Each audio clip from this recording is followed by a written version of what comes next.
Welcome everyone. This is FIDE Grand Prix, the final leg at the Circle 2022. And I'm so happy to be back with my co-host, Grandmaster Robert Hess. Welcome back at the show, Robert. Eddie, I'm glad to be back. You did such a great job with Benjamin for the second leg, and it's an honor once again to rejoin you for the third.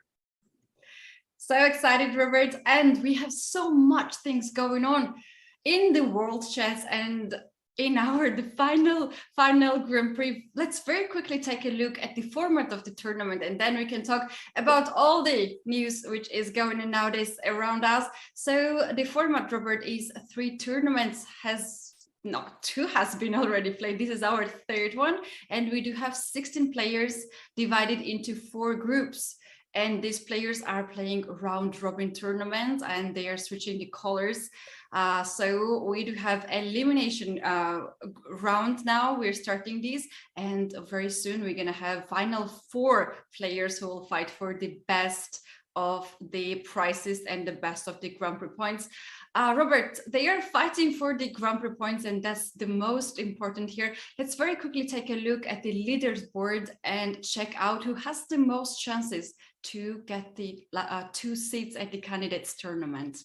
Well, report he sits atop this leaderboard with 20 Grand Prix points. And you see Hikaru Nakamura, Dmitry Andreykin, and Levon Aronian. Those 3 names are important here, except, Ketty, we had that surprising news that Dmitry Andreykin, he's not playing in this third leg. That is a mystery for a lot of us, like myself. I don't know what's the reason for it, and actually makes a little bit suspicious things, because he won the second leg in Belgrade, and he has had a really good chance to qualify to the candidates tournament, but he's out, and Esipenko is in instead of him. So this is a big question. We can talk about that later too. But before that, Robert, we do have Grand Prix points, and those are the most important now for the participants. And can you please tell us what the winner gets here at the tournament? The winner gets the lion's share of the Grand Prix points, 13 in fact. So for those of you who could still remember the leaderboard that we just showed you, for a player like Levon Aronian, Anish Giri, Dominguez, MBL, the players with 7 points, 13 points going to the winner of this Grand Prix stage, they can jump to the top of the standings and make their way through the candidates. So it's really all about those top 2 places. And if you get less than that, it's going to be hard to qualify. Absolutely. And all the information you can check out in the website. go.chess.com/FIDEGP 2022, and you can find all the information about the Grand Prix cycle. Let's very quickly take a look at the course table right now and check out the lineups, the groups we have here. So we do have 4 groups, and Robert, I think all the eyes will go now to Group A, as we do have here 2 big names fighting against each other in this stage. That's right. Yesipenko and Oparin, those are the names that we're going to focus on in Group A. No, of course, is Levon Aronian, Hikaru Nakamura, and Ketty. I mean, it's day 1, but we have the easiest matchup of the day you could possibly ask for. It is Levon. It is Hikaru. They are squaring off.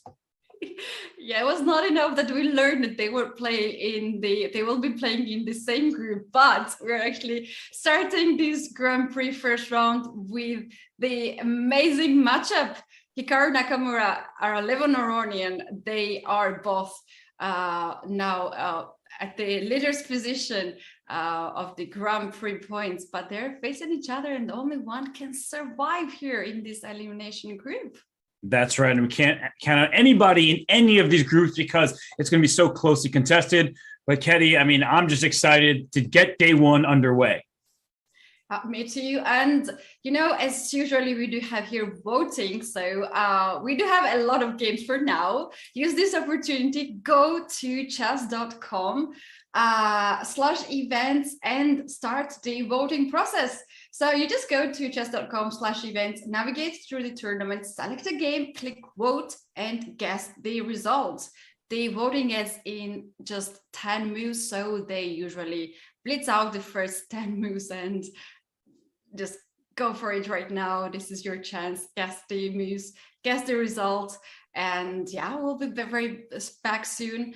Now we're going to take a short break, and we're coming back before the first moves. So don't go anywhere.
As we await the first moves here of the third leg of the FIDE Grand Prix 2022, we have to talk about what's at stake, and that is the candidates tournament. There are two spots in the FIDE Grand Prix, one of them very likely to go to Richard Rapport. Ketty, the other up for grabs in the candidates, but there's also a third one because Sergei Karyakin has been banned for 6 months by FIDE. Yeah, that was announced yesterday. So now the big question goes to who will take the spot of the Karyakin. And Karyakin is banned for 6 months, which means that he is automatically out of the candidates tournament. He had a chance to go for appeals, but as we learned, he's not going to do that. And he just faces this 6 months of the ban from chess. But now the question is, Robert, who has the most of the chance to get his spot at the candidates tournament? And we do have plenty of the players aiming to that one spot. That's right, because there are two players making their way through from this Grand Prix. Rapport is in the driver's seat for that. And Levon Aronian, Hikaru Nakamura, they would like to get that second Grand Prix spot. But then there's also going to be a place by rating. That was removed from the cycle. But here and now, players like Dingley Ren, if he could somehow get 26 more games of chess in by the end of the next month, not going to happen if we're being realistic. So Levon, even if he doesn't make it through the Grand Prix, he will have a good shot of making it by rating, Ketty. Yeah, that's right. I was thinking about Dingley Ren being so unlucky in many sense that he cannot play any single game this year. This is quite a heartbreaking for him, and it seems quite unrealistic for him to take a spot at the candidates tournament. Levon seems to be in the best situation right now. But Robert, what happens if Levon gets this seat from Grand Prix? Then who will get this seat? What happens then? That's a really good question, because Anish is 27.73, Wesley So at 27.78. It depends how they do in this tournament. And well, the action is actually taking off right now. So the question of whether Levon will make it from the Grand Prix or by rating, it could be determined even in this game. I know it's only round one, Ketty, but if he's able to beat Hikaru in this game, that will be very good for his chances coming out of Group A. That's right. That's right. And now we have the first moves in all the boards. They started on time. They are now in Berlin, and the Grand Prix is back to Berlin as we had the first leg, Robert. So this is the opening we have seen. I remember this has happened earlier, and back then Vishy Anand was joining us and commentating us, and it was such a crazy line here. As I remember, there was Bishop F4 in this very moment, and then E5, and everything was happy hanging, and we were like, what's going on here? And Vishy was very calm, and he was like, it's okay, it's the line here, it's fine.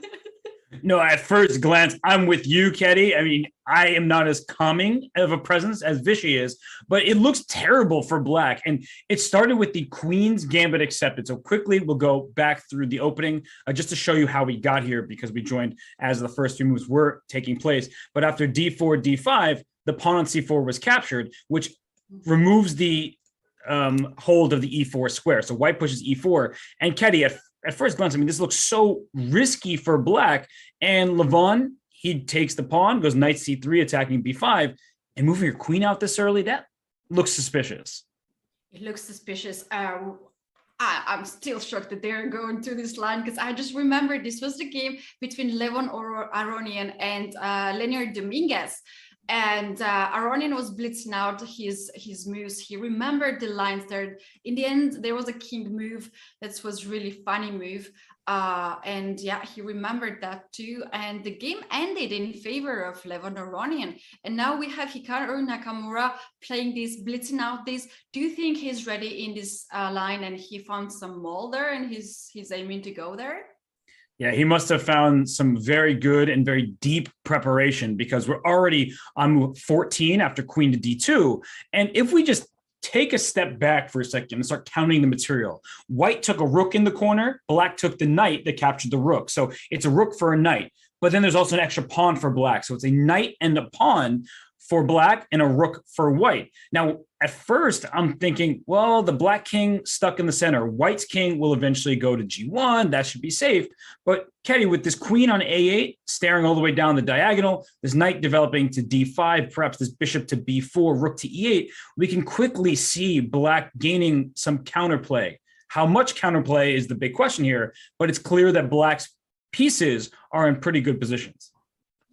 Yeah, Black's pieces seems to be very active. Look at this bishop now pinning the knight. And also Black wants to play rook to e8 to give a check. And in the other game, Aronian was also struggling with the king, how to get this king. As I remember, he played f3, king f2 in that line. There's also a possibility to play bishop e2 and very, very quickly castle on the long side. And this is a really, really crazy position. And Robert, we couldn't ask for more in the first round at the final Grand Prix. We already have 16 moves played, and it's important that White is ready to castle, but not successfully doing so. Because if you castle right now, it looks like your bishop on e2 is defended by a bunch of your pieces, but Black will do tactics to remove the guard. So if you castle here, you're going to see the evaluation bar go down a bit. Bishop takes c3. If you take back with the queen, well, you lose your queen. So that doesn't work. Pawn takes c3, knight takes f4, queen takes f4, And guess what? You lost sight of this bishop on e2, which looks really good for black. You have two pieces and a pawn for the rook. But because this queen can either take on f7 or take on g7, here, black's pawns are falling one by one, and maybe white still has good chances. But what a crazy variation this would have been, Ketty. Instead, we're getting different chess. We saw the bishop retreat to g3. Yeah, this game is stealing all our attention here. We do have more games going on right now, but this is progressing so fast, and I kind of have this feeling that you're commentating the bullets chess as they're just blitzing out all the moves. And this is a classical chess. We didn't even had a chance to remind our viewers what's the time control here. They're just blitzing out. That's so interesting and very, very good. Robert, we do have here classical chess. Players have 90 minutes for 40 moves, and after 40 moves they will have 30 minutes of the increment. And what's very important, they're getting 30 seconds of increment for each move. So they are blitzing out these moves, and they now are also having the increment on the clock. And we can see Aronian has 5 minutes increment on the clock, and Hikaru has 4 minutes increment. So that's quite an earning on the clock as well. Yeah, they have more time they started with because they have studied these lines very deeply. That's clear. And the last one play was bishop to g3. And now Hikaru is thinking, which means that perhaps Levon deviated from his earlier game against Dominguez, and it's impossible to remember every single variation in chess. And maybe Hikaru still does remember, but you want to be extra careful at a moment like this, because perhaps there's only one way to maintain what we see on the eval bar, the equality. Whereas if you make a quick decision, say like knight takes c3, thinking, oh, give me this pawn on g2, you're already seeing the evaluation bar go up quite a lot, because after pawn takes c3, queen takes g2 here, I think this is where problems start to arise, because I see a queen on g2 and I'm thinking, wait, that queen's away from the king. And look at this tactic, Ketty. Queen g5 check. Your king can't go anywhere. And now our queens are staring at each other. So no matter what you block with, I'm going to play bishop to c7 check. Oh, that's not a good end here for black's queen, as this queen will be dropped and black has not enough compensation for the queen, obviously. So yeah, after queen g5, black can simply resign there. And what a line that is. And it's so easy to fall for that, because if we just go back to the current position, actually, we have that on the live board beneath us. You're thinking, wait, my queen's going to be lost on G? What are you talking about? But that's the kind of vision you have to have as a top level chess player, thinking once this queen does get on G2, it looks like you're stealing a pawn, you're attacking a rook, everything is good for black. And then you notice that queen G5 is a check, and it puts it in line with the other queen here. So tactics, there could be your best friend or your mortal enemy. And so Hikaru needs to be very careful at this moment. Yeah, that's right. That's right. So, wow, what a game.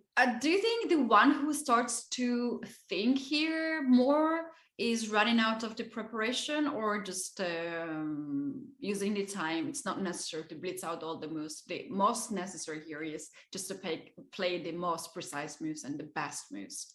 It's a case of, is it trying to remember, or is it trying to learn on the spot? Those are two very different things, especially when one player has the backing of their preparation with the engine. I think it will all be determined by how long Hikaru spends on this current move, but this could be the game-changing decision, because you see the eval bar saying white's just a smidgen better, nothing real, but you make a mistake right here and all of a sudden white's advantage grows. You could be on your back foot from this early stage. So Ketty, you did mention that we have many other games going. This is the game probably where most of our attention will be, just because of the significance of it, but maybe we should check out on all these other top players as well. We should. Let's bring the bird's eye view and take a look of all the games which are now in the progress. And it seems like they're playing very fast. Is there any game that draws your attention and you would like to go in there? Wow, a lot of them are looking pretty interesting. I'm looking at the game second from the right on the bottom. It's the first game there in Group D, Anish Giri against Yu Yang. That game is looking kind of awkward. Like, there's a queen on f3, a bishop on c4, but there's a black knight on e6. That looks a bit strange. The game to the left of it, Predke against Maxime Vachier-Lagrave. That's second from the left on the bottom in Group C there. That also is really interesting. That's a more of a theoretical discussion. But Ketty, I mean, of all these fantastic looking games. You tell me, you pick the game. I will gladly go to whichever one you choose. They all look good. All right. Thanks for this opportunity. I will definitely choose the game of Anish Giri and Yu Yanggi, because this is really a different setup as usually we see.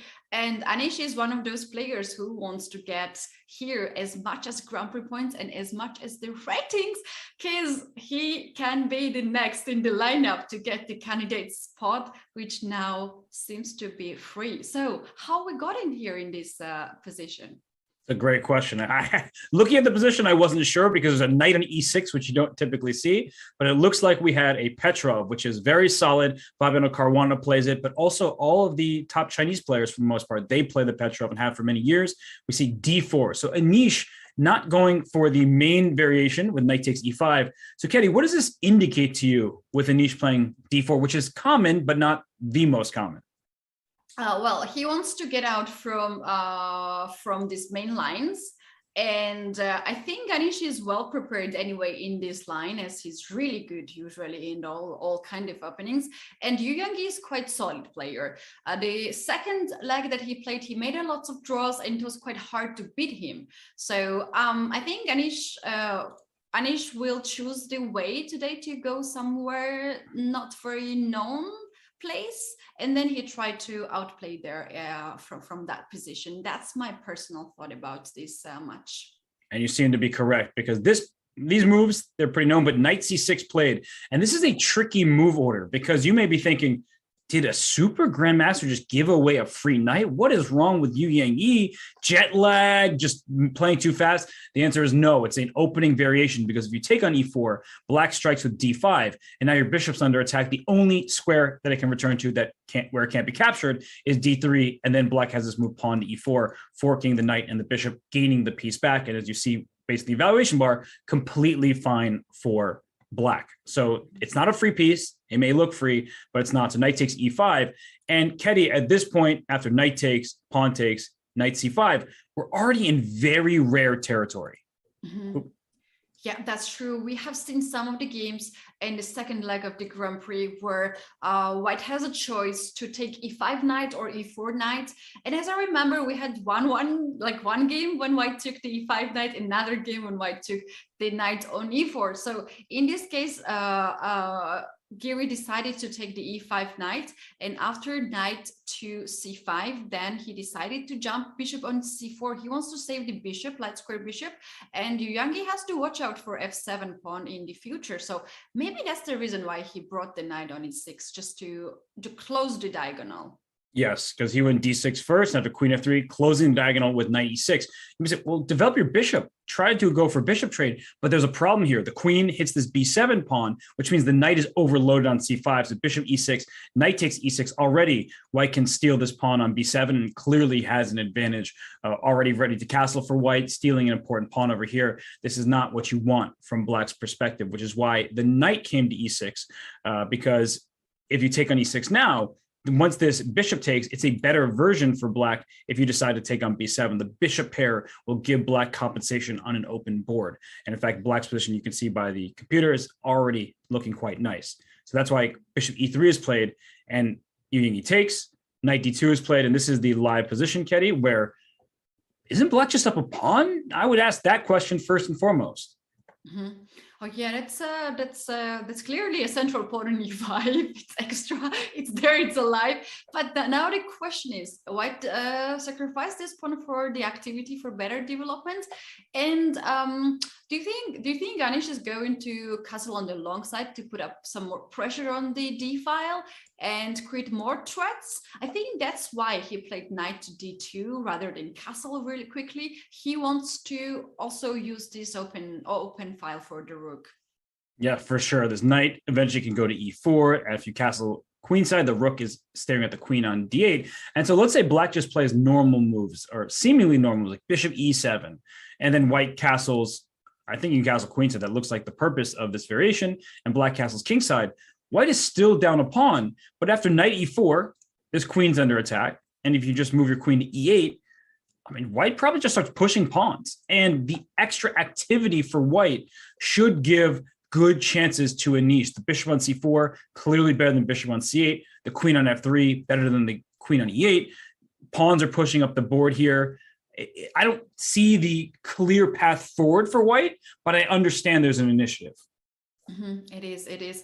And Robert, what happens if instead bishop e7, black plays bishop d6, and he tries to play somewhere like queen e7, castle, and just to develop the pieces in that way, not to go too passive? I think it makes perfect sense. Bishop d6, a better choice. Shutting down the d file before the rook can even get there. Let's say we get the similar situation, castles, knight e4, and as you said, the queen can come to e7. The same question applies. Is I see that white has active pieces, but at the cost of a pawn. So I still think h4 type of moves, that's what Anish is going for, because black doesn't have the easiest time finishing the development.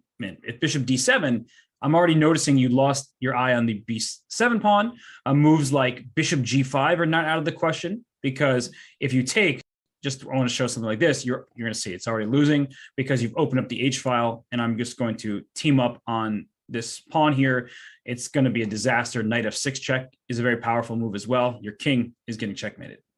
Yeah, rook h7, g6, f6, g6, and rook h1 is a checkmate that I can already see here. So that's really not the way that Yu Yang wants to play here, Robert.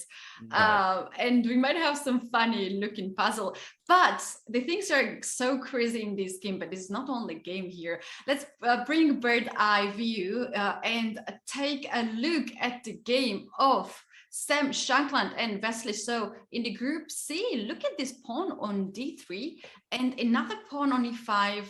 Black wants to push the pawns in the center, and white has double pawns on the c file. So let's take a look what is happening in this game. Everything is happening in this game in Group C. And we pointed out earlier that Wesley So, he is one of those players that could make the candidates by rating. If Levon were to win his group here and keep doing well and make the candidates to the Grand Prix, that opens up that rating spot for someone like Wesley So, who's starting 7 rating points behind. And here with the black pieces, I mean, this is a wild position, Ketty. There's a pawn on d3. White is up a pawn because of this pawn on c5 is captured. If we just go through the moves, we won't take too much time in the opening. I know exactly where this came from because I've played this many times from both colors, but particularly the black side, where you go d5. You strike in the center after a series of trades. Black is ahead in development. White says, all right, let me get my bishop out. I'm the only dark squared bishop on the board. And black plays c5, striking at the center when your opponent is underdeveloped. So, Ketty, I love these positions from the black side of things here. I think it just gives you very active play. But if you're not accurate, a pawn is a pawn. True. That's very true. Pawn is a pawn. And if you don't make very precise and the correct moves, then you can struggle all your game without a pawn. So yeah, you have to first of all know the opening and the theory, right? Let's see here what happened after d4. I'm so curious how white is going to develop the king side pieces. Look at this, Robert. Bishop, knight, and rook, and the king, all of them on the one side. I'm so curious how white is going to open up the king side. If I'm not mistaken, the most popular continuation is queen to c2. And Sam went queen to f3, which could be preparation, or it could be something where he's not expecting the opening. But based on his time, the fact that he's not spending any time, he has more time than he began the game with, I believe Sam is within his preparation. So queen f3, knight d7, pawn e3, challenging this pawn d4. Black plays h6, get this bishop out of here. It's annoying me. Bishop takes. And if you went bishop h4, in this position, I believe black can consider just pushing pawn to e5, gaining space. g5 is not out of the question either. So, I mean, white's just not developed. So he takes on f6, knight takes f6, and knight e2. I mean, I couldn't even fathom playing this move unless I'd studied the position. What a move. Look at this move. It attacks the d4 pawn and kind of forces black to make a move here, either to trade the pawn or push this pawn forward. I don't know. I would be really afraid of this move, d3, because it gets more dangerous. It takes away e2 square from the bishop.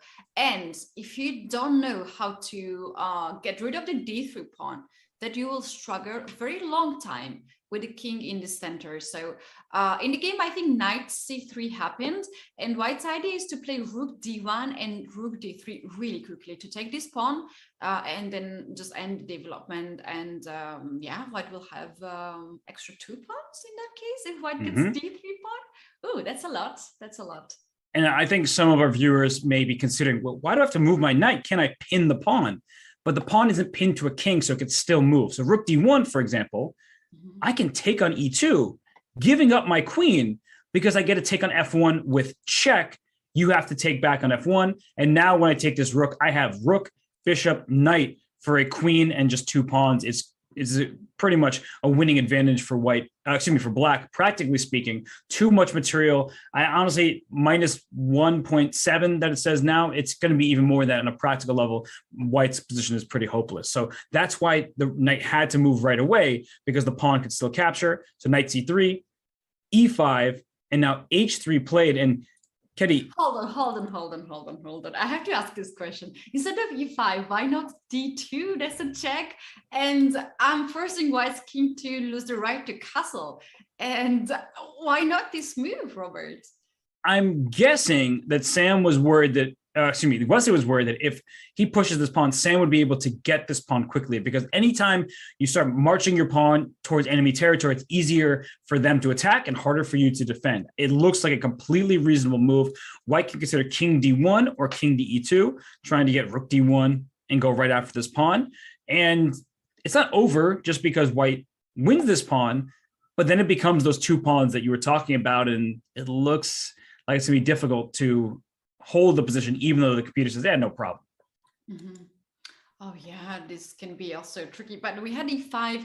Black wanted to push the pawns even further, or even bishop g4. Oh, this makes sense here, Robert. Look at this. Now black wants to play d2. It forces white king to go to d1 or e2, and then bishop g4 wins a queen. So for this reason here, white was forced to play h3 to avoid bishop g4, and now it is black to make a move. And what can be the next move? Can it be something like bishop e6 to hit c4 pawn? That looks like a very natural move. I mean, d2 check, we should still think about it just to move later. And I think that's the problem that Wesley's having right now, is he undoubtedly wants to play the move d2 check, remove his opponent's right to castle, but he's also nervous because Sam is moving instantly, and you don't want to walk into your opponent's preparation, especially when it costs you some material. So Ketty, I mean, bishop e6 is reasonable. d2 check, of course, is a move to be considered, and as we see here, it's actually the correct move. But knowing that when you have the engine attached to the board versus coming up with that on the fly, 2 very, very different things, especially because I won't go king e2 now because bishop e6 will be annoying for the c4 pawn. I'll play king d1, but this pawn still looks like a target here, king c2, rook d1, queen e2 type of things. That pawn, it may not be long for this board. Yeah, I agree with that. Robert, I just very quickly take a look what's the theory here and when theory ended. So I can see that knight e2 here is something new that Sam played. And instead of knight e2, after knight e2, we don't have much of the games here or any of the games that I can see. Instead of this, white could play long castle and hit the pawn on d4 in that way. So now the pawn is pinned, and white wants next move to take e takes d4, taking an pawn, support c5 pawn and have very strong center. So black has to play e5 here, and now white plays knight to e2, and the line goes really crazy. Even in this position, black goes d3 to hit the knight with the same idea, so take the knight and the bishop. So white goes to knight c3 here, and bishop to g4. Pins the queen and the rook. Rook takes d3, a pawn, and attacking the queen. Queen goes to a5, not capturing anything here, just goes in here, attacks the pawn on c5, queen g3, and the game's going from this direction. And seems like this has been played before, but not knight e2. This is something new. And do you think it's a novelty from Sam, or he just get confused a little bit in the opening? No, I think that Sam prepared this, and whether or not it is going to be objectively good for white, I don't think that's as important as how difficult the choices are for black. Like right now, Wesley is using his time because he knows D2 check is an option. He probably really wants to play it. If this were a blitz game, he would play D2 and then figure out the attack after that. But considering it's classical, considering that Sam has not spent any time whatsoever, in fact, has more time than he started with, that's a move that could cost you the game because you can't take a pawn push back.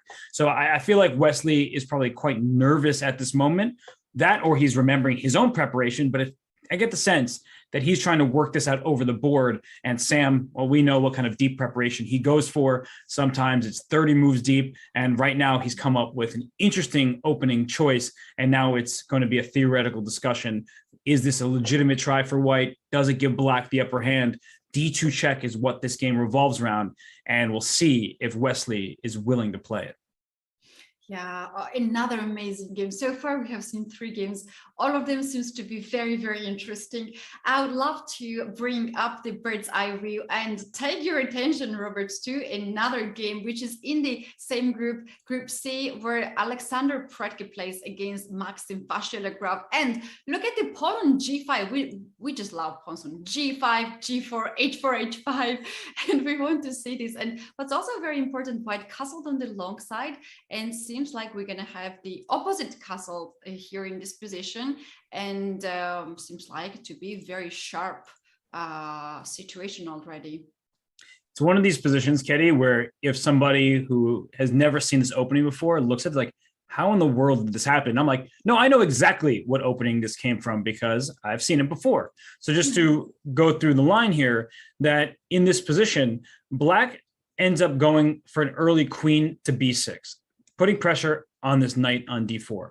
White says, all right, you're going to attack my knight. I'll move it. And now I'm going to try to take advantage of your exposed dark squares. So black moves the knight to E5 to open up the queen's defense of the D6 square so that white cannot win the bishop pair. White plays bishop F4. Please move your knight. We saw what Levon did against Hikaru, the knight coming into C7.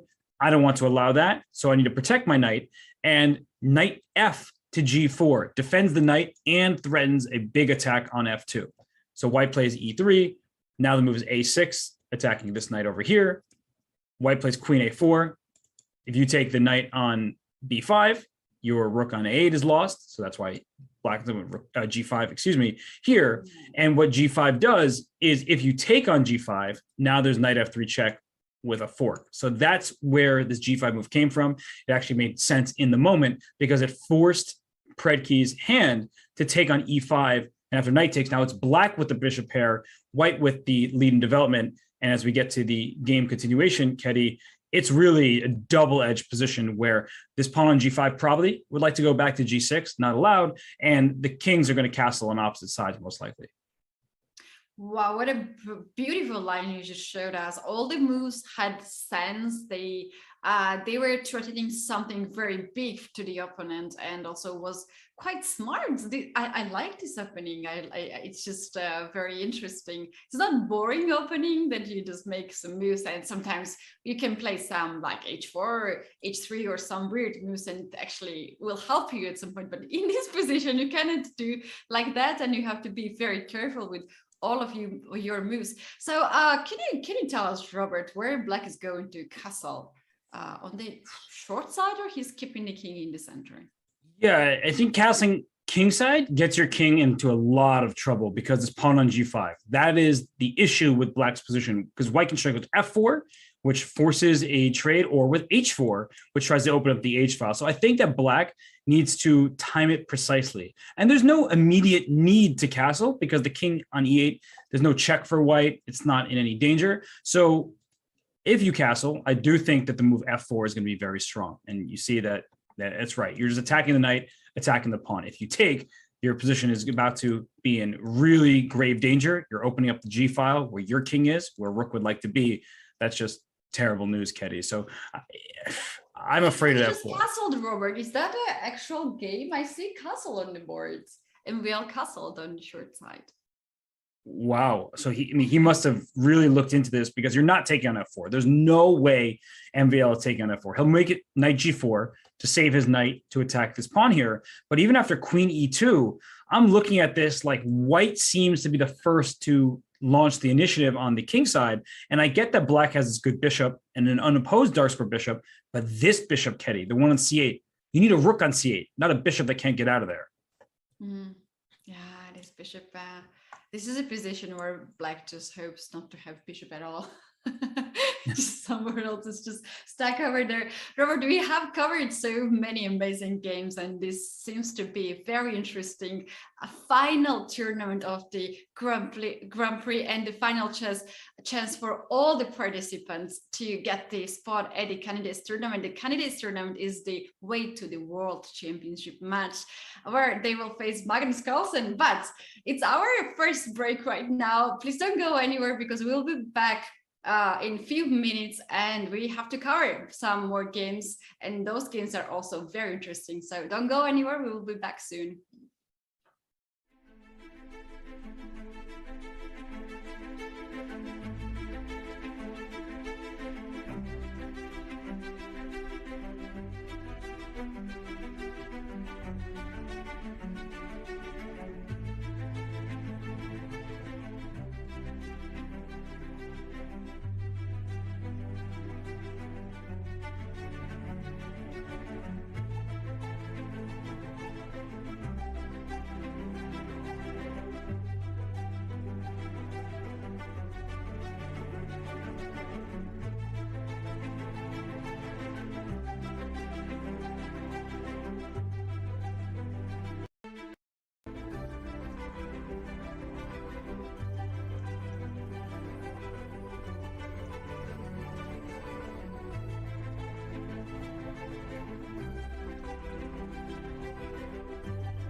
Want to play chess online or learn how to improve? Join us at the #1 chess destination in the world, chess.com. With hundreds of thousands of people playing at any moment, you'll quickly find a game with someone at your level, whether you're a total beginner or a grandmaster. You can play games at any pace against friends, other members, or one of our many computer personalities. Chess.com makes improving fun and easy. Sharpen your game with tactics puzzles and enhance your strategy with our videos and lessons by top masters. Learn from your own games with Chess.com's easy-to-use analysis tool. Regardless of your skill level, Chess.com has all you need to take your game to the next level. Chess.com is your go-to source for chess news, live coverage of tournaments, events, and everything in between. Experience Chess.com anytime and anywhere, whether you're at home on your computer or on the go with our mobile apps. Signing up is free and easy, so what are you waiting for? Join Chess.com today. Welcome back, everyone. This is FIDE Grand Prix final tournament, and we do have the first round. I'm Katie, this is Robert, and we're going to bring the chess boards back, because Robert, they start with so much of the energy, right? Do you think they are hungry to play more chess? They definitely seem to be, because these games are fascinating from group to group. And we left off the game between Alexander Predke and Maxime Vachier-Lagrave. And well, we can probably just tune in for a quick moment at that game once more, because the last move played, Ketty, was pawn to g4 by Alexander Predke. He didn't go for f4. He played g4, and I think that is a brilliant move, because he wants to make sure this pawn on g5 is stuck in place so he can play h4 and rip open the h-file for his rook. Oh, yes. I have to ask this question, Robert. G4 pawn is hanging. How about black gets greedy and captures that pawn? We know it's not so good to do it, but we need to make sure why it's not so good to take a pawn. I think you still just play h4. The main purpose of g4 was to make sure that this pawn on g5 couldn't move, because now I'm ready to take and open up this h file. And if you continue taking pawns after rook takes h4, double attack, mate on h7 and the knight on g4, and you can defend that with f5. But rooks love open file. I'm playing bishop d3. I'm playing rook h1 or rook g1. I'm not sure where my rook will even stop. And rook takes g4 is a threat, because if I take this knight, then I've opened up the diagonal to win h7 as well. This looks scary, doesn't cover what this looks. And I think that Maxime could be in big trouble. Mm-hmm. Yeah, that's right. So g4 is on the board. I'm sure he's not even considering to take that pawn, but instead maybe he has to find a way to strike in the center on the queen side instead, then help Predke to have some complicated situation on the king side that obviously better for white. Do you think we might have some move like d5 here, or queen c5 with the idea to play b5? Oh, I mean, both those moves look pretty good. I'm just so worried about this h4 move, Ketty. That's where my focus is. But your instinct is a good one, because when we're getting attacked, our first kind of reaction is, let's just defend and just be a turtle and go in a shell. And so a move like knight g6 makes sense to stop h4. And that's a reasonable move. But I like what you're saying, that d5 is a way to defend your king by striking on the other side of the board. Now, I'm not sure if d5 will work out right now, because h4 still can be played. And I mean, this just looks really worrisome to me. But I'm with you. A move like d5 is probably going to be in the cards for black at some point, if not now. Mm-hmm. Yeah, well, it's going to get really, really interesting. I'm starting to think maybe it's time to play knight g6 here to stop h4 coming, because I started to worry about this move as well. And knight g6 kind of avoids that move coming and also blocks the diagonal from that queen c2 to h7. Yeah, that's actually Anvil's issue for now, not for ours. And we do have here time to move to the next board. And I would love to bring the bird's eye view and take your attention to the game, which has been very fast, and they speed so much in the game of Andrei Esipenko and Grigory Oporin in the Group A. Andrei is the substitute of Dmitry Andreikin, and this is his second Grand Prix. Actually, he was first time at the first substitute of the Andreikin, and this is the second tournament for him. So, what is going on in this position? Okay, first I need to count material. It looks like white is down a pawn, but has the pair of bishops. And it's white's turn, which means that this pawn on a6 can be captured. Am I seeing this correctly, Katie? Did I do my math right? Yes. Okay, so we're on the same page. That's good. To my eyes, it doesn't really look like black's in any danger, because even if you win back this pawn, it's just going to be even material, and black is very active right now, whereas white hasn't fully developed. So what you want to count on is this bishop. You hope that this bishop will give you an advantage at some point. But Katie, I feel like black is really solid here. Mm-hmm. Yeah. Black has very active pieces, and do you think he has to give up the a6 pawn and instead start to occupy the open files like rook d8, rook c8 maybe? Yeah. I do like this move, rook c8, because it also attacks the bishop on c1. Yeah, it seems like they are playing quite fast, especially Esipenko here. Do you think this is some sort of their preparation? They still know what's going on?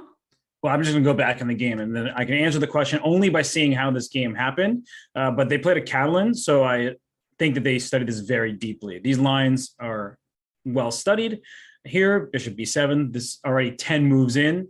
This is known. Bishop e4, queen back, and c6. So this line has become increasingly popular because it's seen as very solid. It looks strange to push your pawn to c6, but one of white's major ideas is to play this move bishop a5. So c6 is actually a good choice. The pawn is defended by this bishop as well. And after a4, the knight can develop because the pawn is defended. And once knight c3 happens, bishop g6, the pawn's no longer defended, but it's also no longer attacked. So it's just this little back and forth in the opening stage of making sure that black can keep the c-pawn on the board to develop the pieces. And at some point, black usually wants to strike with move pawn to c5, though white makes that difficult by moves like knight to h4. Yes, Robert, this is the opening which I used to play as a kid. And I would never understand why I was sacrificing the pawn on c4, central pawn, at the opening. And then now I was playing bishop d2 and queen c1, because for the beginner, you don't understand these kind of things. It's the theory. And this happened because I was training with very strong players back then in the group. And for them, it was just very easy to make next moves up to, I don't know, 10, 15, but for a kid it was quite hard to remember all these lines, because this can be still theory up to this point. Like it can go to 20, 30 moves easily. That's right. I mean, this already was move 18, rook to c4. An odd looking move, but it attacks this pawn on d4. How would you like to defend the pawn? With another pawn, but you can't do that because your queen is in line with this bishop. So the move bishop c1 was played by Yesepenko. And as you're saying, sometimes 20, 30 moves of theory. You don't make the move bishop c1 this quickly unless you've studied the position before, because you're undeveloping your piece, but you're also protecting your pawn. Yeah, that's right. I still remember the struggle when I had to remember all these weird moves. Bishop goes back and forward to find the correct spot. And at some point, white just gave up this pawn, Robert. He could play e3 there, but that could just stuck the bishop on c1, right? And that's exactly what black wants here. Yeah, I mean, if you play e3, I'm already thinking, do I just bring my rook to c8? Do I put my pawn on b3 to get my rook to c2?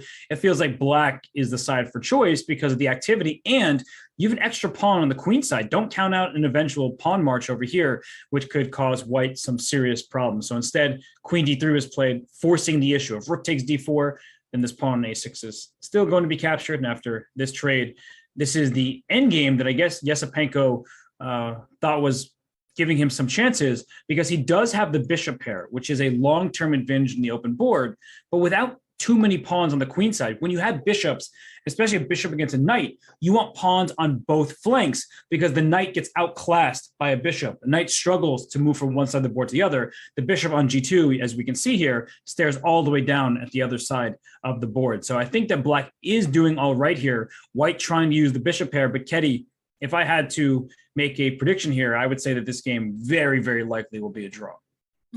Yeah, I agree. I agree with this. They are playing very fast and going to this end game. Robert, how about we switch to the other game? Let's bring bird's eye view and take a look at the other game. And my suggestion will be to take a look at the game of Sam Shankland and Wesley So, because we can see the d3 pawn is gone, but this also puts the bishop on d3 under attack. So what is happening? Can black take this bishop on d3? Okay, we checked in just 2 moves ago, but so much has changed. Bishop e6, you pointed this move out, it attacks the pawn c4. Sam went rook to d1, bishop takes d3, and that gives away a piece. But the point of this is the rook pins the bishop, so e4 can be played by Shankland, winning this piece right back, because if it moves, you lose your queen. But Ketty, after all this, I mean, I feel like black is doing okay, because this pawn on c5, at least I'll get that for my bishop, and then we have even material, and I don't really think that black is suffering there at all. You're right. something like this. Yeah, taking the c5 pawn, and we're gonna have like symmetrical position. White has to castle here, right? White doesn't want to bring the have the king in the center. But here I really like this d5 square for White's knight. Like knight d5 would create a lot of threats there. What can be the Black's answer to this threat knight d5 here? Yeah, it's kind of a funny threat. It's like doesn't win material, but I like the way you're putting it. It's because if a rook can land on d5, it will attack this pawn. You're doubling the rook to d1. And if you have control of the open file, particularly with the active queen here, that can be dangerous for Black. So I do think you would probably try to trade a pair of rooks with like a rook d8. And after rook d1, I don't want to give control of this open file to White because the open file for Black is closed thanks to this knight on c3. I'd probably want to make the move queen b6 so I can compete for the open file, also put pressure on your pawn over here. And yeah, White is a bit better, though. I have to say that it's more pleasant from White's perspective, but with proper play. And if you're asking for the most precise players in the world, Wesley So is, I mean, he is super, super accurate. This is the type of position that I could see him holding without too much difficulty, even though for most players in the world, it would be a bit of a struggle just due to White's advantage with control of the d file. Yeah, I agree that. I'm not that players. It's more hard for me to play this kind of position where my opponent has just very slightly advantage and I have nothing. I prefer when my opponent has like big advantage and I have some counterplay at least, so I have my chances. This is quite a struggle for many players, as you mentioned. And Robert, we're having bishop d3 and e4 in the game, so very likely we might see this end game in the game. Yeah, it seems like it's the line that we're going to see, because if Black doesn't go for this pawn on c5, what else can you do here? You can take this pawn on e4, but look at that. The evaluation is going up because the knight just takes back, the queen is under attack, and after queen e7, not only can White take on f6 and ruin the pawns, White can even think about knight d6. That's an outpost protected by a pawn and a rook, putting pressure on b7, and also thinking about going to the f5 square with an attack. So I really like the look of this position. The simple knight takes f6, I think, is much clearer. If you take with the pawn, your king is weak. If you take with the queen, I'm happy to trade. And once again, the open d file is really, really important. Plus the pawn majority on the queen side, 3-on-2, whereas Black's pawn majority includes double pawn. So White is the side for choice, and it's, I mean, not going to be easy for Black to play this endgame. Yeah, and especially when king is not castled yet, White has very good chance to play king e2, king e3, king e4, even just to bring this king in the center. And yeah, you don't even lose time for that. So it seems like very pleasant endgame here for White. Let's very quickly bring the bird's eye view back at the screen and take a look at the rest of the games. I would suggest to take a look at the game of Vitugov and Tabatabai in the Group D, because whenever the pawn is on e5, that scares me, Robert, because I kind of have a feeling that White can start some king side attack. Let's bring the board on the screen and take a very quick look here what happens in this position. I like your first note, though, because you're doing what I love to do. You're cutting the board in half, where is if we cut the board the A through the D file, Black actually has an extra pawn, 4-on-3. But if we cut at the E to the H file, it's White with the extra pawn, 4-on-3 majority here. And when you have an extra pawn, you want to attack on that side of the board. That often makes a lot of sense here. And it's Black's turn in the current position after the move A4. Vitugov doing what those super grandmasters do, playing on both flanks, and, in the center, here on the queen side, and maybe bishop c2, and play on the king side as well. But I just have this feeling that you're right, Ketty, that White controls so much space, so many important squares, thanks to this pawn on e5 here. It's the most advanced pawn in the position. Mm-hmm. Yes, and White can also start to play moves like bishop c2 with the queen d3. Maybe that's why White started to play a4, because at some point after the pawn trades like ab, the pawn on b5 can be hanging, and queen d3 can create double threat on h7 and the b5. And if Black makes moves like g6 or h6, that's exactly what White wants to see here, to have target to attack, to sacrifice the bishop or the knight and start the king side attack. So Robert, do you think that Black should trade the bishops right away when white plays bishop c2, for instance, with bishop f5, or black should fight in some other way to avoid this kind of threats? No, I think a bishop trade would be helpful for Black's defensive task, which, now that you mention it, makes me consider even the move d4. And that might be a pawn sacrifice, so it might not be worth it. But the move d4, after bishop takes e6, pawn takes e6, and you can also take with the queen, you get this position where if you take on d4 here, white is up a pawn. But I was already thinking about exchange sacrifices, and they're not my pieces. I say this all the time. When it's not my pieces, I'm willing to sacrifice them. And it looks like a lot of fun because after knight takes d4 here, it's an extra exchange for white, but we can see that this king on g1 isn't very happy. So is it worth it? The eval bar says, white's still better, but from a practical point of view, it's what you were saying. You'd rather be a little bit more worse, but have good chances to counter. Yeah, I agree with that. And this is the move that you can just blitz out in the bullet game or the blitz game. But when it comes to the classical control, which we have here, it might be a bit difficult here for black to go in this variation, but totally worth it. I would consider this as my first line here to sacrifice the exchange on f3. Looks just beautiful. And d4 also looks like the move that you're not waiting for your opponent. You want to make decisions by yourself. He's not going to play d4, though. I mean, it feels so risky. And look at the clock situation. He's already down under an hour. It's only move 14. Some of the other games were already past move 20. They have more time than they started with. It seems like Tabatabaei here is not quite sure what to do. And if that's the case, d4, it's so committal. You can't take that pawn sacrifice back and then you exchange sacrifice after. It looks super, super risky. So other moves that come to mind, I don't really like the look of a takes b5 because it opens up this rook. So I would consider the move b4. I don't love that either, but I'm considering it. And honestly, knight a5, Robert, here. Knight a5 with the idea to jump knight c4 next move. And you can push c5. It's a common idea for black. And if bishop c2, you could put the knight on c4 right now. You could play c5 first, but knight c4, queen d3, then you have to play g6, which isn't the end of the world. You have bishop f5 after. I could see this happening. Yeah, and now like moves like knight d4, stopping bishop f5 coming will not be working as e5 pawn is hanging, and knight can simply grab that pawn and then play very quickly bishop f6, bishop g7, just make sure that king is. Yeah, no, that would. Oh, sorry. You stopped talking, you went away, and I was like, is it me? Is it you? I don't know what happened. I don't know what happened. I was like, was it something I didn't say? Because I was just, listening to your thoughts, but you're back. That's the most important thing. Yes.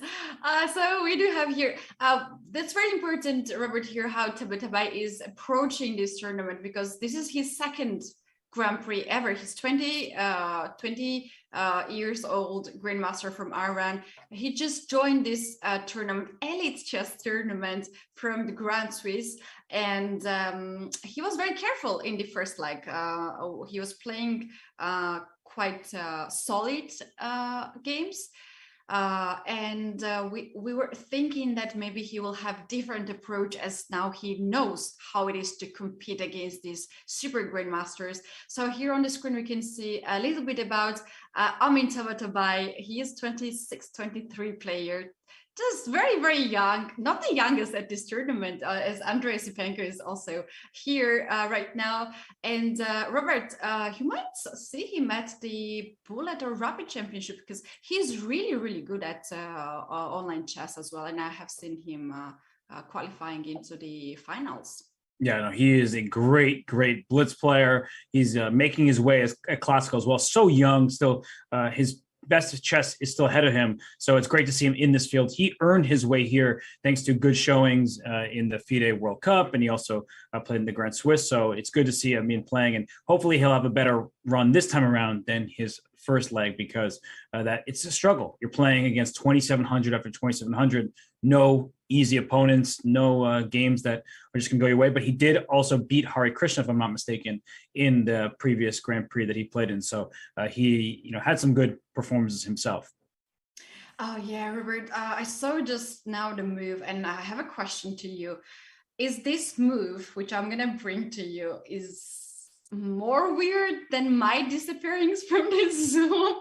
Let's bring the game of Pretke and MVL and or Bird's Eye View here to check out what MVL just did, Robert. Look at this. He grabbed the pawn on G4. Wow.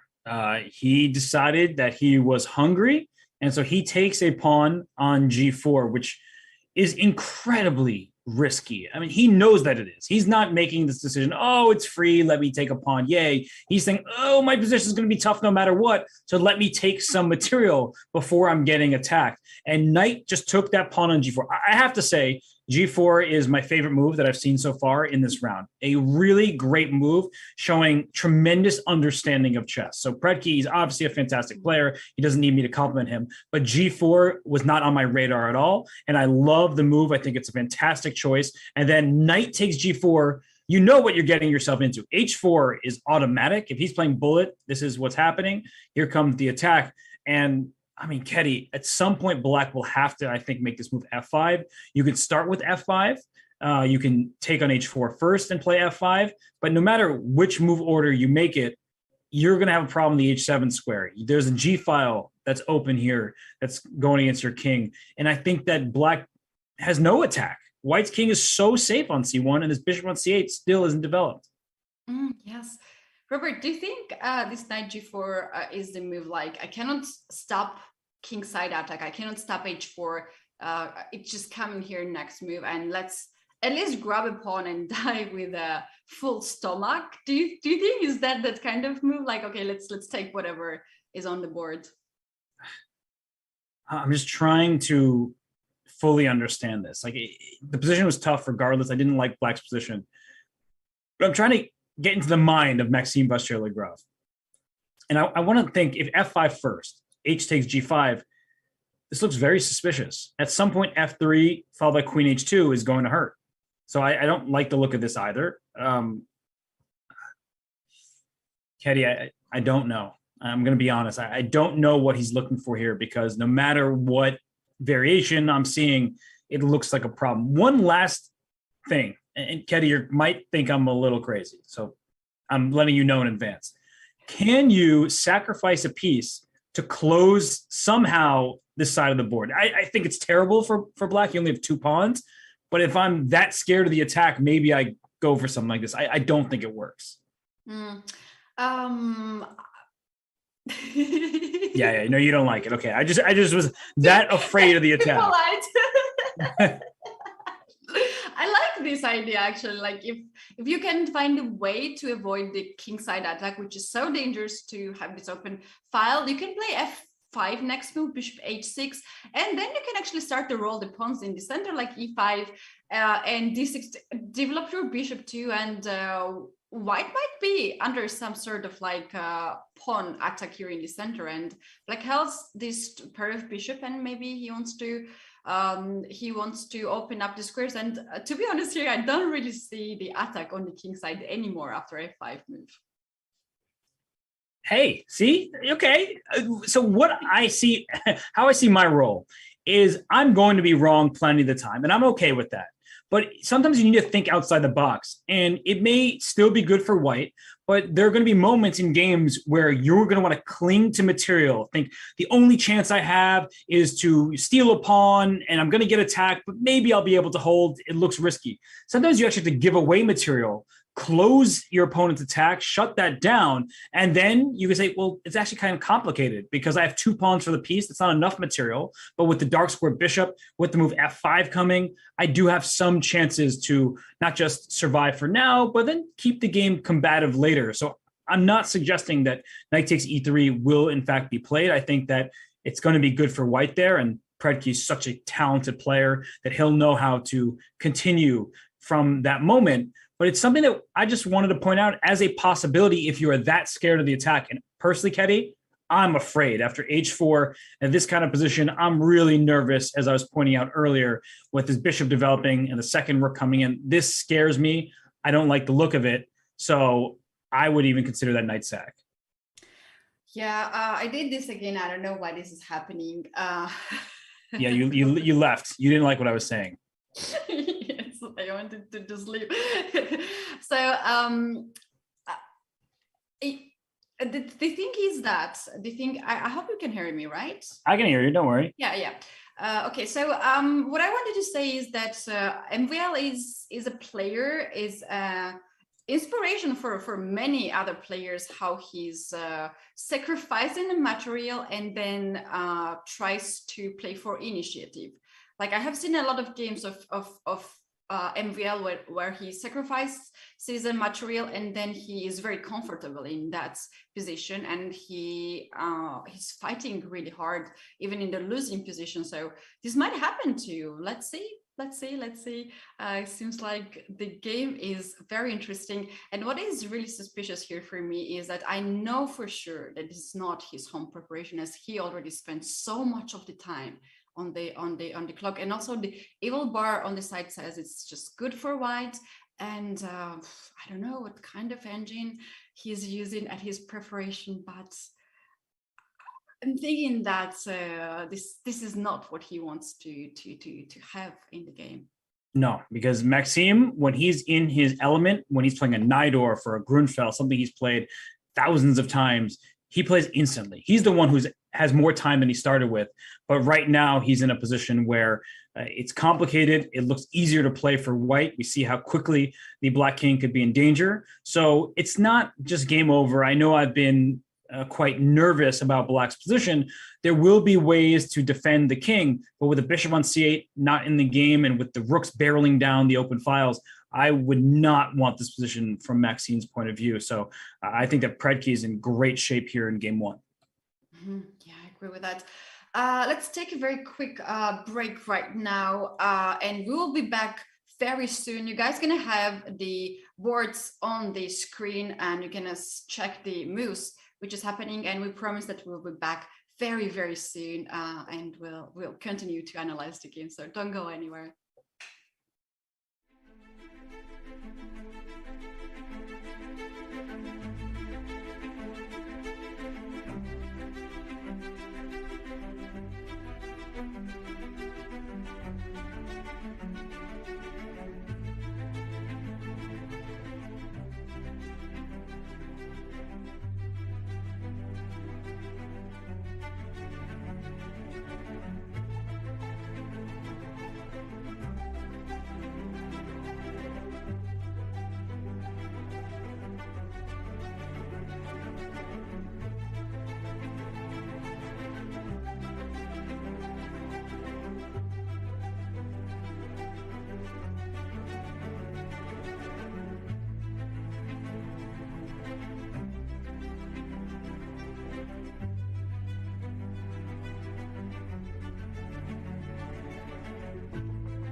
Did you know you can watch top chess events right on your phone?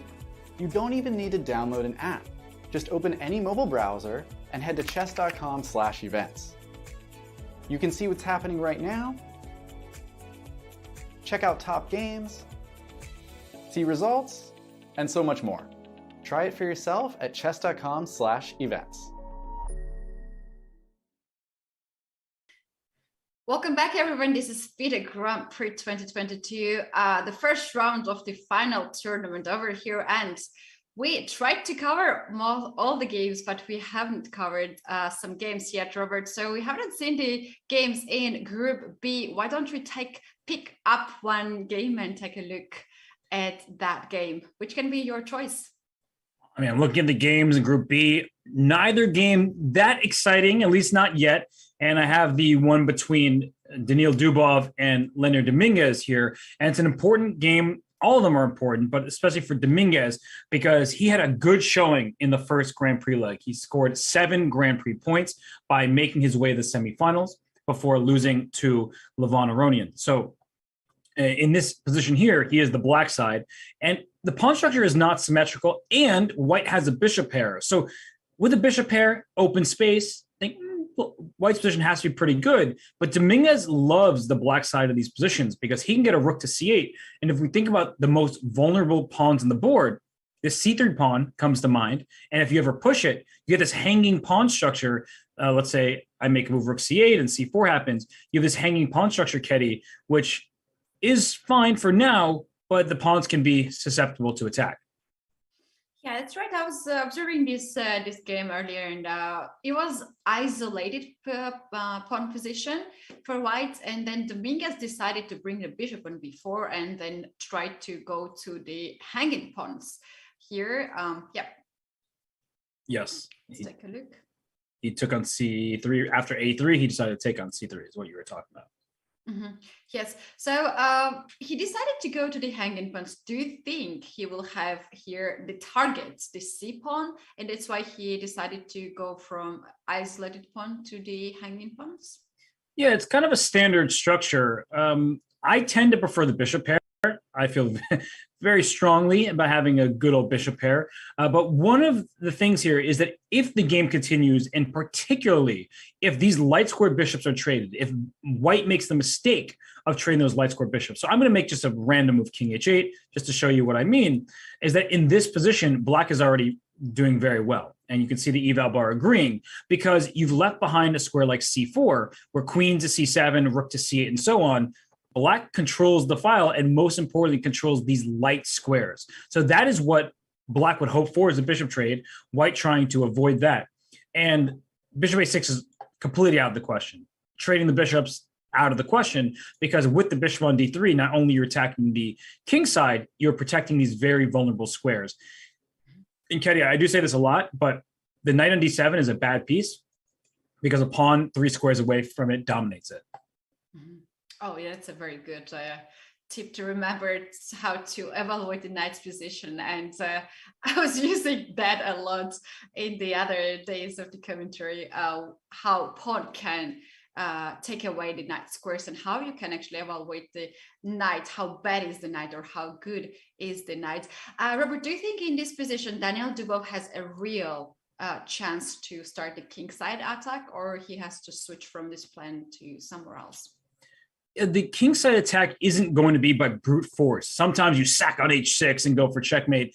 Not in this position. I think it's going to be more of a slower buildup, and c4 may be a move, and especially if you get bishop b2 after that, there could be like a d5, and I should just draw that in blue, because once you get the pawns like this, the bishop opens up, or you put your knight on e5 and just try to gain more space in that manner. So I don't see a checkmating attack, especially with this knight sitting happily on f6, covering the h7 square. But I do think that white can build the initiative, sustain some of the attacking chances. But I also believe that black, starting with queen c7, would be a good choice, and maybe striking at the right time with pawn to e5. That's black's active chance here. Mm-hmm. Yeah.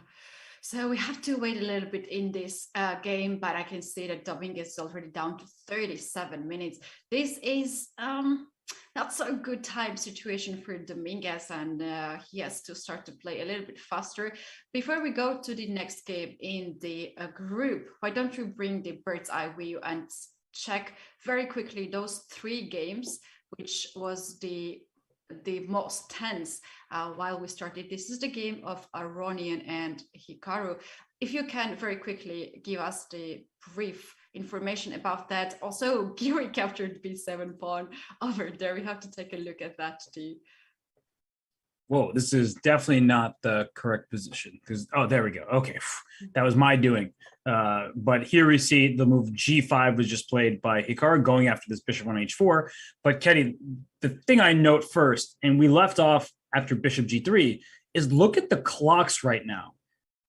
Levon is well ahead on time. Yeah, he's doing this again. It was the same situation with Dominguez, and he was blitzing out the moves. And as we can see, he has 2 minutes less on the clock from the starting time. Yeah, it seems that he's very good in this opening, and he was well prepared in here. Yes, I mean, Hikaru did make the right move, knight d7 to f6. This is where we left off. They maintained the status quo in terms of what the evaluation is saying. And after castles, knight to e4, you can't take this knight because it's the knight's pinned to your queen, queen c2, and bishop f5. So black got all the pieces fully developed. There are clear threats, not that way, this way to the queen on c2. If you take on e4, you're going to regret that because now bishop takes g2 is an option, with the queen on a8 being just a wonderful piece, slicing down the diagonal here, and that looks like a problem for white. So instead, Levon went bishop h4 check, f6, and then bishop f3. I mean, what a sequence there, Ketty, because with the bishop on g3 just a moment ago, if you started with bishop f3, then knight takes g3 wins for black because you attack the queen and protect your bishop. So bishop h4 check was a really important move. Yeah, that's true. And after this move, black decided to go g5. First take the knight on c3. That's very important because e4 a knight will not be hanging, and now g5. And the bishop is hanging. White has taken here some time. He plays rook to e1, counterattack the knight on e4. So if you take the h4 bishop, white will take the pawn on e4, and this is very good position for white, as the trades are good for white here indeed. So black played knight to f4. That is so weird position. Knight f4 played, and I'm confused about this knight on e4 because if it moves, the white queen's under attack, but if it moves, the black queen's also under attack. So, like, this bishop on h4 is threatened. Can I move it? Because bishop g3, earlier, knight takes g3 was the problem. But here after takes, okay, let's try to calculate this. If I take here, there's, what is going, what's the material? It's just this check, I think, is important because if you took on c2, then white is able to either trade rooks first or take on g3. Okay, let's trade rooks just to keep our rook on a1. This is a good rook here. And then I can take this knight here and I'm going to get a7. It's still looking kind of promising for black, honestly, because you just win this c3 pawn over here, it looks like. But it's a mess. It's a huge mess. So this is what Levon wants to avoid. Yeah. How would you evaluate this position, Robert? Like, now we have the evaluation bar, and this is a luxury thing for us to say it. But if we just ignore that for a moment, black has really active pieces. They create a lot of threats. There are some pins over there, but the king is in the center on the 8. Any piece trade here can be bad for black, and white has an extra exchange. So how can we evaluate this position without the evil bar? It's a very, very good question. And so to try to put this, you pretend like I don't have the evil bar. I see it, but I don't know exactly what to do. So I'm looking at the position.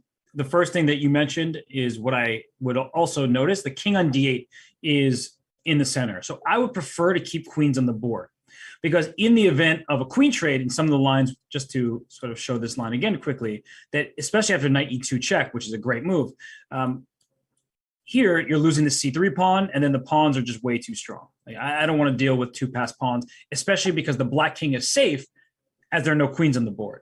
So I'm going to eliminate or try to eliminate options that trade off queens. So I don't want this series of moves. What I would think about is a move like queen a2 to try to go queen a5 check and start picking up your pawns, because even if I lose my bishop over here on h4, I'm getting an attack. And it's hard to quantify material versus attack, but I do like the look of going for this b5 pawn. It attacks the bishop on f5, the pawn on c4, the king. I don't know where it's expected to go, but it's not going to be safe no matter where it runs to. And so I would actually, now that you asked me the question, maybe think about the position as a whole. The move queen a2 also really comes to mind here as a way of getting right into the attack. Yeah, that's right. And Robert, it's very easy here to mess up the moves. Like, you might have control on the board, but at some point you might miss one very small nuance, and it's going to be very crucial for both sides, not only for black, but also for whites. And while we were talking, we have queen a2 on the board. What a guess. Well, it just goes to show that we shouldn't react to initial threats, because if you throw me into this position, I see my bishop's under attack. One of my thoughts is, well, I got to save my bishop, right? It's under attack. But Levon is showing the power of the attack here. After queen a2, if you take this bishop, let's see the evaluation bar. There it goes. Queen a5 check. Where does your king think it's going to run to? No matter where it goes, I'm going to take your pawn. Actually, if you run here, I can even go check and take your knight. So that's probably the worst of all options. And if you go king to d7, then I take on b5 with check, and your bishop on f5 is in trouble. So king e6. I mean, this is just as losing as it gets. More pieces in the attack, and your king is done. So I've eliminated two moves, which leaves only one other move. And here, after queen takes b5, your bishop's under attack. This rook is under attack. This pawn is under attack with check. This knight is pinned and in trouble. So this cannot possibly be good for black. Wow. So we do have here queen a2 on the board. I kind of have a feeling maybe black wants to trade the queens and play like a5 move. Can that make a sense? Like, if you take the pawn, then at least we trade the queens, and then I can safely take the pawn on bishop on h4 or pawn on c3. Yeah. So just to show that variation, if we get here and you take this bishop on h4, the problem is I check, I take, and then I get your knight on e4. So I get to go up a full exchange, and probably even more, because at the end of the sequence, you can't avoid trades. This rook is staring at your king over here, and now this is just going to be a win for white, very simply. So after the trade of queens on a5, you can't take this bishop, and if you can't take this bishop, you need to find some other move. But then it's very clear that white is well ahead up in exchange in this ending. So hard situation for Hikaru Nakamura, as he's also having really low time. Now on the clock, 41 minutes only for this complicated position. And even if you get out of this complication, you can find yourself into the time trouble very soon. So I really wonder, what is his mind now? What is his calculations? And if he's satisfied or not in this position? What's your thoughts about that, Robert? I think that Hikaru played an extremely risky opening that he, looked at for sure. And then once Levon changed his move order, or changed what he had played against Dominguez, for example, this has caused Hikaru some serious problems. So in general, and Hikaru obviously top level player. He won the first Grand Prix leg. He doesn't necessarily need anyone's advice besides his own and the team that he works with, his second, Chris Littlejohn. But it's one of those really risky decisions where you think that I'm going to go down this path because I've looked at it with the engine, something changes and you can't quite get your mind on everything that's going on. Your opponent's still within their preparation. So that's why it's very risky to challenge somebody in their preparation like this. And I think Hikaru is honestly paying the price for doing so. Mm-hmm. And Robert, once again, let's remind our viewers, this first round is so crucial for both players, as they are the biggest names in this group. They both played amazingly well in the first Grand Prix and got the most of the points. Hikaru got 13 points by winning the first leg, and Levon got the 10 points by being a runner-up in the first leg of the Grand Prix. And now this is the big match between these two players. Yeah, additionally, Levon just learned out that he is very good candidate of the empty spots, third spot at the tournament. Do you think it gives him some chance to play freely at this tournament and go and risk a little bit more than Hikaru? It's a good question. I do believe that he can relax a little bit more because of the rating spot that is given to one of the players now that Sergei Karyakin has been banned. But I also believe that Levon played the best chess in the first Grand Prix leg. I know Hikaru won it. He beat Levon in the tiebreaks. But if we think about the event as a whole, Levon had the best score in his group, and he won his group with 4.5 out of 6. Hikaru won his with 4 out of 6. Not to say that 4 out of 6 isn't a great score. Of course it is. But Levon, it's easy to forget, was playing unbelievable chess throughout that leg. He then beat Dominguez in regulation. He then lost Hikaru in tiebreaks that are splitting 1-1 in their classical games. So I do believe that Levon has played the best in the FIDE Grand Prix. I think that he is showing such high level chess, and honestly some of the best chess of his career, even though he's reached peaks of 28-30 FIDE. So Levon, everybody who has followed chess for the last couple decades, they know how good he is. But I think he's been rejuvenated. I really believe that, and the form he's been showing, including in this game, I mean, it's going to be hard to stop him. Yeah, he clearly enjoys to play chess, and I have seen some of the interviews where people are asking him, what's the reason? Is there a reason? As he just recently changed the federation, and the first leg of the Grand Prix was his first tournament where he appeared with the USA flag, and there are also another reasons too, and Levon just responds that he just enjoys to play chess and he enjoys his best shape, and this is the best thing for chess players, when you know that you are in your best shape and you know that no matter what happens, you just enjoy the process, and that's really, really good. Robert, we have to leave this game for now, and let's take a bird's eye view and bring the game we have not checked yet. And this is the game Vincent Kmar and Shahriar Mamedyarov. It's always good to see Shahriar at the chess tournament because he's an incredible chess player. And we also have Vincent Kmar here, young talent from Germany who played really nicely in the first leg. And this is his second chance at the Grand Prix. And we already have the endgame, which looks quite symmetrical. Mm-hmm.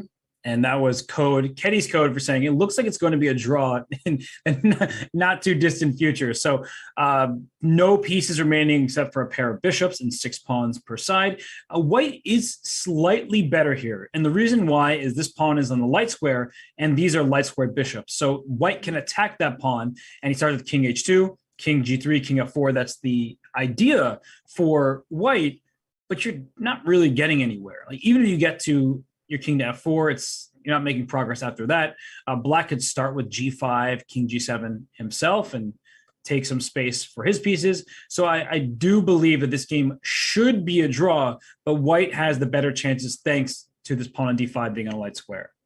Mm-hmm, yeah, that's going to be one of the positions at the old chess books, like chess classics, when one side has one weakness, and then another side has to be careful not to create another weakness. And as you are preferring here, g5 just has been played by Shahriar Mamedyarov, and he wants to take control over f4 square, and he wants also to activate the king from g7 f6, and this is perfect square for Black's king to be. Yeah, white had one idea, and that was to run the king to the center, and black plays g5 and takes away that idea. It's not the end of the story, because in some situations there could be like zugzwangs here, where if you play let's say you play carelessly and I'm just making very quick moves without thinking, and we get to this kind of position, like this type of position could actually go poorly for black. And it says it's equal. I'm just going to make moves. And again, I'm not trying to be 100% accurate. I'm just trying to show you what happens when you play with your hand rather than with your brain. And after g5 check, there it is. You see the evaluation going up. And this is the position I wanted to get to, because once I'm here, your king is going to be forced back, and then the white king is going to get to e5. And that's very important because this pawn on d5 is loose. And let's say you play king g6, and I give you this check, and you go king h5 trying to be all active. I have bishop f5, and I turn this into a winning ending. And white's king better placed. If you trade bishops, I go king f6, I go king takes f7, I go king back, I take your pawn, white wins the king and pawn ending. So the point I'm trying to make, and Ketty, we both played so many games of chess where you think it's just an easy draw, and then you're like, where did I go wrong? All of a sudden I'm in trouble. You can't just make quick moves and think that's sufficient. You actually need to think about the consequences. Mm-hmm. Yeah, I agree with that.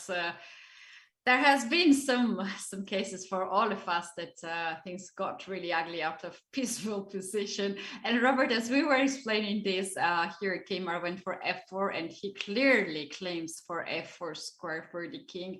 What should be Shahriar's response here? How he can hold the control over the f4 square and the squares on the fourth rank?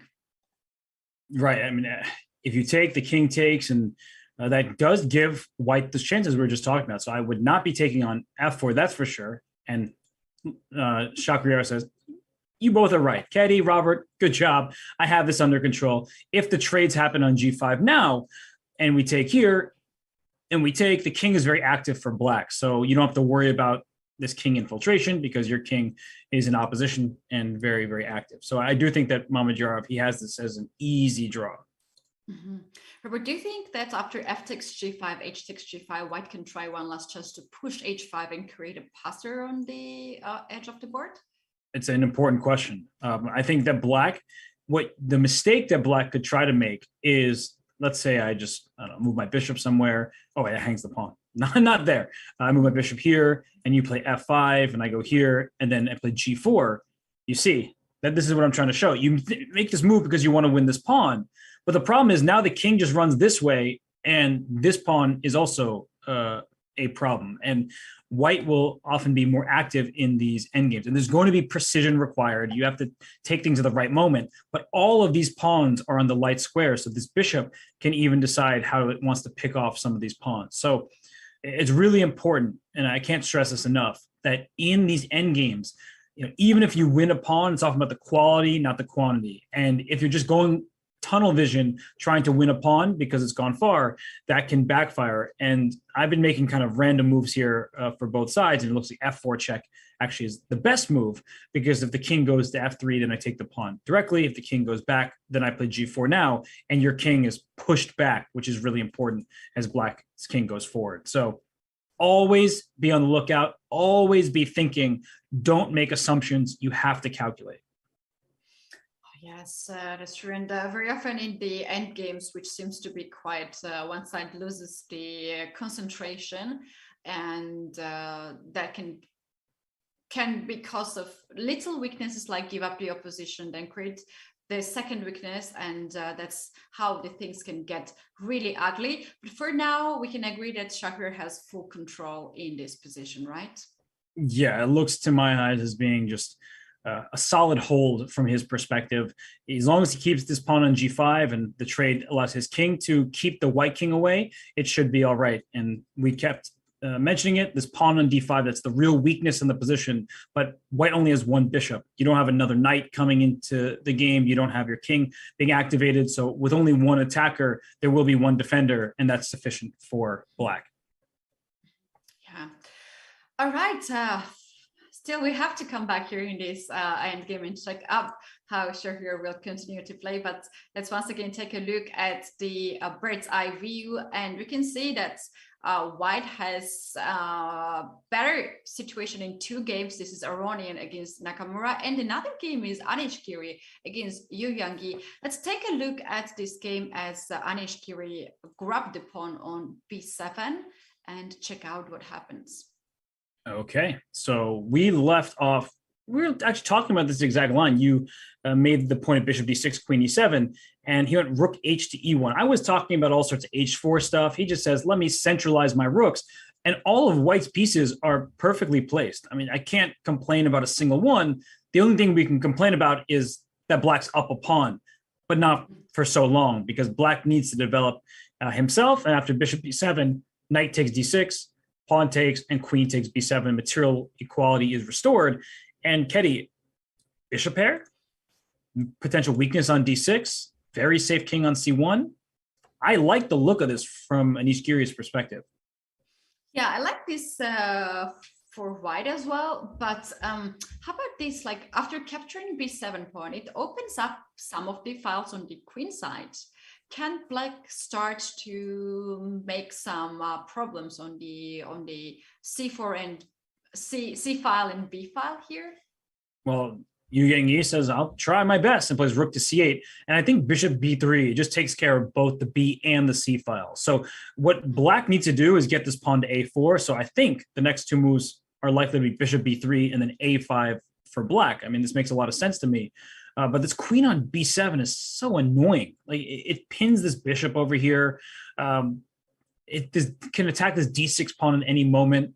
So I feel like Black is hopeful for an attack.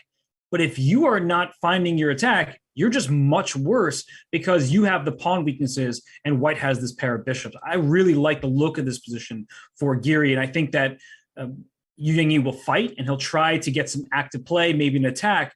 But I do think that the static issues in his position, that his pawn on d6 is going to be a long-term target. The bishop pair is good for White. I'm really liking Giri's chances. Mm-hmm. Yeah, I cannot add here anything. It seems like White's having really good time here in this position. But the question which comes to my head is like, why Yu Yangyi decided to bring rook from a8 to c8 and not from f8? It seems to me that Black has to start the queenside attack here, and you definitely need the rook to be either on a file to support a pawn, a5, a4, or to bring this rook to b8. So what do you think why he brought the rook from a8? Usually when someone makes a move like a to c8, I have a feeling that it was tied to the fact that this rook would be loose in some variation. So for instance, rook takes c4 is not a threat because that rook is hanging on a8. And that gives White potentially a little bit of time to make some other kind of move. Maybe it's king to b1. Maybe it's rook d2 to play rook d1 next. But either way, this bishop isn't actually under attack, even though the rook is in line with it. So just to show, king b1, rook takes c4, of course, is bad. You lose your rook and the game. And if you play with like rook to b8, I can think about even just taking this pawn because I'm doing the same thing all over again. Like I took your pawn to attack your rook, or I can just bring my queen back to d5 where I defend my bishop and attack your pawn on d6 while the bishop attacks the pawn a7. So Black kind of has a lot to keep under control here, and it's not a very easy task. So I think rook ac8 may save Black a tempo in some of these variations that doesn't allow in the current position after rook c8, right? White can't play king b1. White can't play rook d2. You have to deal with the attack on your bishop. Mm-hmm. Yeah, I agree. And just thinking of that, the rook on a8 would be hanging. Maybe if rook f, in case of rook f to c8, White could play even bishop b5 to pin the bishop on d7, and you don't have rook c7 move as the rook on a8 is hanging. That's right. Although I would still like Black, and I guess it's the move knight c7, and it likes the trade of pieces because now you're, what you were saying earlier, Ketty, if those bishops are gone, you're not closing down these files here. So I think it's a good lesson for us that the trade of bishops may in fact favor Black here, which does make sense because when you have a bishop pair, you want to keep both bishops on the board is typically what you're aiming for. Yeah, I agree with that. So this seems to be a very comfortable position for Anish Giri, who had very nice tournament in Belgrade. He started with 2 wins, then he made it 2 draws, and he was showing best form of him. And at some point, he made some blunders there in the semi-finals, and he couldn't get into the finals. What do you think, Robert? What is his mood at this tournament? Is he playing to go all the way to the finals? Well, I know Anish.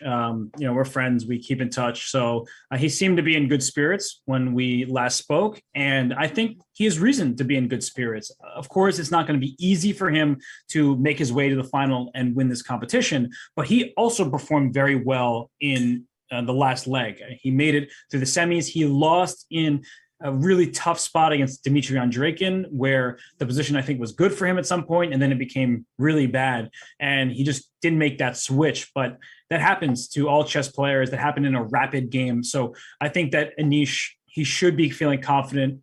He usually is a pretty confident guy, but the level of chess he has shown is tremendous. I mean, Hikaru, Levon, Anish, these players have done very well in their previous legs of the Grand Prix. So with a win here, that would be the best start you could possibly hope for Anish Giri. Yeah, I agree with that. And Anish and the rest of the guys which you mentioned are true inspiration for young generation, and also the chess players, how they are approaching the situations like loses, how they are reacting with that. And Anish is very solid in that sense. He's just he never seems to be very upset after losing very important games, which is something pleasant to see for the viewer's perspective, right? For sure. 100% true. I mean, he is a very stable player for the most part. I mean, of course, he has his fair share of mistakes, just like even the best players in the world do. But yeah, he is, I think he's in good form. And I like the type of position he has right now against Yu Yengi, even though the eval bar says it's about level. I find it a bit easier to play for white for all the reasons we were discussing, namely the pair of bishops. Let's turn those blue, this pawn on d6. I'm seeing that black has chances to go for an attack. I just think that to make those really work, it's going to take a lot of effort, and it's not like the attack will lead to checkmate anyway. So I do like Anish's position thus far. Yeah, let's. I also like this position indeed. Let's very quickly take a look at the bird's eye view. And Robert, it's your call now to choose a game that we're gonna bring on the big board. Okay, I see the pressure is on me. We're not going to go to this game, but Levon and Hikaru, the position has not changed after Queen A2 and the eval bar is sky high. Levon in great shape to take that game. In the bottom left-hand side of the screen, we're not going to go to that game either, but I just want to mention that everything we were talking about, namely that you were talking about, Ketty, has happened, and the eval bar still about level, despite white trying to control the D-file, so Wesley So playing good defense there. Next to that game, second from the left in the bottom row here, Alexander Predke and Maxime Vachilegrov. We were talking about these kind of variations. It looks like white is for choice with the potential attack, but black is up a pawn. And where do I actually want to go? Let's go to the game between Dubov and Dominguez, because Dubov is a crowd favorite, and Dominguez, he was able to secure 7 Grand Prix points in the first leg by making the semifinals. And we have a really interesting position. It's not balanced at all, because in the last few moves, Ketty, this bishop that was really nice on b7 took the knight on f3. So if we just go back a few turns where we left off, knight d5 was played, bishop d2 to defend the pawn, queen c7 attacking, and maybe knight f4 coming, queen e4 threatening checkmate, knight back to f6, double attack on this queen here, and defending the checkmate square. And now this move, Ketty, queen h4. So what do you think about this decision to allow black to take on f3? Oh, I like this move, queen h4, because I kind of had a feeling that at some point white wanted to try to sacrifice maybe the bishop on h6, expose the king, and then try to get rook on the 3rd rank. Now it's impossible, as the pawn is on f3, it's doubled, and the rook can get on the 3rd rank. It makes white, yeah, that's I know what you want. I was just trying to, Yes. But now what white can do by giving up the knight on f3 and double the pawns and weaken the king side is that at some point white can play king to h1 and bring the rooks on g1. And just imagine if that happens safely without losing the pawn on f3 and then bishop on d3, that's going to be very good attack for Dubov, and that's absolutely the position which Dubov feels comfortable. So Dominguez has to play here really fast and press all these weaknesses of a white. And now f3 pawn is hanging, and that's the task for Dubov to guard this pawn. Do you think he has to play moves like queen h3 to hold the position for a while?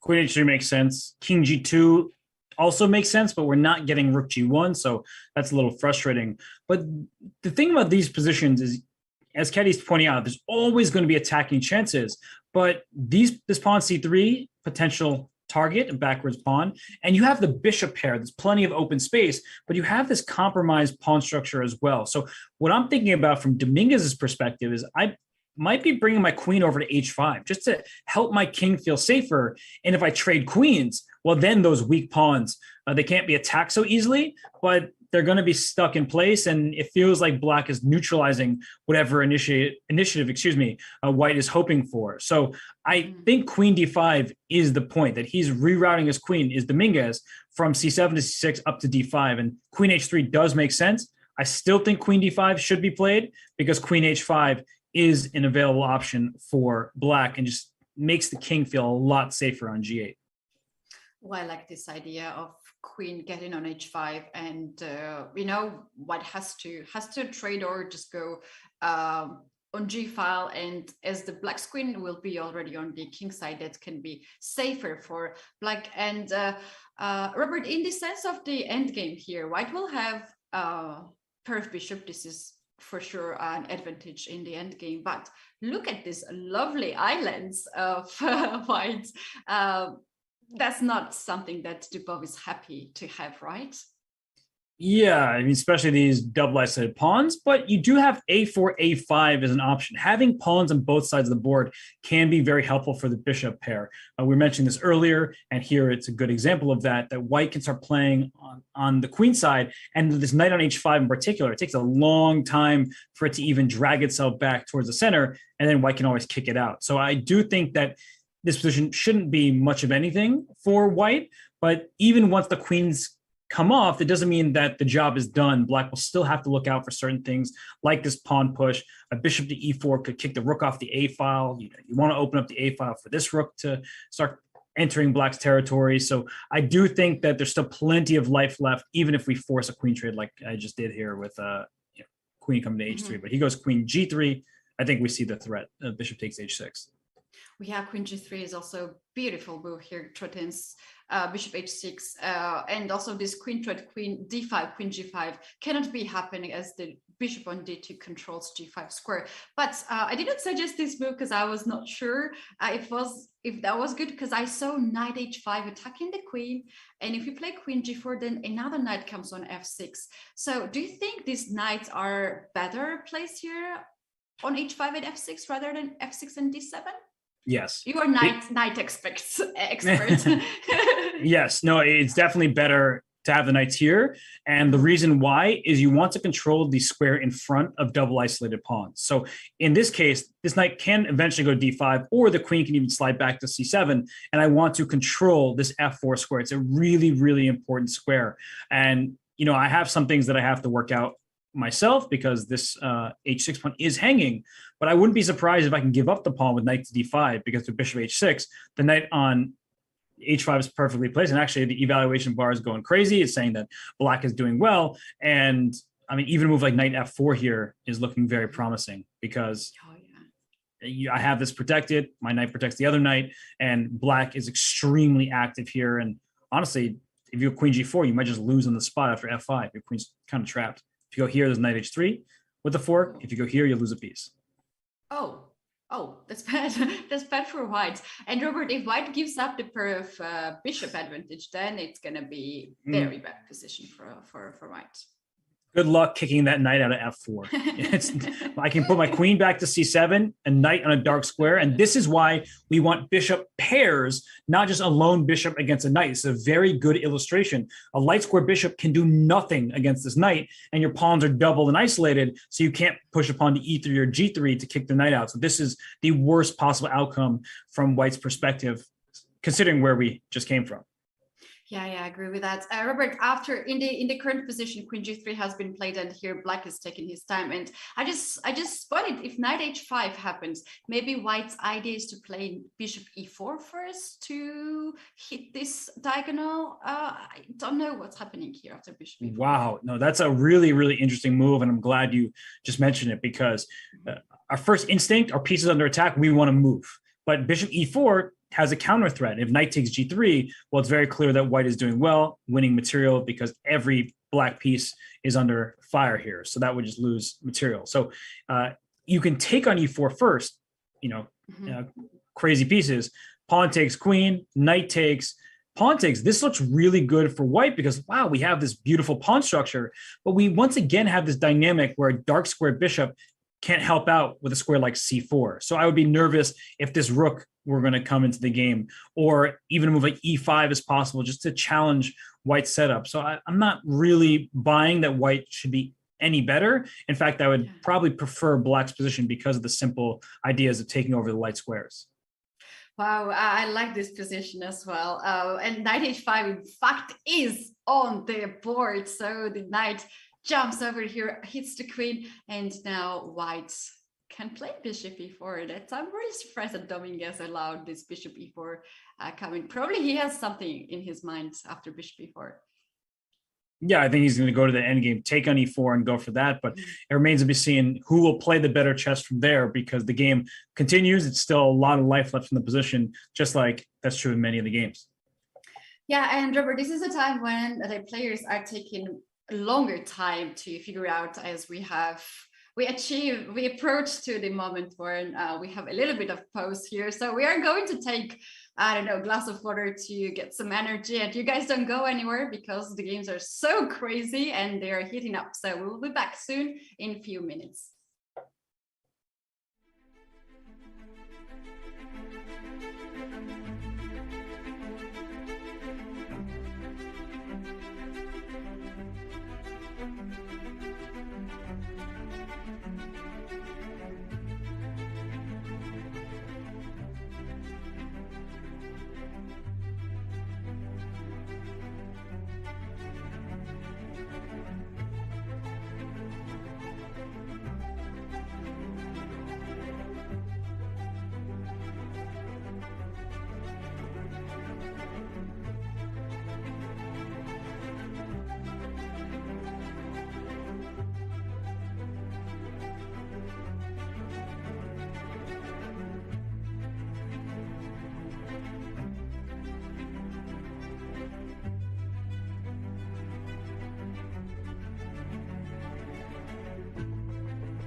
It's Tuesday, because if you didn't, it is. And that means that there are 2 times Title Tuesday, and one of them is going on right now. So you do not want to miss the action here. But if you are going to have to miss the action here, you might as well watch Title Tuesday. The action is awesome. All the blitz chests, $250,000 in prizes, $5,000 in weekly prizes, and 2 events, one at 8 a.m. Pacific. The second will be at 2 p.m. Pacific time. But for now, Keddy and I, we are deep in the weeds of the first round of the FIDE Grand Prix Leg 3.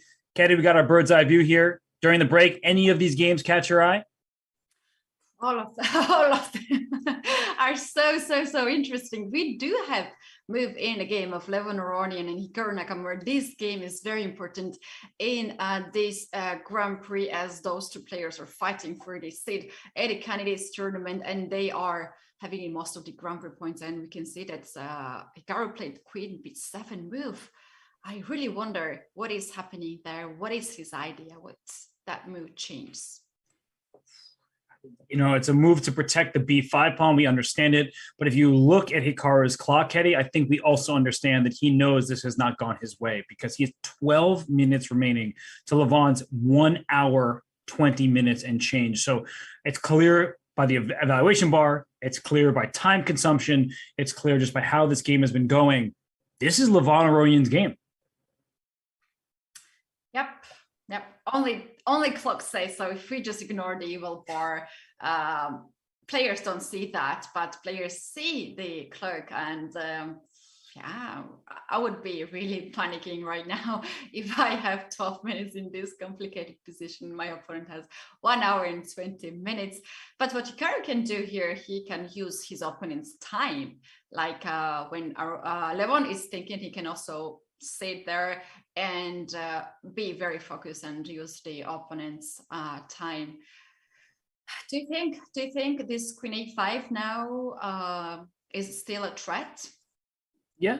I mean, you can also play the very simple Bishop G3. If we just go back 1 turn from both sides, Bishop G3 didn't work because after Knight takes G3, or at least it was complicated, you can throw in Rook takes E8 check first and then play Queen B2 and go after the B5 pawn. It's just a messy position. So I understand why the players didn't go for it. But the point is that this queen was under attack here. And so after we're showing lines like this and check, and black suddenly has the upper hand, because the queen is still loose and you threw in a check and C3 is hanging, all this fun stuff. So these were complicated lines, but with the queen on A2 in the game here, after Queen B7, Bishop G3, you can't even take it because your queen is hanging on B7. And the queen is no longer on C2, which means that you're just losing material. Oh yeah, and you cannot unpin this queen so easily as the knight on E4 can be hanging. So Robert, Hikaru mentioned at his channel that it was a big factor for him to win the first leg of the Grand Prix, that he has now additional thing besides playing chess, and he's streaming and he considers this as his main job. And he said that it's kind of like backup for him. Like if the things goes not as it planned in chess, then he has this work to do and he enjoys that. Do you think that was the main reason why he won the first leg of the Grand Prix? Yeah, I think that he's definitely built a lot of confidence in his chess because he's winning all these online events and he's always near the top, whether it's Title Tuesday, whether it's, the Rapid Chess Championship every single weekend, the Speed Chess Championship, which he has won several years in a row, the Champion Chess Tour, he does well in that as well. So, I mean, he's just doing well in all the formats and he is a great player. I think that people go to extremes in either direction. Oh, he's retired. He's not playing classical chess. He's over the hill. That's just ridiculous. And then, oh, he's the best player in the world because he wins online events. That's also not true. He is one of the best players in the world. He is phenomenal. He can win any tournament that he plays in. And I do think that streaming has helped him a lot. He has really built such a great platform where so many people tune into his each and every stream. And I think it did help in the first leg. The problem is sometimes you face someone like Levon Aronian, who is afraid of nobody, has beaten every player on the planet, and is in some of the best form of his career, as I was suggesting earlier. So yeah, Hikaru can win the Grand Prix and make the candidates. There's no doubting that. but he's also facing off against really strong people like Levon. So whether or not Hikaru, can go back to streaming, I think he's fully focused on the tournament at hand right now. And unfortunately, his tournament is getting off to a bad start. Oh yeah, it's so important to have a good start, even though that's they're gonna play once again with different colors. They will switch the colors and they have to play against other opponents too. But this is so important not to lose a game, right? I think if Hikaru can claim here for a draw, that's going to be a very good result for him. And he can say that he survived in the first round. But still the game is going on and we do have a complicated position here. So let's bring once again bird's eye view and check out what is happening to the other games. We can see the end game in the Kmart and Mamadurov's game has been gone okay for both sides. Let's bring up that game. The wrong one, and to get to the live position, yeah, this doesn't look like anything special. Again, this pawn on d5 is the biggest weakness on the board, but you can only attack it with your bishop, and then the black bishop defends it. So I think that honestly black can sort of go back and forth for a while here, and I'm not seeing how white intends to make any progress whatsoever. Right, they have reached already 34 moves. If they want to make a draw, they can just agree on a draw as they can now. But I kind of have a feeling that Vincent will display several more moves here in this position. But Robert, is there any real chances for him? No. I like to talk about every last bit of play in a position, and I was doing that earlier in this endgame, saying if you're not careful, something can go wrong for either side. But now it's at the point where, as long as you maintain this tension, I think black could make one mistake by taking this pawn f4, and even after you take on f4, it should still be a draw. But Mamadurov is not going to take there. Why would he? Because if white ever takes on g5, the king is very happy to be there. So there's no reason that Mamadurov will ever take on f4. He doesn't have to. And so I think he'll just move his bishop back and forth, and it should be a draw. Yeah.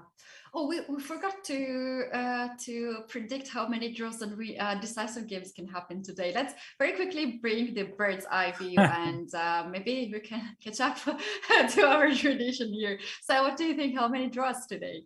So I think it's a bit misleading to only look at the boards because of the time situation. Like we were on that Dominguez game against Dubov where Dominguez only had like 15 minutes remaining. So even though the position is level, and I'm starting to like Dominguez's position from the black side, we'll have to keep an eye on the clock. But okay, how many draws will there be? I'll just answer your question without having any broader discussion. There will be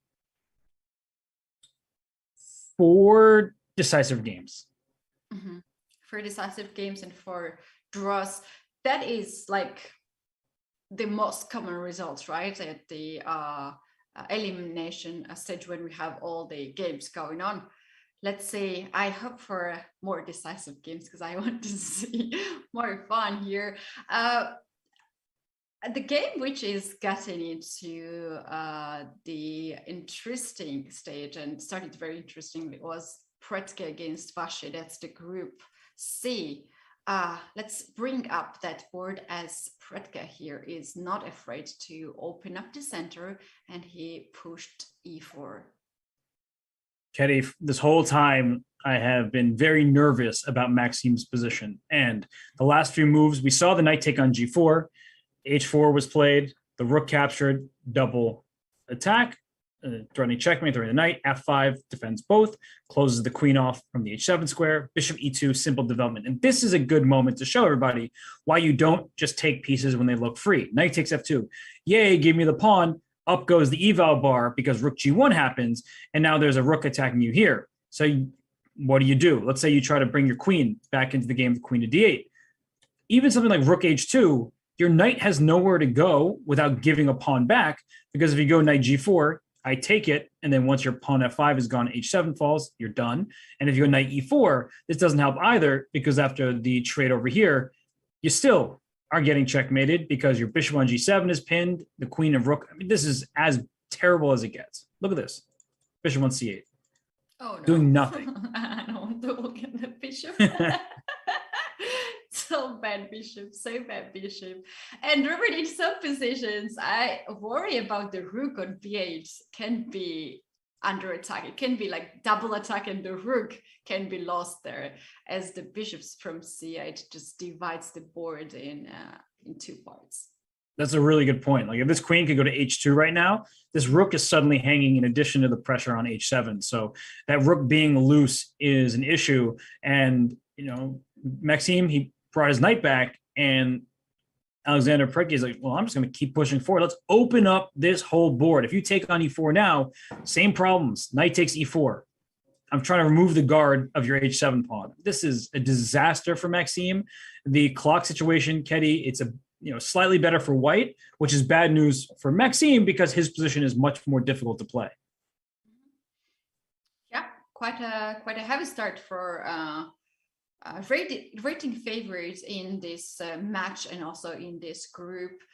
And I think Maxime is the player who has most of the chances in this group, as he already collected 7 points. But yeah, we'll keep the eye on this board. Let's bring once again bird's eye view and take a very quick look to the other games.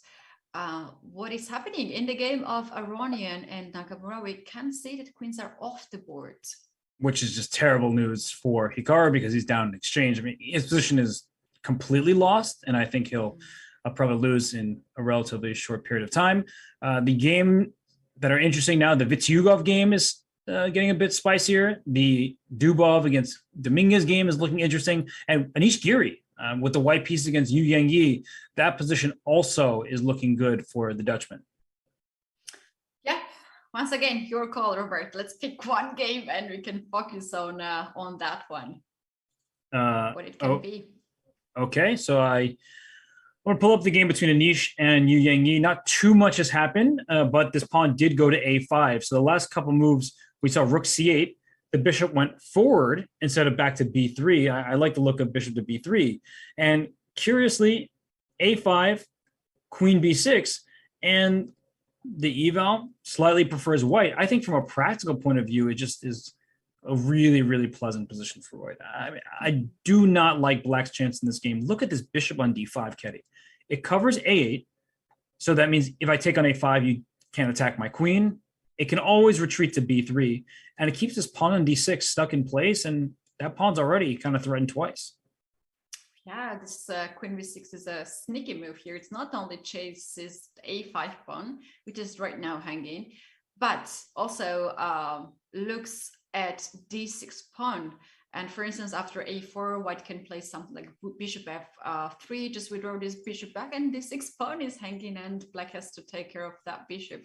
And, after capturing on d6, queens can be also traded, as the bishop on d7 is under attack, and the endgame is just safe for white and better for white for sure. I just showed you a line. Bishop f3 looks great. You can't play rook c6 because the bishop takes away the square. And if you play a3 thinking you're going to go checkmate, this is actually a really important moment, because I think a lot of us, if we were playing bullet or blitz, we'd immediately play move like b3. I'm not opening up my king, but you can allow your king to be opened a little bit if you're forcing the queens off because there's no attack. A takes b2 check. I'm not taking on b2. I'm using the pawn as a shield for my king. The queens have to come off the board because the bishop on d7 is not defended and there are two pieces attacking. And then this a pawn is so strong with this bishop on f3 covering the promotion square. So this is a disaster for black if it were to happen. So I really like what you suggested, Ketty, that bishop f3 is white's next idea with d6 about to drop. Mm-hmm. Yeah. This square d5 square, when it's controlled by the piece, is the worst for black. I'm a Sicilian player, and very often I have this structure with d6 and e5 pawn, and it's really, really painful when white has full control over d5 square. Where the piece can be knight, it can be bishop, it can be rook, even a queen can be very painful for black. And now white has all. White has pair of bishop, white has weaknesses that can attack at, and I don't clearly see black's plan here, like how black can proceed the game. Yeah, I would hate to have this position for black. It's like one of these situations, oh, I need to attack the white king, but white's king looks very safe, and white's pieces are so harmonious here. No, I'm not liking this for Yu Yengi. I think he's in big, big trouble. Yeah, it is. Let's very quickly take the bird's eye view, because I just saw that the game of Fredke and MVL got really dramatic as the evil bar goes all the way up for white. And we do have also some changes here. Wow. So knight takes e4 was played by MVL. It goes to show that he hated his position. He thought that if he didn't do anything drastic, he's probably going to lose. So he goes knight takes e4. Fredke takes back, and instead of taking on e4, which allows the queen to come to e4 and go checkmate the black king on h7, he plays bishop takes d4. And if we do a material count, Ketty, black is actually up material, right? Black has 6 pawns, white has 4. So an extra 2 pawns for black, but rook g1 check. Where does your king think it's going? H8? Knight g5. I mean, maybe you can play this for the moment, but no. No, it's no. There's no way to avoid these threats. So maybe he wants to run away on the queen side instead of king h8. The king f7. Okay, there has to be a checkmate. I'm gonna find the direct. So rook takes h7 check is the move you play automatically. But this is one of these moments where you don't necessarily have to rush, because the move c5 followed by knight d6, winning a piece, also looks pretty good, unless there's queen takes b2 check, and I'm not winning the piece after all, because takes, you get my knight. But I win your rook. I didn't actually see this. I'm being honest. I just got lucky that this is here at the end, rook f4 check. Oh, so if king e7, you go rook g7, and king e8 will be met by bishop h5. And this is the problem with this queen side over here. This other side, it's just locked there. I felt sad for these two pieces for black. No, and I was trying to be tactical and get my knight to d6. I didn't really see queen takes b2 check at first, but that's how dominant white's position is. That even if you allow this kind of tactic and black is temporarily up 3 pawns with no development, the game is just done. Yeah, this is so weird, Robert. Like, we know that MVL is a player who can save games that he is having very bad position and he is fighting until the last moment. But here we have this game. He's playing very fast and makes this kind of moves. He just follows white's plan. And there was also the situation in the second leg in Belgrade when he played against Richard Roberts. He got a little bit worse position in the opening, and then he made next moves really fast, and he never actually fighted back.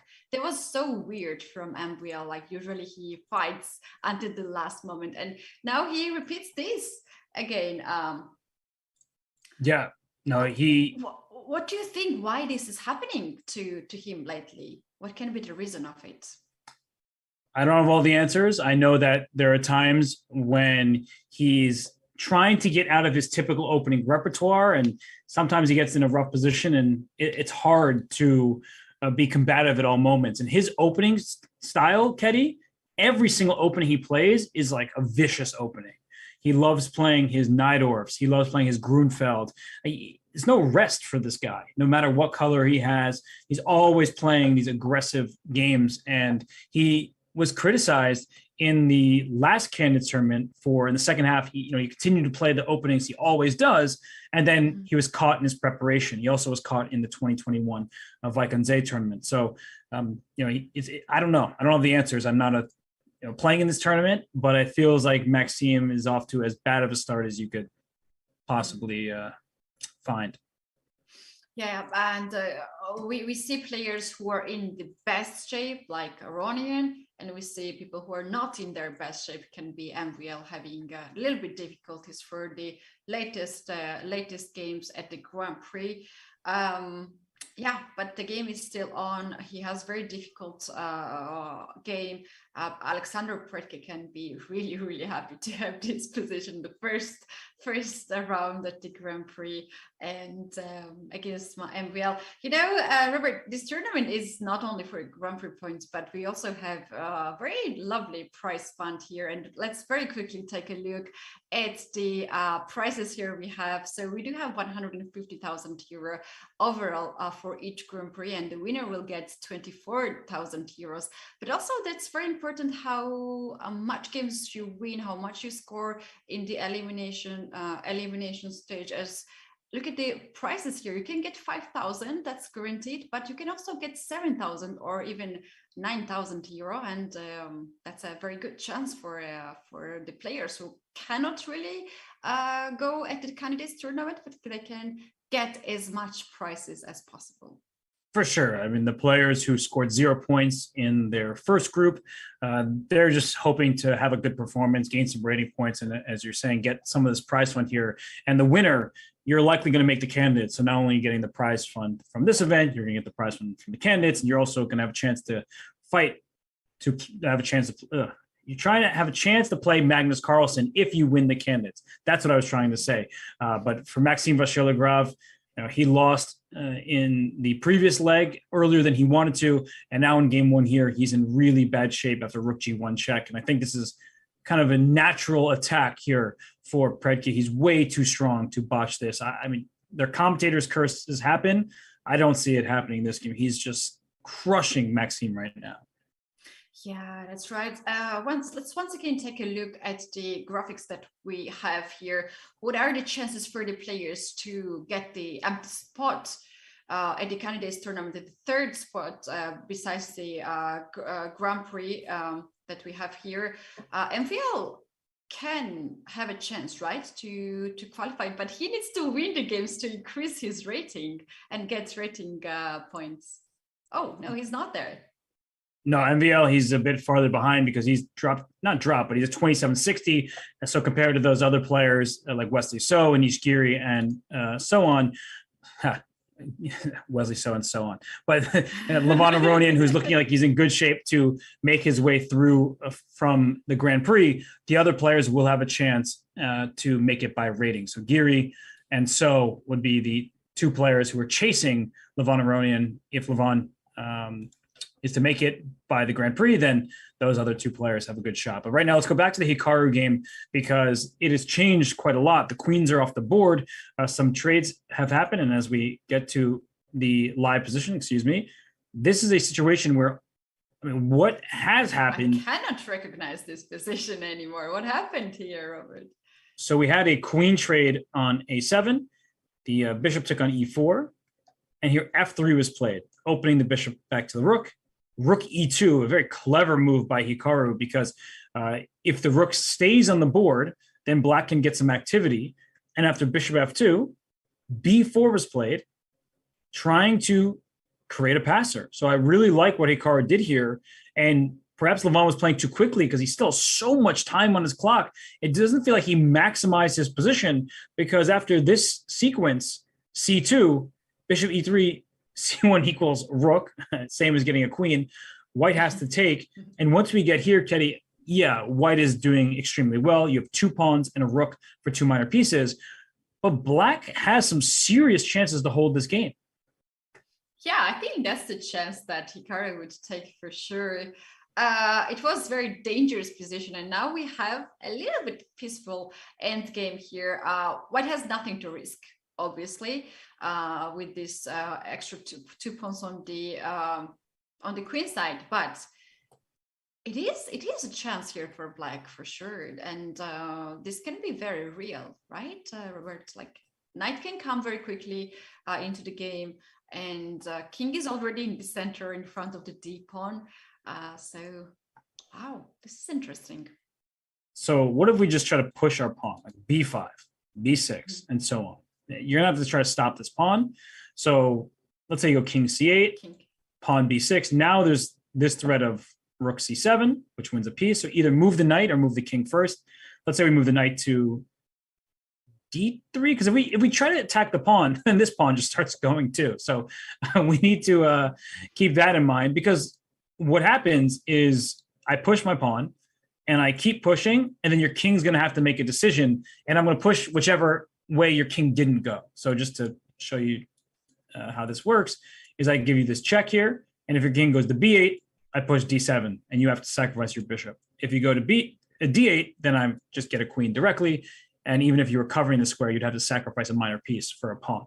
So that's the threat, Ketty. So black needs to rush this knight back to help defend. Yes, and we mentioned earlier the knight is a little bit slow piece to get into the game. Now, instead of this knight, if there's a dark square bishop, that can be a safer path for black. But b5 we have on the board. This is the time where Hikaru has to make a really smart decision where to place his knight. Mm-hmm. And I think centralizing the knight makes sense. And if we just try to do the same thing where we push our pawn all the way here, already you see the evaluation bar saying you push this pawn too far because now I attack this pawn and there's no easy way to defend it. So white doesn't have this free hand to just run the pawns up. You need to be very careful. So in this position, I assume the outside pawn is usually the one that you want to go with because rook a8 check followed by b7 will result in a queen. So the king probably has to run back towards a queen side over here. And yeah, it really is not that easy to convert this position. Even though I feel like white should win, it's going to be quite difficult. Yeah, it can be a long game. Here, black can try to control the pawn by knight and the bishop. Like d6 can be pushed, but the knight controls d7 square, and king can try to control b pawn. So that's, I have a feeling with white's king gonna start to come into the game, play king g1, king f2, king e3, and then this king can decide to go on the king side and try to create some weakness or help rook and these two pawns on the queen side. So yeah, still very tough position for Hikaru here, and he's down to 9 minutes. And is this close to the time increment? Yes, they're moved 35, so very moves. close. But he, it's a big moment right now. He needs to find the correct defensive path, and rook f7 is also an option for white. So a lot to calculate.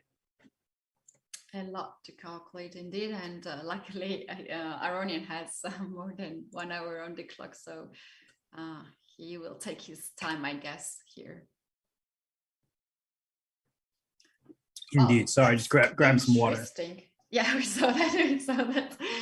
Robert, I wanted to suggest a game of Daniel Dubov and Lenir Dominguez, as the things are so interesting on the position, but also the time wise. Seems like Dominguez is having less time on the clock, but look at this pawn g5. Yes, the last move, pawn g5, which gets rid of the target at the very least, where white has one rook on g2, maybe the next coming to g1. And I already liked black's position before all this happened. The king on f8 is very safe now. These pawns are not good. And knight d5 to f4 at some point is what you want to accomplish. You can't get away with it for the moment because the queen's on h3. I don't like this at all for Dubov. Yeah, and the fact that he has more time cannot be, or can be, dangerous here for Dominguez, as they have played 24 moves now. They have played, yes, 24. Yeah. So he has to make a lot of moves still to reach 40 to get the time increment. Do you think Dominguez will here struggle on a little bit in the position because of the time?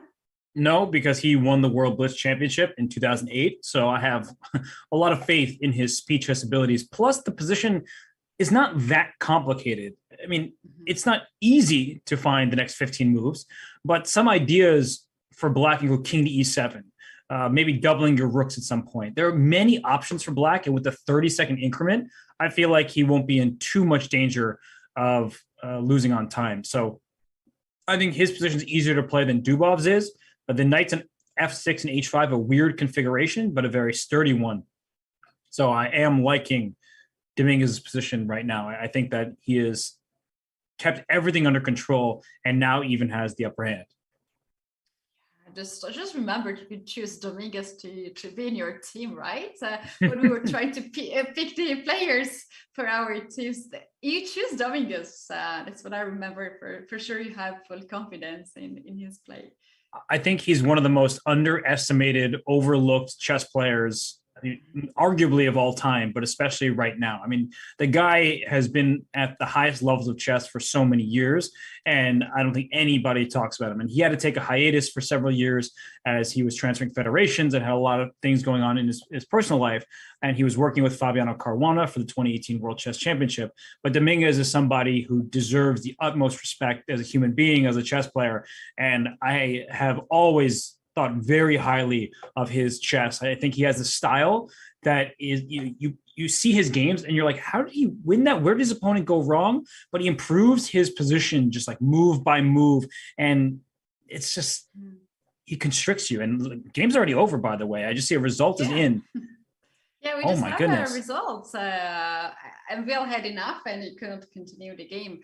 And he resigned on move 23. Robert, this is unbelievable. This is truly unbelievable. And Alexander Perky can be very proud of his achievement here. Not many players can beat MVL in 23 moves. Not many people can beat MVL, period, except for everybody who's watching the entire chat. Of course, they could beat a player like Maxime, but the resignation happened because the exact sequence we were looking at before.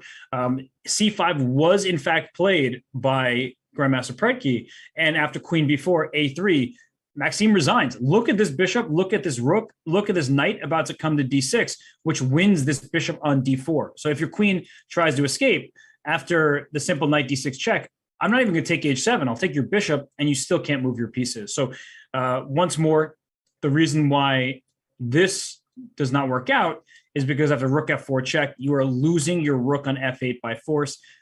Either bishop H5 check and rook G7 check, or vice versa, will win this rook for free and thus the game.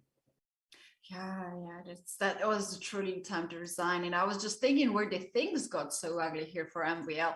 As we saw this game from the very beginning, and you just explained all of us all the sequences there. And another game has just ended too. This is Vincent Gamer and Shakir Mamadiro. They agreed on a draw here, and they decided to save the energies for the rest of the rounds as they have to play more games, and this game is not the one they want to be focused too much, right?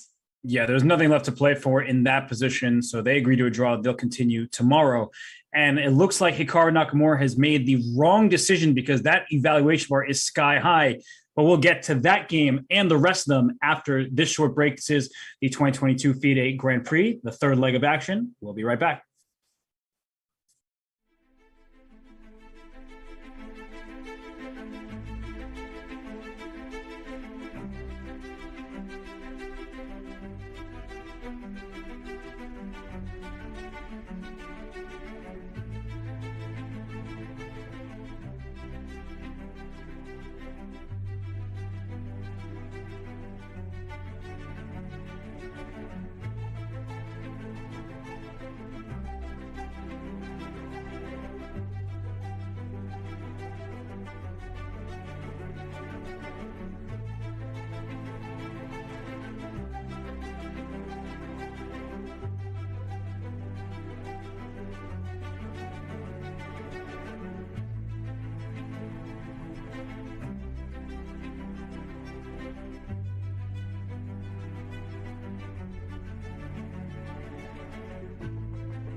Magnus Carlsen is on the brink of adding 5-time to his World Chess Championship resume. Will today be the day, or does the challenger keep us here just a little bit longer and maybe start the comeback story we're looking for? In the Italian game, there are often lines where you have a variety of choices from the white side that also keep the pressure lasting. Maybe Jan does have some sort of tactical variation in mind. He played G3? Oh my gosh. It could just be him saying, like, he understands this is the match, and he figures going for the exchange sacrifice is his only chance to do something. I'm trying to justify the fact that G3 is a horrific blunder, and White is going to lose the game within the next 10 moves. This is just unbelievable. This is Magnus at his best, and a very difficult task for Jan Nepomniachtchi as the challenger. The dominating storyline right now is blunder after blunder, and it just feels like it was gift wrapped to Magnus, and that's not how I ever want to remember any sort of chess game. What now feels inevitable, but ironically, of all of Magnus's wins, the clinching game for the title may ultimately prove his most inaccurate game, just because he had so many ways to win, and this became a bit wild here toward the end.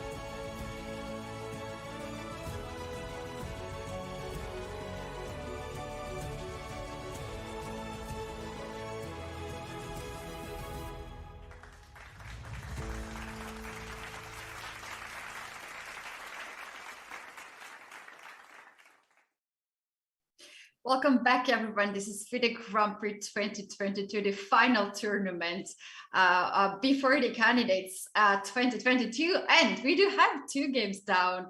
Rest of the games still in progress. I'm Kelly, this is Robert, and we're bringing now all the games on the screen. And Robert, today our eyes goes to the game of Levon Aronian and Hikaru Nakamura.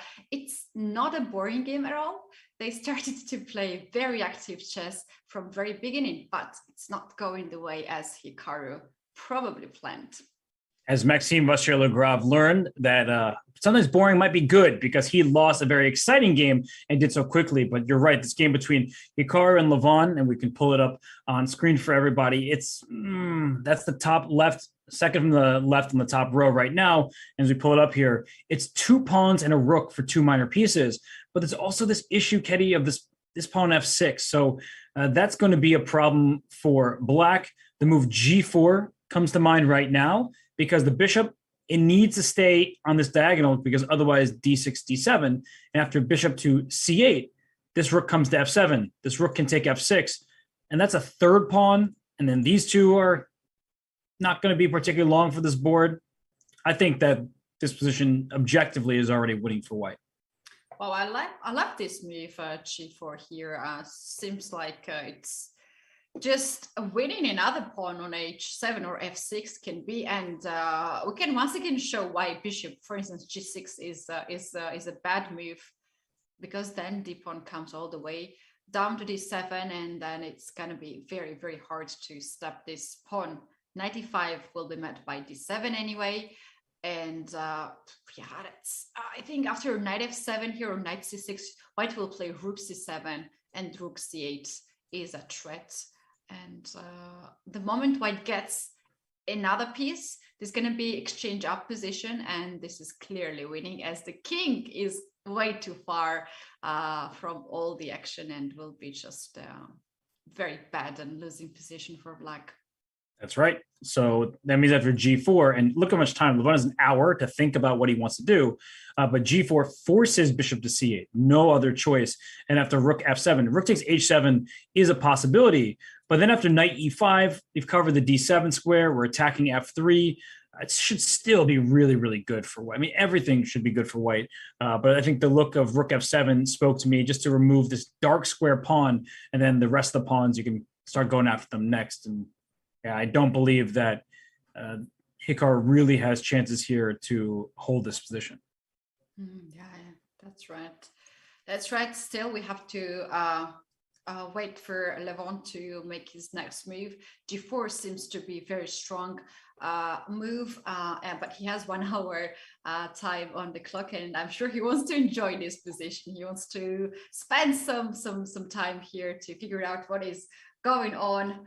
Shall we take a look at the other game while we are waiting for a move of Hikaru? And Robert, the game of Sam Shankland and so Wesley So goes really smoothly here, but I can see that White has still an extra pawn on the board.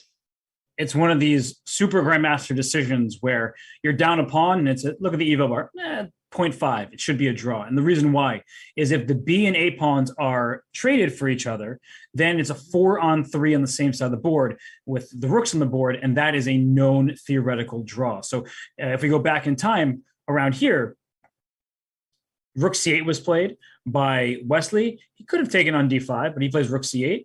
And we get to this position, Queen C2, Rook B5, Rook takes E5. And that was a clever little trick by Sam, is if you take on E5 after taking on B2, it doesn't work like in the game. It's even material. And the big difference is that with the pawn on B6, once you check and play Rook E7, this pawn, but also the A7 pawn was under attack because the pawn was on B6. So a really nice move order by Sam Shankland here to make this work. And Wesley says, I don't really care. You can have the pawn on A7.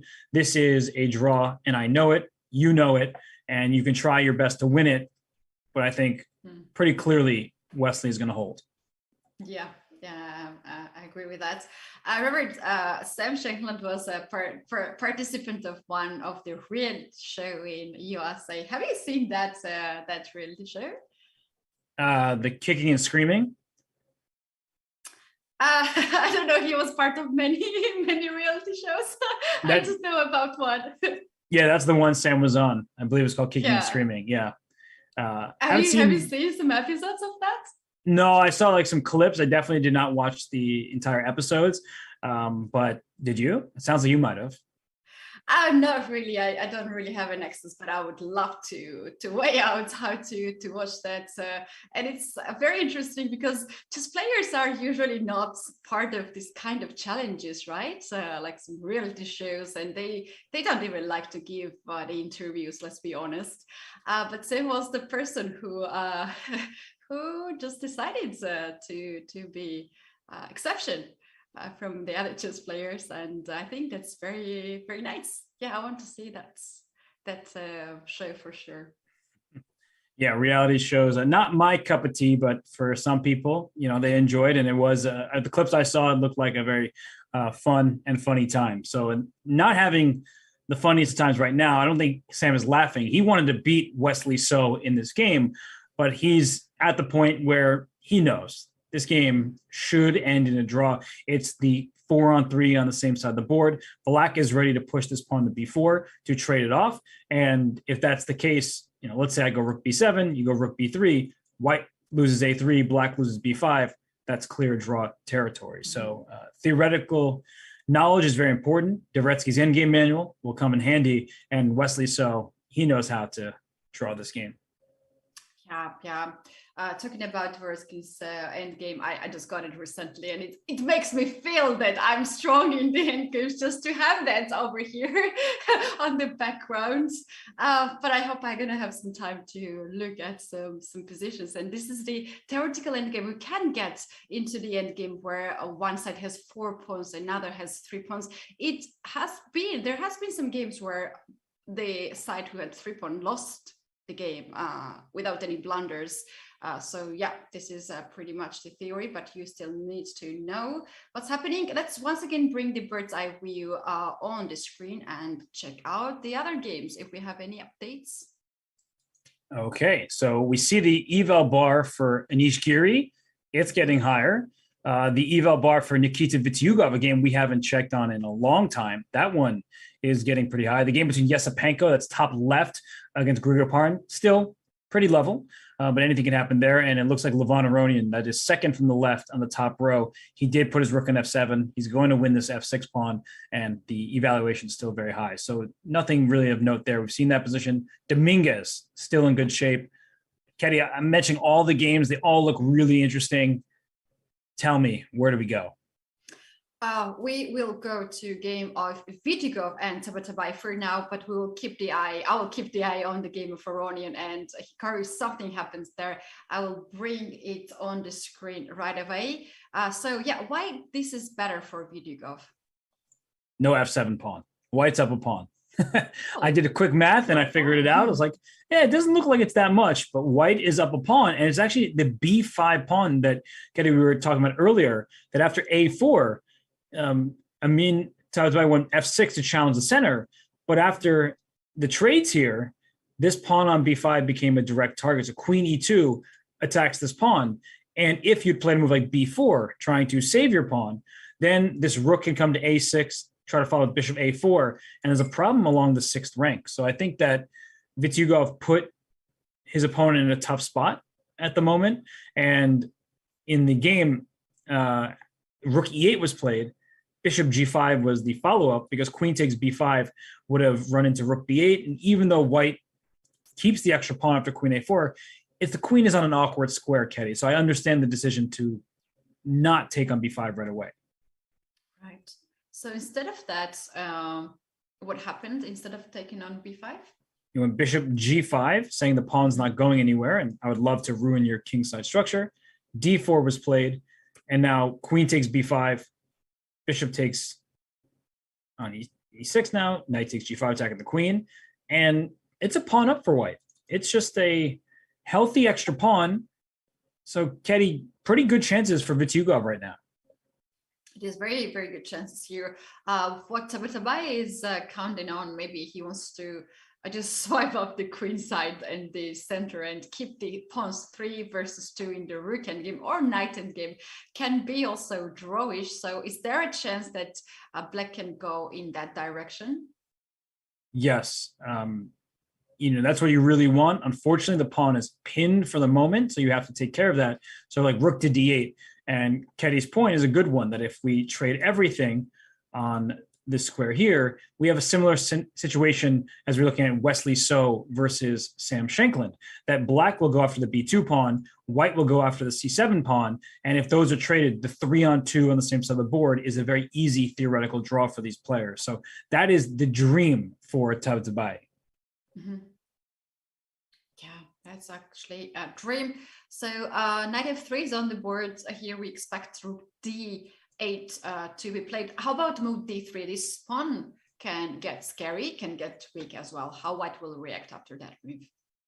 Probably king F1, just bring the king closer. That also makes rook E2 a little bit less likely because if the rook comes to E2, I'm already thinking about moves like rook takes pawn on D3.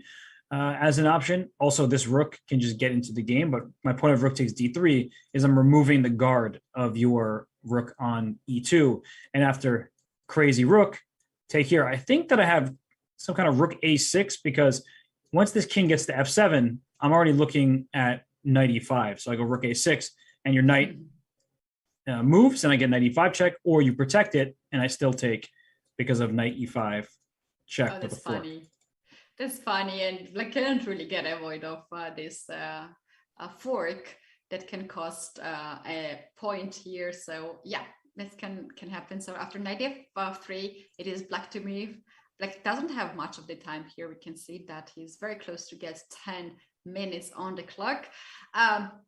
Can we very quickly go to the game of Anish Giri? Let's once again bring bird's eye view and check it out. I would like to go to this game because I see B2 pawn for black, and that scares me a little bit. Yes, the pawn on B2, but it would scare you more if the pawn were not there, right? If we took the pawn off the board, then the open B file would be really scary. This pawn actually shields the white king for now. How did this happen? Well, back on queen B6, A4, the bishop went to E4 rather than to F3. And this gave Yu Yangyi a tempo to attack this bishop on E4. So F3 was played, A3, queen takes D6 still was the choice.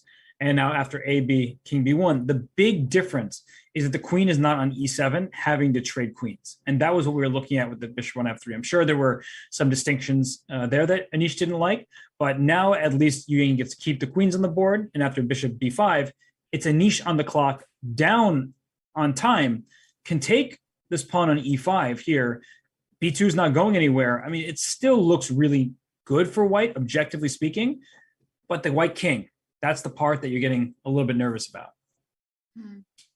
Yeah, that's right. That's right. Is that Anish struggling on the clock? I see 13 minutes for him, and Hyungi has more than 10 minutes on the clock, more than Anish. Yeah, he's double Anish's time. It's move 22 about to be played. So Anish will have to speed up. And when you play quickly and your king is open, things can go wrong. But I do believe his king is actually decently safe for the time being. He gets to steal a central pawn. The queen on h4, not participating in any attack right now. So a move like bishop a4, the bishop on e4 defends here. I think that white is holding steady for now, but I could see a time scramble situation where it can get out of hand. Yep, and yeah, we will keep the eye on this game as well. Today is crazy day. All these games are so sharp and they are progressing so fast. We don't have actually so much of the time to focus on one game so fast. Let's very quickly take a bird's eye view on the screen. And the latest move of the game, Dubov Dominguez in the Group B, has been played d5. This is something that we have to check it out. And for a moment, Robert, I saw that the evil bar went all the way down.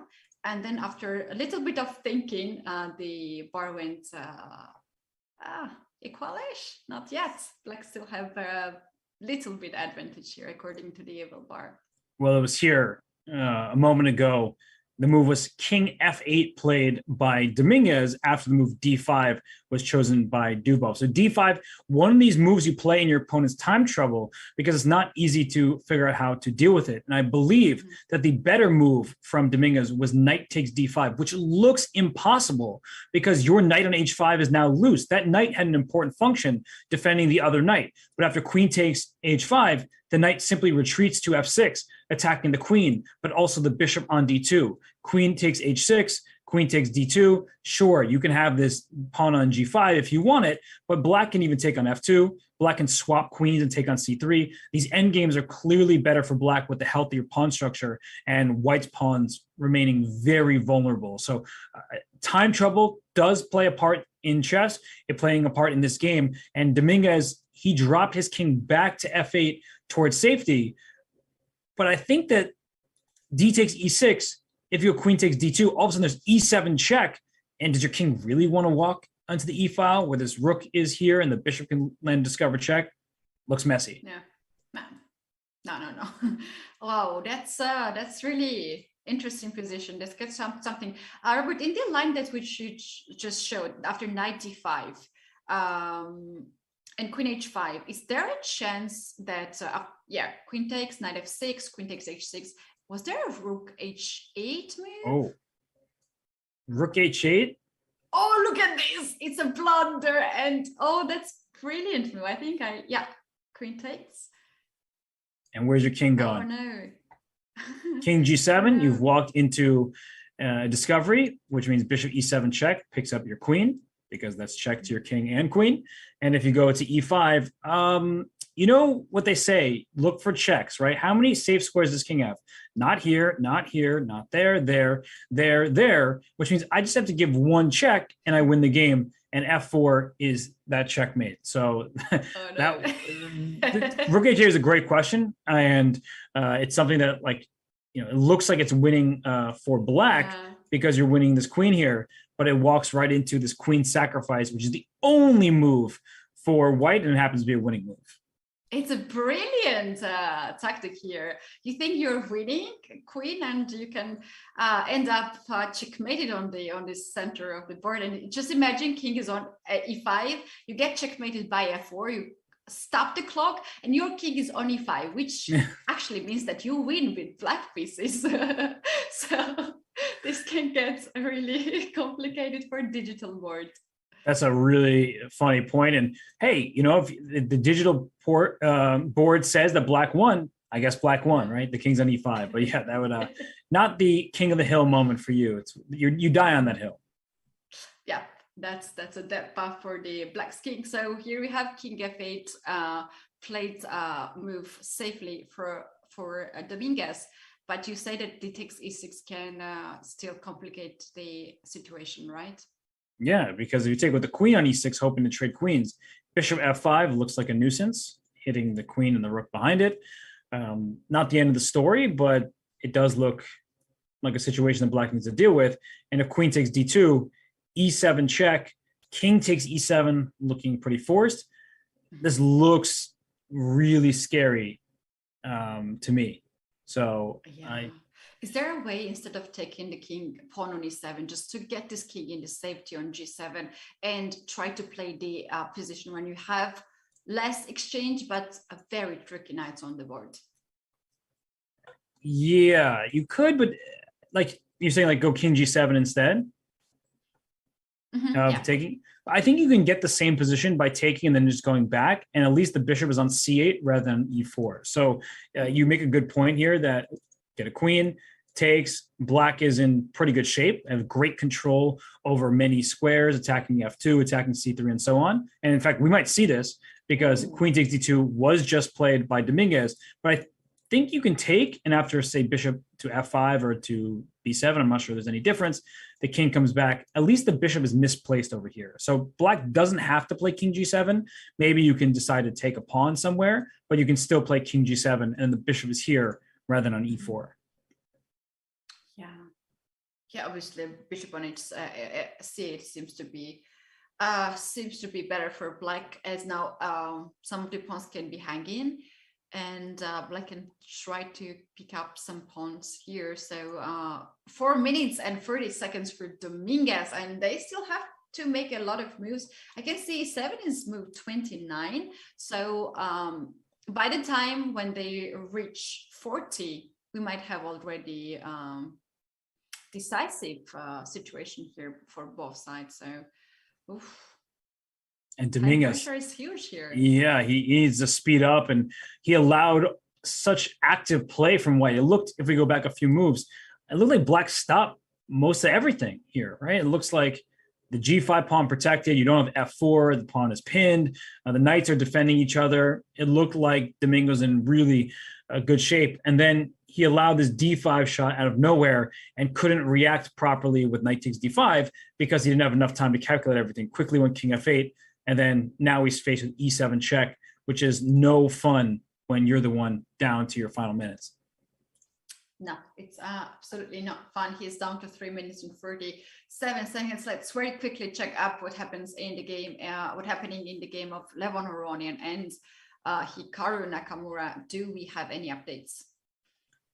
We have, looks like the evaluation bar still sky high, and the position is now one where white has 3 pawns and a rook for the 2 minor pieces. So I believe that objectively, the position remains one where white should win this game.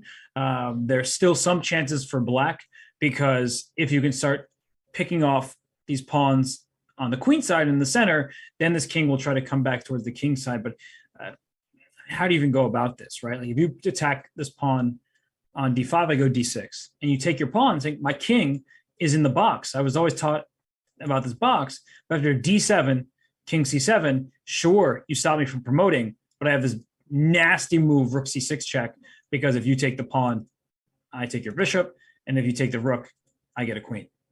Oh yeah, that's so unpleasant here for black.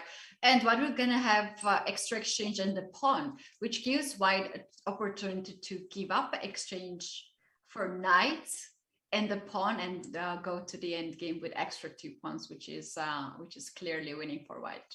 That's right. So I don't even think you can get this pawn, even though you want it. You're going to have to somehow defend around it. But like, let's say you move your knight to f4, going for the same thing. You still can't take on b6, because if you take here, d7 check, if you stop the queen from joining the board, then you lose your bishop on a6. So, I mean, this seems to be a situation where maybe you have to kind of sit and wait if you're Hikaru with a move like bishop to b5, but this king comes up to g3.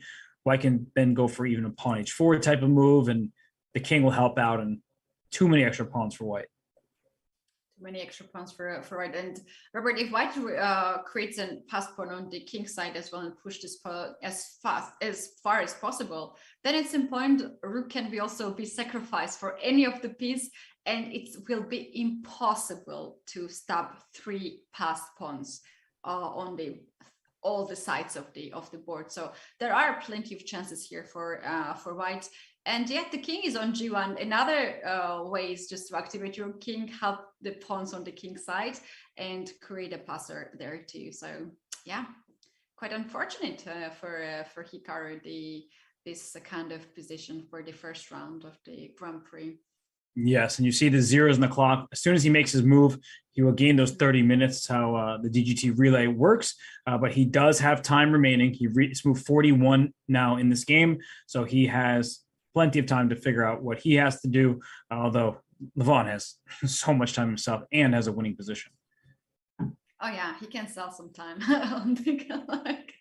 He has so much of it. Let's very quickly take a look at the bird's eye view and check up other games, what's happening. So in the game of Sam Shankland and Wesley So, we see that the queen side pawns are off the board, and now we have this situation where we have 4 pawns versus 3. Still some chances. Do you believe that this can get anywhere? No, that is going to be a draw for sure. There's no way Wesley loses that position. He knows it too well. It's straightforward for somebody of his caliber. So Wesley there in the bottom left-hand side of the screen, he'll hold that.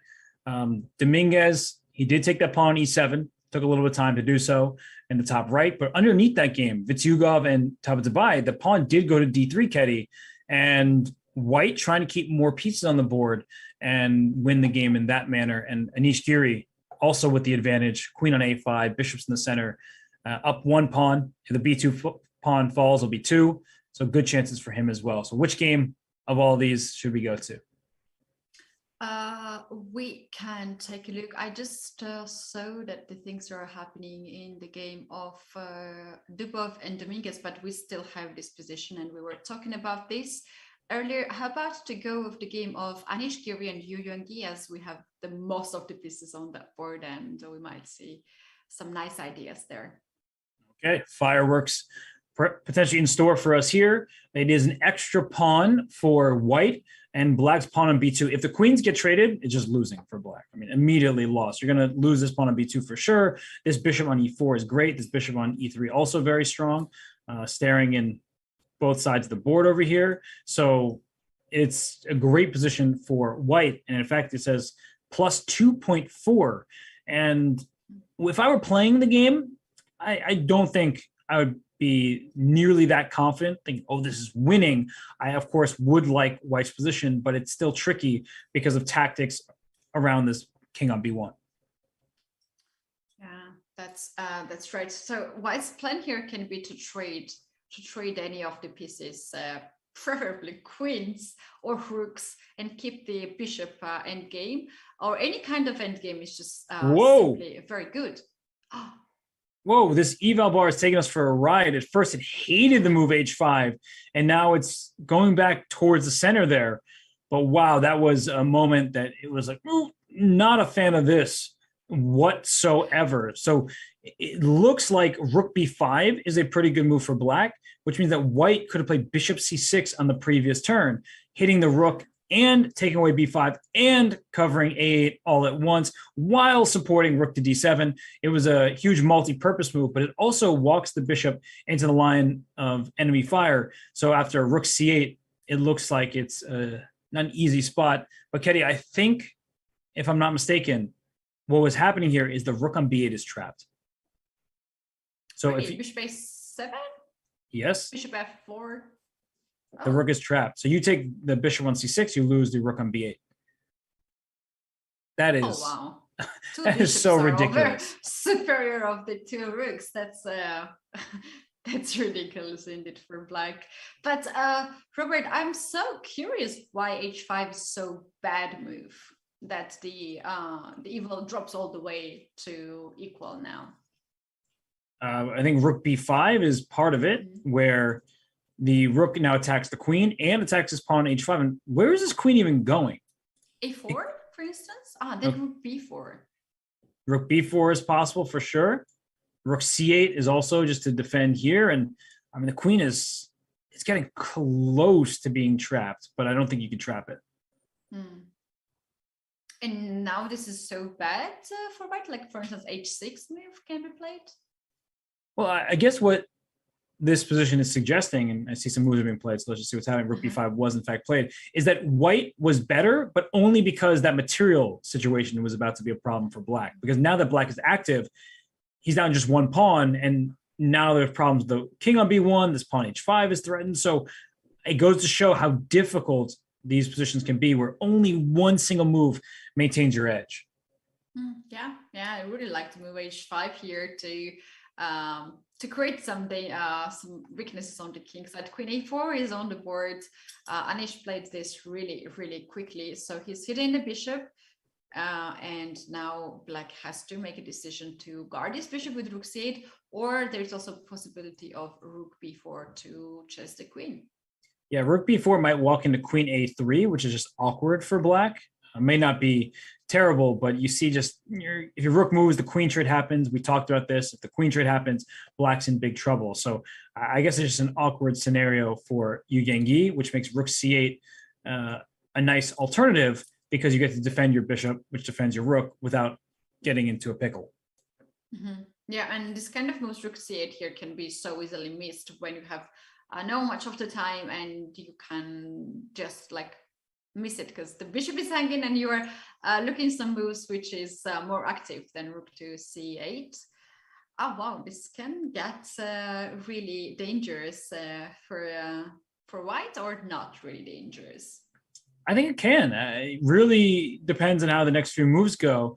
But the queen on a4, it's helping the defense to some extent, but it also it's sidetracked. It's not really in the game. But I don't see how black really wins this game, right? It's looking like some decent options. Maybe there's a queen c7, rook a5 at some point. That actually is something you need to keep an eye out for, because if I can team up on this pawn a2, that's how white gets in trouble. But speaking of white getting in trouble, at the corner of my eye, catching the full board scene here, look at the game between Dubov and Dominguez, where that evaluation bar has plummeted, and Dubov's queen on top right of the screen here, it's on f1. None of his pieces can really do much of anything. It's just complete domination for Dominguez. Wow, it's so bad. It's so bad. This king, rook, queen. That's so bad. There is so much space for the pieces, and they are stuck in the one side. That should be a chance for Dominguez here to find a way to punish that kind of moves. Yeah, and bishop g4, it turns out, was a mistake. It takes away access from this queen. So leaving a square like f5 potentially open to the queen, or getting the bishop on a more active square, because the bishop on g4, it's not where it wants to be. Maybe a move like bishop a6 covering a longer diagonal, because here the queen goes back to f1, and at some point h5 might even be a threat. I'm guessing that a move like queen takes c3 can't be bad, because I'm threatening to take on g4 and queen f3. a3 is hanging. No, okay, this is like white can defend for some moves here, but this is not a good position. Yeah, and this is a little bit strange, as Dubov is blitzing out the moves while he has 31. I mean, it's more than half an hour. For sure, he is blitzing out because Dominguez has not much of the time. That can be the strategy of the player, but he's finding not the best moves here. Maybe it's good to take some time and find the better moves. What do you think? What can be the strategy here for Dubov? Why he's playing so fast? Looks really, really bad. I mean, I'm trying to queen c2 played. h5 might win this piece because the queen took away the f5 square from the bishop, and I actually think h5 is a threat. It's a risky move because g5 is left unguarded, but h5 could be a big threat if you're not careful. Or knight takes g4 because you have to take with the pawn, and that opens up this diagonal, for example. I don't like this at all. Yeah, I like also the move like knight d3 to hit the pawn on f2. You have to guard this pawn by the king or by the rook. But anyways, then the knight can get on b2. This supports the rook to come on d1, and something really bad gonna happen on the back rank, as knight from f4 also takes g2 square under the control, and white's king can be in huge problem. This is terrible. It's like the most miserable type of position to play because you can't even move your queen without dropping the f2 pawn. You need that pawn. You mentioned rook d1 ideas. There's rook d2 ideas. And this rook is very active. You can even take this bishop, as we were talking about before. Let's say make a move like a4. Yeah, this pawn is already hanging. But I could even consider taking here because the rook can't take back. You have to take with the pawn. And in this particular position, maybe it's not going to be winning for black, but opening up this diagonal sure does look scary in many of these positions. It does. And oh yeah, I like this this way to open up the king on h1. Doing gets down to 2 minutes and 50 seconds right now. Shall we take a look at the bird's eye view and check out other games as well? For instance, the game of Sam Shankland and Wesley So goes to the pawn end game.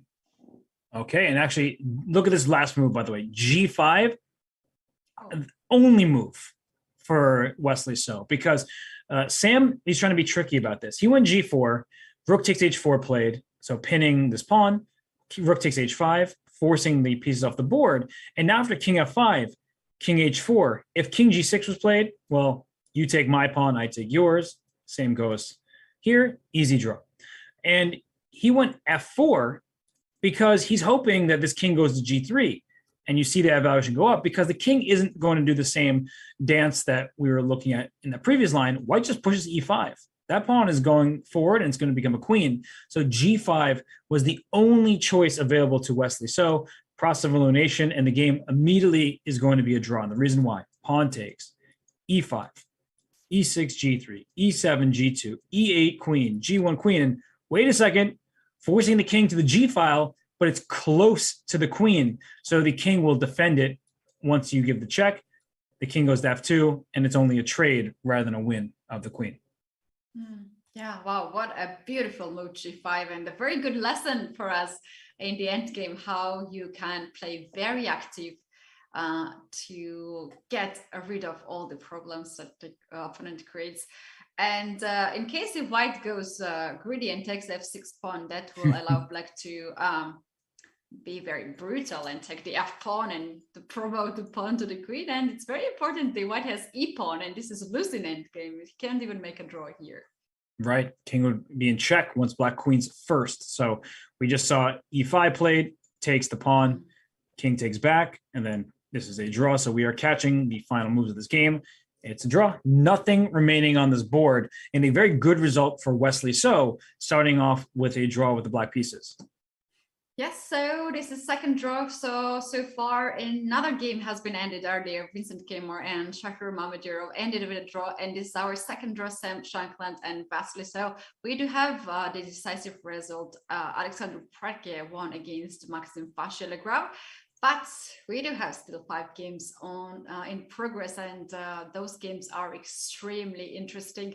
Any updates in the game of Aronian and Hikaru Nakamura?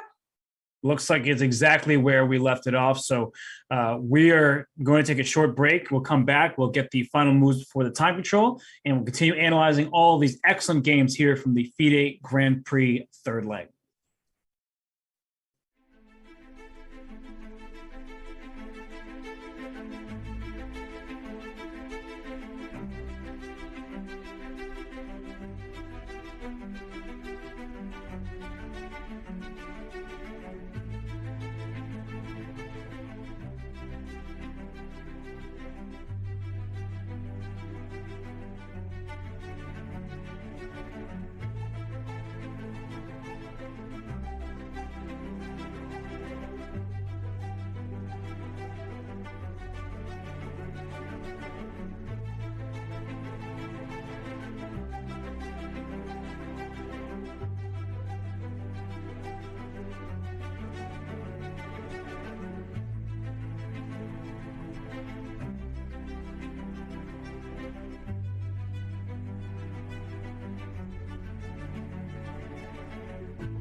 play chess online or learn how to improve? Join us at the #1 chess destination in the world, chess.com. With hundreds of thousands of people playing at any moment, you'll quickly find a game with someone at your level, whether you're a total beginner or a grandmaster. You can play games at any pace against friends, other members, or one of our many computer personalities. Chess.com makes improving fun and easy. Sharpen your game with tactics puzzles and enhance your strategy with our videos and lessons by top masters. Learn from your own games with Chess.com's easy-to-use analysis tool. Regardless of your skill level, Chess.com has all you need to take your game to the next level. Chess.com is your go-to source for chess news, live coverage of tournaments, events, and everything in between. Experience Chess.com anytime and anywhere, whether you're at home on your computer or on the go with our mobile apps. Signing up is free and easy, so what are you waiting for? Join Chess.com today.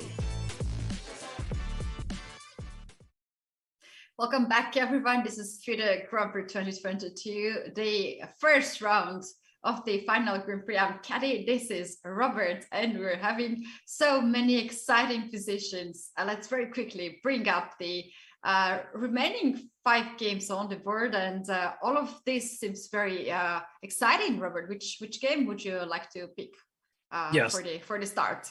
Every single one is exciting. The game between Yesipenko and Opar in the top left, we haven't been focusing on it just because not too much has been going on. We have great respect for both players, but the other games just happen to be more appealing to our eyes. And I think we should start perhaps with the game between Dominguez and Dubov because it's changed the most since we last left. And Dominguez has finally reached move 40. He gets extra time, so he gets 30 extra minutes, but his advantage, not all of it, but plenty of it, has slipped. Yeah, just went out. Let's see what happened. He had so good position, and we see that a lot of changes has been happened here. So let's take a look very quickly. Okay, so we left off bishop g4, knight came to f4, queen f1, queen c3. So we saw this moment, and h4 played by Dubov. He is threatening the black king side. Rook d2 was played, queen c1. And we saw knight d3. So at this moment, the queens come off the board, and black remains better in this position. But there was, I guess, back when he went rook to d2, it appears that the move, say, rook to d4 or rook to d5, keeping more pieces on the board was a better option for black. Because if white is ever to take on g5, look what you've done. You checkmated yourself. You're not checkmating black. Black's checkmating you with queen h7, or the rook sliding back at some point. Things like that are going to be a problem for white to deal with. So rook d2 was over ambitious, I guess, because it allowed white to try and trade the queens. And once the queens come off the board, black remains better in the live position here. Dubov has a lot of work ahead of him, but we can see in the evaluation bar, not so terrible, even though it looks great for black to my eyes. It looks really good as black has 2 pawns for exchange. There's enough material to balance the rook. But yeah, this might be more drawish rather than better here for black. For now, g4 pawn is hanging, but I believe king h3 here makes sense to step aside for a bit, or king f3 can be really tricky. Over, look at that. I almost blundered the pawn on g4, because after king f3 there will be rook to f4 check, and then next move black can take the pawn on g4.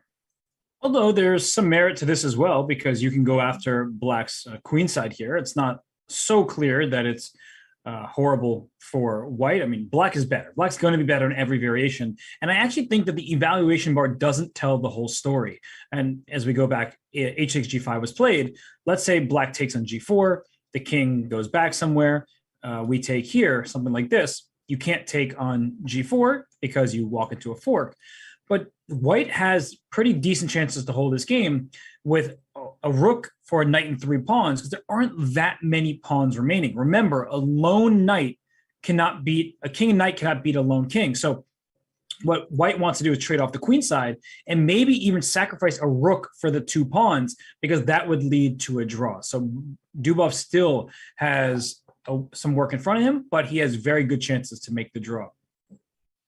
Yeah, that is right. Dubov is one of the players who had really slow start at the first Grand Prix in Berlin, and as he was recovering from COVID, post-COVID situation, and now this is the second tournament for him. What's your thoughts, like personal thoughts about three tournaments only? Three tournaments, and the players can have only two tournaments out of this. Is this enough chances for players like Dubov, who had not so good first leg and then has so slim chances to fight for a candidates tournament? Well, I think for someone like Dubov, based on ratings, based on the strength of players, he's not likely to make it to the candidates if there are more events, because the more events there are, the stronger players typically rise to the top. For someone like Grishuk, who did very badly in the first event, having more events would allow him to have caught up. Of course, his second event also didn't go well. So I think for Dubov, players of at that level, maybe it's not as big of a difference. But for somebody even like Dominguez, where you have two solid results, but you don't have two stellar results, that's where things can be a bit tricky. So I do think also that the way the groups have been made, even though it's drawing of lots and they put players in different rating categories, I think the way some of the groups have played out, where some are so much lower rated on average than others, that's been a bit odd to see. But if it's done randomly, I mean, maybe it's rethinking the system rather than anything, because it was not intentional. Sometimes the group just happened to be 30 points lower rated than the other group, because the first two legs, Group D was the group of death. The first one had Dominguez, So, Hare Krishna, and Shirov. It was brutal. Yeah. We remember that. So it was quite a start, and now we have that Group A. But Andrekin was also supposed to be in the Group A. He is now withdrawn for the personal reasons, and we do have Esipienko. But imagine Andrekin also playing in this tournament in Group A. Then we're gonna have Hikaru, Rodin, and Andrekin. Three of them could have really good chance to score a lot of Grand Prix points here. All right, let's take a look at the bird's eye view and check out what happens into the other games. And look at this pawn on h6 of Anish Giri. But somehow it says that the injured man says that the Yu Yangi has slightly better position. This game has been a true back and forth affair. And right now, the bishops have been traded. We've talked about this several times today. When you have the bishop pair, you like having bishops, both of them. Without the light squared bishop, perhaps Yu Yangyi, first of all, he can take this pawn on f3. But I was going to make a point that the light squares are vulnerable, whereas that bishop on e4 was really strong in the past. So things are going wrong for Anish. Really, ever since if we go back here, I think it's hard to criticize a move too strongly, but the move you suggested, bishop f3, it seemed to have been more forceful, and going after this d6 pawn with a queen trade on the table was likely a better option than what has happened here, because bishop e4 allowed this important queen h4 move. And with the queens remaining on the board, white was better. There's no denying that. But the position is much more complicated in this manner because the king on b1 was not very safe. Yeah, that's true. And this was completely unnecessary complications. And it's possible to make here some mistakes like h5, a little bit inaccuracy. It did time trouble. Anish is the one who had time issues here in this game, and now we have bishops off the board. There's no bishop pair. There's no light square bishop to control all these squares, and there's a pawn on b2. That still scares me, Robert. This pawn, I don't like that for white. No, because now the king has nowhere to go. So if this queen can deliver a check on the diagonal, it's a problem. So queen takes f3 looks almost automatic right now for black, with queen f5 to follow, or queen e4, depending on what happens. And h6, g7, there's no attack, right? It's just you're taking a pawn there. You don't have enough pieces, enough firepower going against the black king. So queen takes f3. I think white will need to play a move like queen a4, which tries to attack this rook. Also, at some point, you would like to get your queen somewhere towards the center, or back to d1 to trade. Like, you need to get this queen off the board, I feel like, because otherwise the king on b1 is in bad shape. Oh yes, it is. And h6 sometimes it's better to be ignored just like this. Don't push g6 because it can create a weakness on g7, and also the king can be checkmated on the back rank. And to take the pawn on h6, that can open up the diagonal, the file. So you just don't react with that and just keep the pawn there. Right, because g6, as you're pointing out, it creates many issues, long-term back rank problems. The dark squares are white's for taking. You see g6 would immediately give white the upper hand, probably move like queen d6, freezing the knight. Otherwise, you get checkmated. If the knight were to move, and the queen comes to f6, and you're going to get checkmated on these dark squares here. So it's not a enviable situation, and g6 is just wrong. And I don't think Yu Yingyi is going to play that. So here we have this very interesting game still going on. Let's once again bring the bird's eye view and check out the other games. So in the group A, Aronian Nakamura, here we have white starting the pawn push on the king side. And is there another pawn hanging now on g5? There is.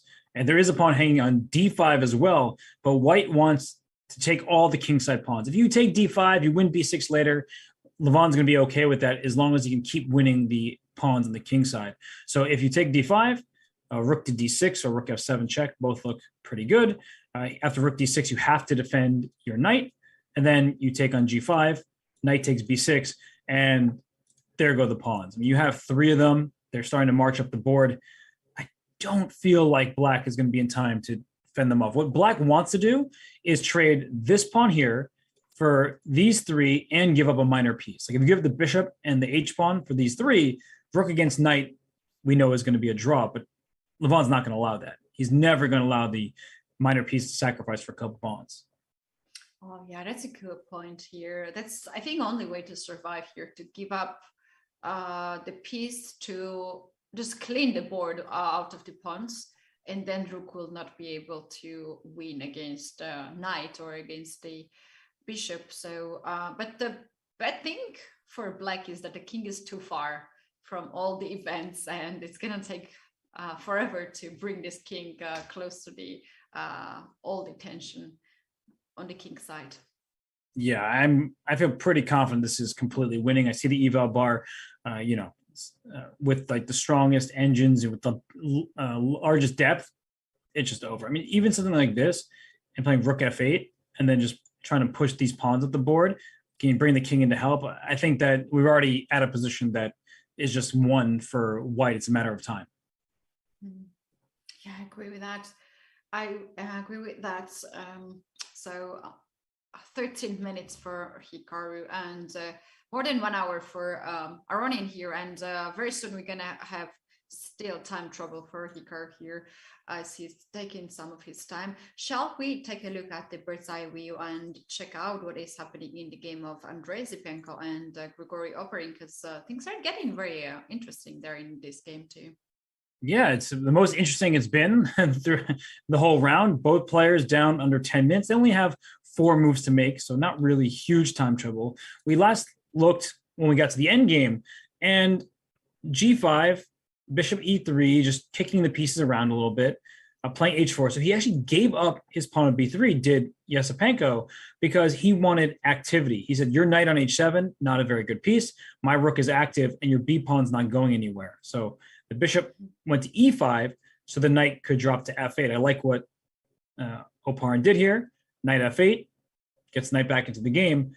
And here bishop c5 wins back this pawn, because if you play bishop c3, you're tying all of your pieces down to this pawn over here.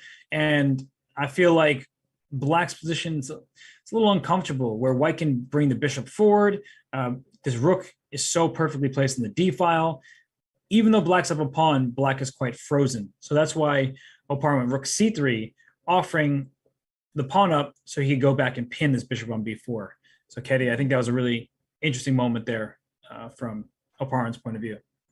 Yeah, that's very good point here. When you're struggling to guard your pawn, you can just sacrifice it for a moment and then go back in the position with the rook and now pin a piece. So we had rook to c5, just played offering for a rook trade, and black played really quickly rook to b8. So why black decided to keep both rooks on the board? Why he didn't try to trade the at least one pair of rook? Could have done that. Honestly, it looks very reasonable. I'm guessing in part wanted to keep a rook on the last rank just to avoid any problems back here. The knight still doesn't have anywhere to go to. So in a position like this, yeah, black can bring the rook back, but it's just more comfortable to have this position from the white side. You have better control over the board. So I guess Oparin here played rook to b8 because he's asking Jaspenko, where is your bishop going? It's going to go to a useless diagonal, and then even rook to b1, you can trade back here if you want, and the bishop's in a worse spot from white's point of view. Mm-hmm. Oh yeah, that's a good point, to drag this bishop out of this diagonal and to just decrease the tension on the f8 knights. Shall we take a look very quickly at the other games? Let's bring the bird's eye view, and I can see that the bar dropped all the way down in the game of Dubov and Dominguez. What is happening there? Wait, how did that just happen so quick? I mean, we just left, like, oh, black is clearly better, white has some chances, and in 2 moves. Okay, so they traded on g5. This is the good decision, by the way, by Dominguez. He's keeping more of the tension. Had he played rook takes g4, he would have won a 3rd pawn instead of just being up 2 pawns. Of course, the exchange is the imbalance, but then it allows white a little bit easier play, some clarity in the position. By taking first on g5, the pawn is still under attack. And for king h3, knight d5, it turns out rook f3 here is a big mistake. And a better move was not rook d3 because of the fork, but I guess a move like rook e5, just kicking that knight out of there. And it's going to go to f4 anyway, but rook f3, rook c2, and knight f4 is coming. Oh my gosh, it's mate. It's like, if you go somewhere, knight f4, king here, rook g2 is checkmate. There's no king f3. That's ugly for white. Hold on, what is the difference, Robert, here? Why not knight f4 with a check, and why to play rook c2 first?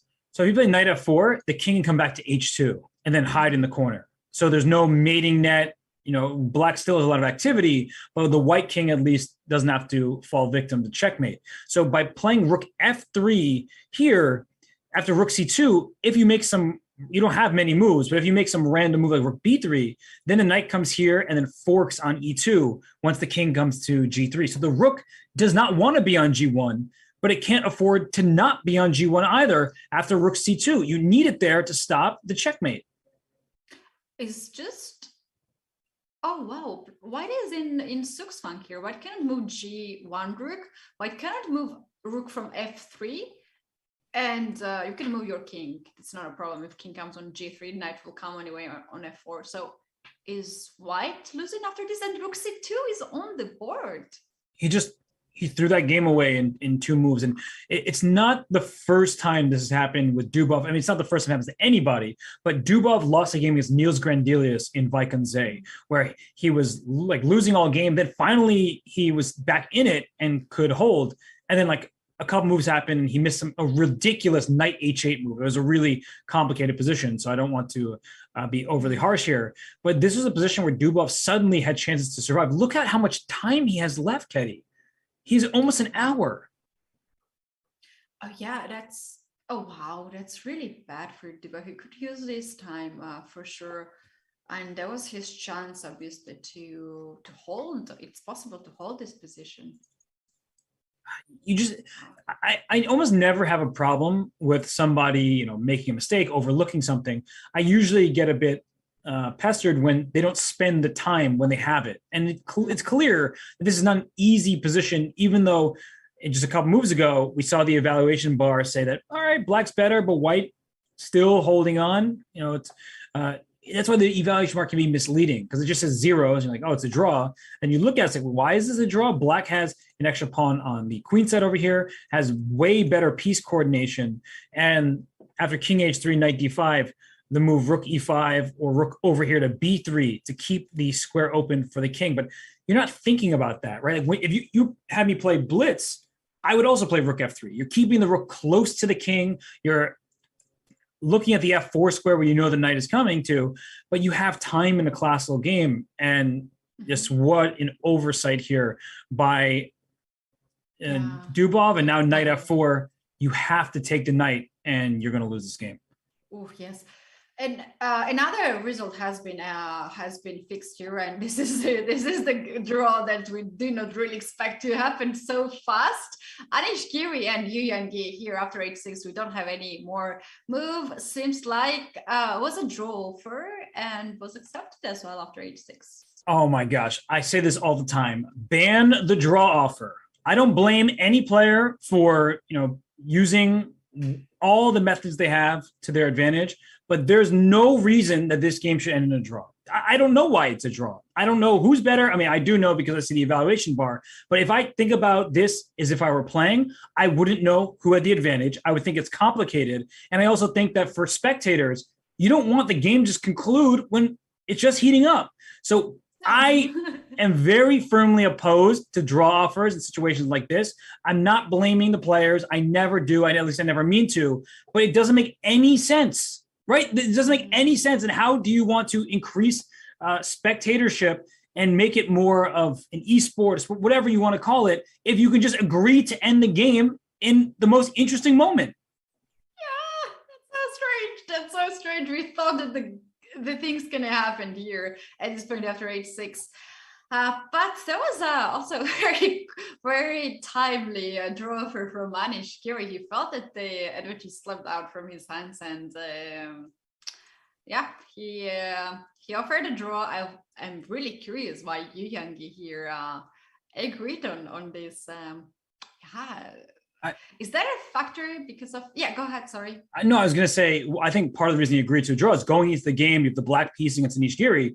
That's the result you're hoping for. You're trying to make a draw, hold with black, win with white. That's the mantra of all top players, is to go for that situation. So he's offered a draw. It's unclear. He doesn't have the evaluation bar. He doesn't know for certain that he's better. And if we think about end games, if somehow the queens come off, which I don't see how that's going to happen, but if the queens come off, then white has an outside pass pawn. The pawn on b2 is probably going to fall. That's going to be an iffy situation for black, especially with the bishop versus the knight. But if the queens stay on the board, white's king is unsafe, black's king is kind of unsafe. So I understand from both players' perspective why a draw was offered, why it was agreed to. I can rationalize it. It is perfectly clear to me. I just think that fans and, thus the people who are watching, they benefit when there are no draws just agreed to randomly on move 32, when the position is as fun and complicated as it is right here. The players need to do what's best for them, but for the best of the game, I think that chess really needs to root out draw offers. Yes, that's true. And I was just thinking about this topic because we very often have it. And maybe we can very quickly take a look at the game of Aronian and Hikaru, as we have this position as you predicted earlier, and it's just exactly the same position. So with the 3 pawns on the king side versus h pawn and the rook on f8. So we already know the plan here, Robert. f5 next move, and you could also do something like rook f7 and rook h7, just take that extra pawn. Yeah, this is one of these situations where I don't think it requires too much from Levon's perspective, and he's playing very quickly because he sees kind of how simple it should be, as long as he doesn't trade all of these pawns. If he lost these 3 for this pawn and this bishop, it's what we're talking about. That's what Hikaru desperately wants, is to give up his piece for 2 pawns and trade the remaining pawn. That's not going to happen, because how do you even go about that? I mean, white's play is very straightforward. In fact, if you play knight d7, I could play rook f7, but I might even just play rook e8, play f5, try to just push this pawn through as quickly as possible, or sit my pawn on f5 and then bring my king up. I mean, black just can't do anything. Oh yeah, this position is just an open menu, and you can choose what kind of lovely continuation you want to have here. Bring the king, just push f pawn, trade the pawns, get h pawn. There are at least 3 ways here for white. Yeah, so bad position for Hikaru. Hikaru seems that he can save the games, a lot of games, but I think this is not the game he can save here at this point. Yeah, he's one of the most resourceful players on the planet. He is obviously extremely strong, but this isn't a blitz game. And why I'm saying that is if this were a blitz game, White has to move quickly, and then that's where mistakes may happen. If the position is objectively winning and Levon Aronian has that position, he is going to win this game. And I just don't see any way that he doesn't win. And his plan is so straightforward. Playing f5, this bishop loses connection with this pawn on h7. The king can walk up as well, as we've been discussing. There's no way to even confuse White out of his progress.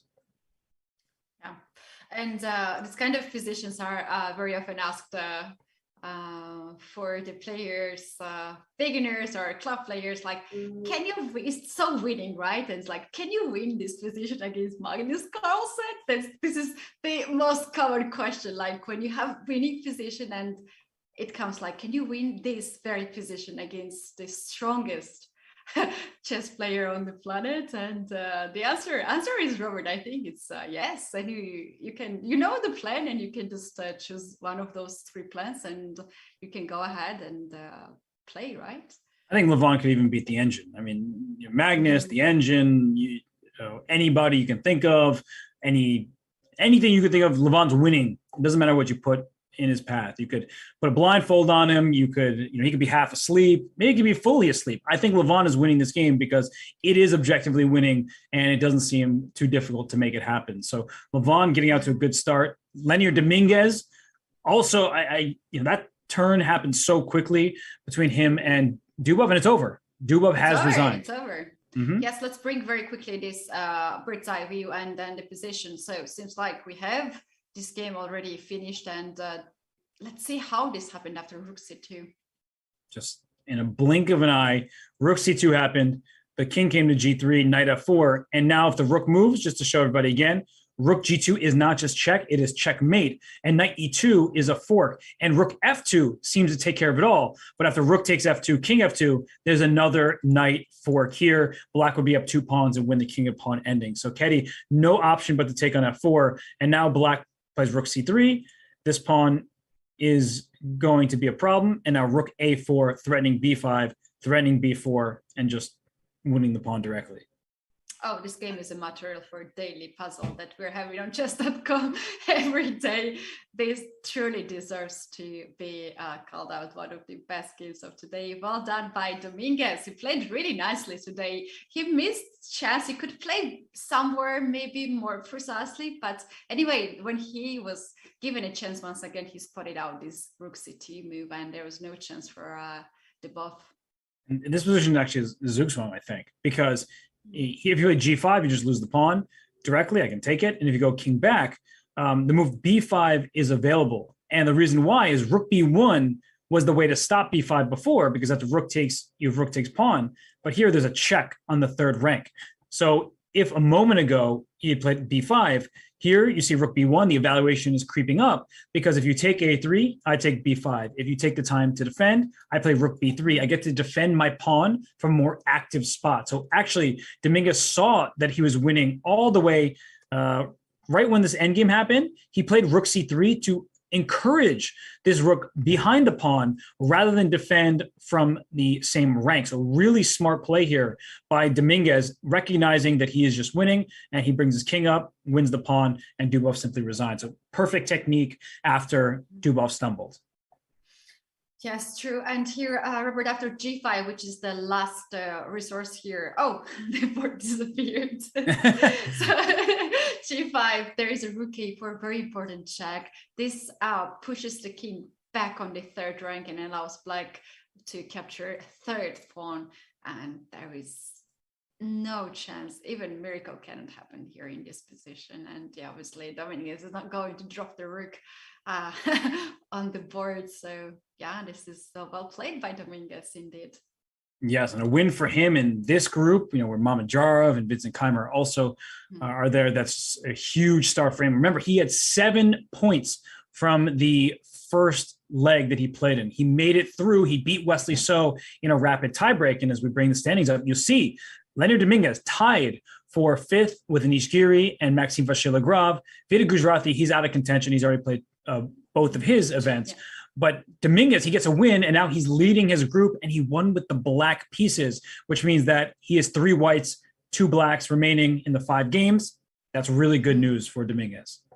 Yes, Robert, I have to admit this, that I didn't know much about Leonard Dominguez. And I remember we started the first Grand Prix first round together, and you were so sure about him to be in your team. And you're like, oh, he's really great. But I was like, really? Because we don't know much about him. And you were talking about this, that he's one of those players who are, not well recognized. And now after these games and after 2 Grand Prix, I think he has new fun, and I'm absolute fan of the way how he's playing. And I would love to study his game and learn how to play like him. And it just goes to show somebody like you, who, of course, commentates and sees so many games of chess, all following the tournaments. He just didn't play for several years. In his prime, he went through a big change in his life. I mean, he has a family, and he transferred to the U.S. Federation, lives in the United States now, and he couldn't compete for several years. But he's won, Grand Prix tournaments in the past. He's been a World Blitz champion back in 2008. He's been a great ambassador for the game of chess. So, like I said, a lot of respect for Leonard Dominguez, and I'm glad that he can showcase his talent on the stage, because he's such a strong player. And people can go look up this on their own, but there's a game I remember him playing in a tournament in Israel. He played against Evgeny Postny, and the position looked kind of locked up, pretty solid, and he just wins the game, and he's just making strong move, improving his position turn after turn after turn. And you're like, I mean, if I played against him, I would have done the same thing. And I don't really get how he won that game, so make it look easy. But that's the type of player he is. He also beat Maxime Vachier-Lagrave, I believe, in the Sinquefield Cup, if I remember correctly, in a very brutal Sicilian line. So he can play it calmly. He can play it wildly. He is a fantastic player. Yeah, I wish at some point he has some time to write out the book of his best games, and I would love to get that book and to study chess indeed. And also, Robert, we're talking about the country. He's representing the country which has already a lot of stars like Hikaru Nakamura, Wesley So, Sam Shackland, and many. Levon Aronian just joined this one of the best team in the world, and it's quite often hard to show your best when you are such a big competition in the country, right?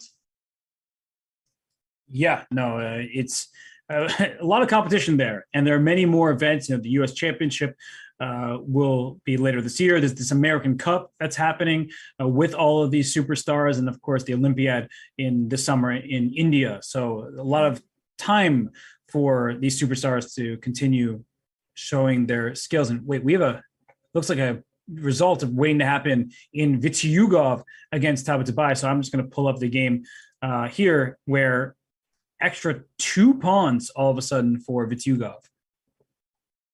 Oh, wow. This got really ugly very soon. I was keeping the eye on that game, and something went so wrong for black. There was a pawn on c7 for black, and it's just gone. Can we see what happened? Yeah, let's do that. So we last left off many moves ago at this point, where white brought the knight back to f3, and black did indeed play d3, and white played b4. So advancing the pawn, the knight came to e5, the knight back to d2. No trades for you.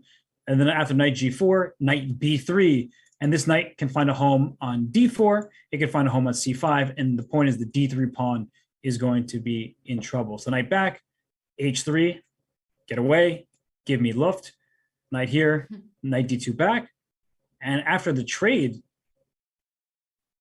rook a5 was played here. So the e-board actually went down at this point, Kedi, but it looks like Amin went wrong in the next few moves. Yeah, now after rook a5, if black takes the rook on a5, b takes a5, and here white can take d3 pawn. If you chase a pawn like rook a6, white will take d3 pawn, and while you're taking the pawn on a5, there is a check on d8, very important check. Push the king on 7th rank, and now white can go for rook d7 and take the c pawn, and white will have 2 extra pawns, and this should be winning endgame for white. Yes, 2 extra pawns and one on each side of the board. That's a big problem for black to deal with. So here, it looks like the move rook e1 check was correct. And after king h2, then bringing the rook back to a square like d8, this passed pawn on d3 is a big thorn in white side. This rook can come to c1 and maybe even to c2. That's a really annoying square for the rook to get to, because if you ever take, then you give black a clear pass pawn.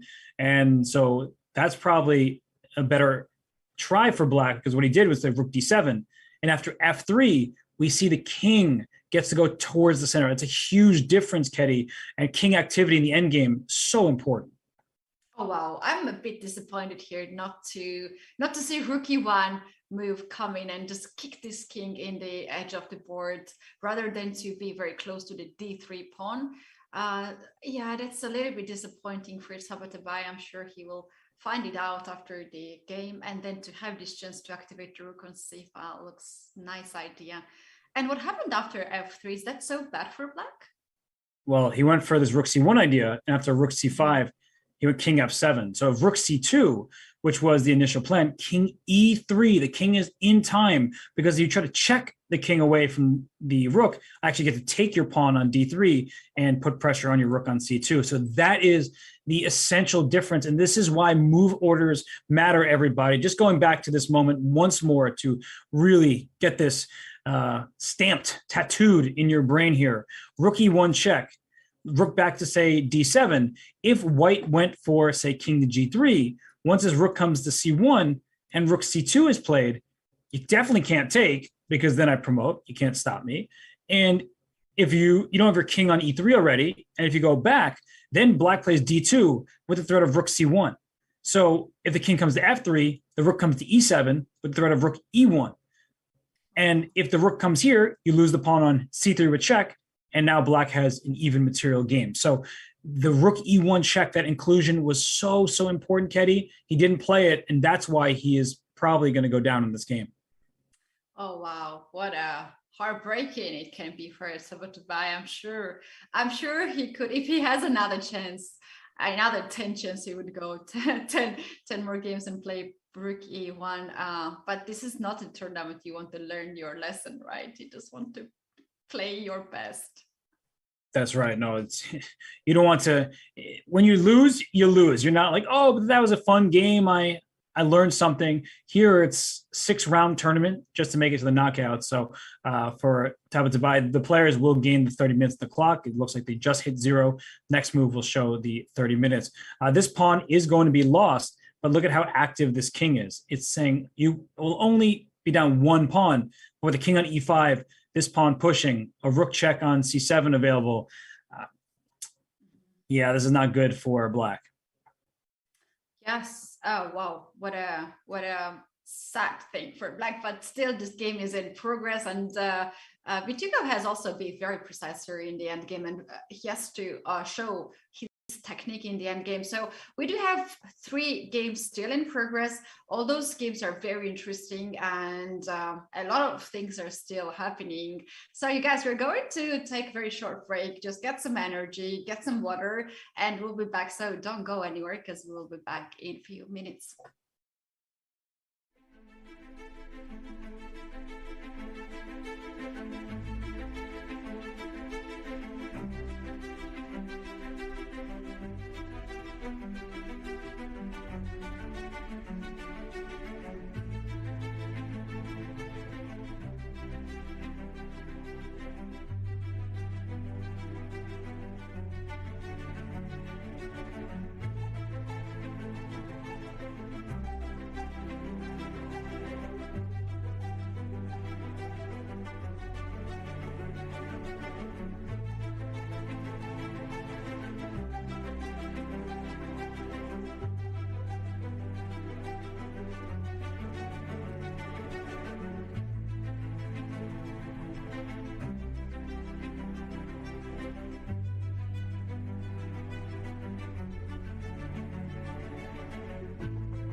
Chess.com's coverage of the 2022 Candidates Tournament is coming this June.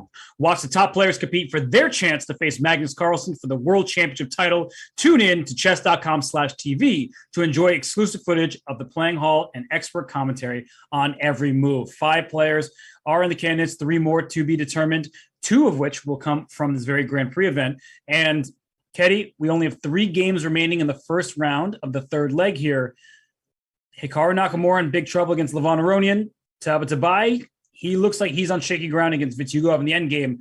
And then Oparin and Yasipenko, they haven't received too much attention from us because they have been the most even game throughout the round. Yes, and no one can really blame us for doing that because in the other games, the things are changing so fast and so quickly this game of Yasipenko and Oparin seems to be rather slow. So I think we should take back the game Aronian and Hikaru, as Black seems to bring some pieces on the king side and tries to hold things together, and he's ready to give up knight or bishop for at least 2 pawns or 3 pawns ideally. Okay, so the question is where to move the rook to, and you don't leave it there. That's that's pretty clear. He goes to g8. And at first, the evaluation bar is going down. I'm sure it's going to go right back up. The thing about this is the depth matters. And king to d5 does look like a pretty good option. And we see it going up a little bit here, but maybe rook g8 really just wasn't the optimal move. f5 looks like it wins a piece here because 2 are under attack. But after bishop f7, your rook is threatened, and you just removed your defender of the g5 pawn. So if the rook moves somewhere, knight takes g5, and this is exactly how Black survives this game. Oh yeah, that's what Hikaru wants, to bring the king very closer and also get at least 1 pawn.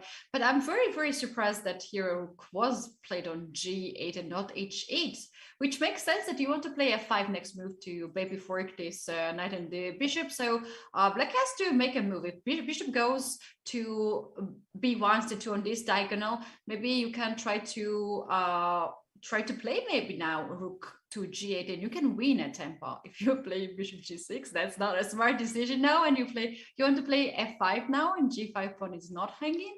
And if knight goes away, then it will fall for f5, and the bishop will be, if not trapped, and then h7 pawn will be dropped. So yeah, I'm a bit surprised to see this kind of move from Aronian while he has almost 1 hour on the clock. And if I'm going to be critical of Daniil Dubov, I'm going to have to do the same thing about Levon Aronian, because he has almost an hour on the clock. And sure, most of the moves look winning, probably are winning, but you make such a good point, Katie, that rook h8, it forces the bishop to move because f5 will win a piece. And if it goes this way, well, you lose the 3rd pawn, that's over. So the bishop has to move to a square like b1. And then you play rook g8, threatening f5 because the pawn on g5 is defended. Whereas when the move rook g8 was played, the king can move to d6, probably overlooked by Levon because f5 allows bishop f7 now, and the rook is threatened, and then this pawn on g5 will drop. So a big miss there by Levon, allowing the king to get closer. His rook probably should run away somewhere, but then he's going to have to find a way forward after that. I mean, that was not the right move, or even if he remains with a winning advantage. Mm-hmm. Yeah, that's right. The reason why this happened to Aronian, it can be like sometimes when our brain works in this way, when you're having all the game, big advantage, a winning position, you are a bit relaxing. And meanwhile, Hikaru can be now in any situation, but not relaxed, and he's calculating all possible ways here.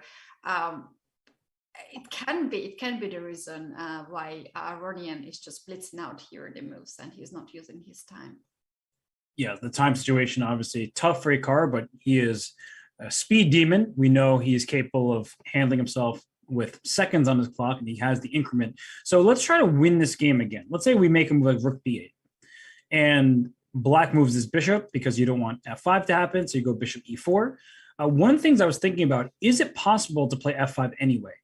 You give up this pawn on g5, but you have this move king f4, hitting the knight and hitting the bishop. Mm-hmm. And if you play h6 here to guard the knight, then it can fall for rook b6 check, and to capture the h6. Uh-oh, I made a mistake. Bishop c6. So rook other way, I guess. Like rook g8, rook g6, rook takes h6 is better. And then I went rook g8, not rook h8 this time, because then knight f7 attacks, so you don't have time to take the bishop. And if rook h7, then bishop b5 protects both pieces. So this position, honestly, I thought it was going to be an easy win. I was saying, Levon can win this any way he wanted. Somehow Hikaru is making it more difficult for Levon, or maybe Levon made it more difficult for himself. But no matter who's doing the problem making here, it's not over just yet. It's not over. That's something that really did not expect to happen, to drop this evil bar in the middle of the board, but turned out that there are some variations to happen like this. So for the moment, we have rook to a8 on the board, and it is black to move. Black has to move away the bishop now, and let's see what will be the choice for Hikaru. And he's down to 20 seconds, as we can see now on the clock. He plays bishop b1, and the evaluation we're playing this with under a minute on your clock is like impossible for white. So there is something to be said about that. Like Levon clearly playing into Hikaru's time trouble, and bishop b1, you're just getting the bishop as far away as possible from attacks. But I don't really see how white makes the progress. You want to play f5.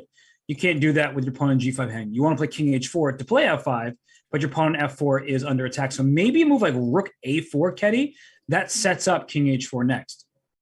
Well, I like this idea, rook a4 to guard f4, and then you want to play king h4 with idea next f5, and you just need to guard the pawn on g5, and seems like there is no way to avoid that. Like after rook a4, bishop c2, you can play rook to c4 to counterattack the bishop, or rook b4 even. Yep, you can choose your direction. One of these is going to be good. Let's say rook b4, because if the king comes to c5, then this king is moving itself from the king side. So even rook b2, you can't go to g6 because of f5, and bishop e4 already f5 might just be good, because after here, king f4, h6, we have exactly what we want with rook h2. So we didn't make it complicated. We are trading off some material, but we're getting this this pawn, and with the two pawns here, it's going to be winning. Yes, and after seeing all these lines, there's also another way to guard the f4 pawn. You can chase the bishop with a rook and get this rook on f5. That can be preferably on f2, for instance, and then play king h4 and f5. I like that. That also looks very reasonable. So, obviously the rook can't move from a8 to f2 in one turn, but you could think about trying to bring the rook over to a square like f1, and then play f5 and so on, and king h4 and f5, and yeah, this looks good. Yeah, it looks really good. All right, so this game is still on the fire, as Hikaru is having seconds on the clock, and Aronian is having about 1 hour. And Robert, actually, I just remembered in most of the games of the second leg of the Grand Prix, Aronian had more than 50 minutes on the clock in most of the games. Yeah, he was moving first leg, yes. He was moving so quickly and so well. I mean, the guy has been playing fantastic chess. No matter what the result of this game is, he clearly is in great form, but you do not want to slip in this game. Hikaru is his biggest competitor in the leaderboard of the Grand Prix right now, because reports already played his 2 events. If he can win the group, and that means Hikaru cannot win the group because Levon's the one making it through Group A, then Levon is the one who's trying to take the majority of the points. And Levon, he has 10 points from the first Grand Prix stage.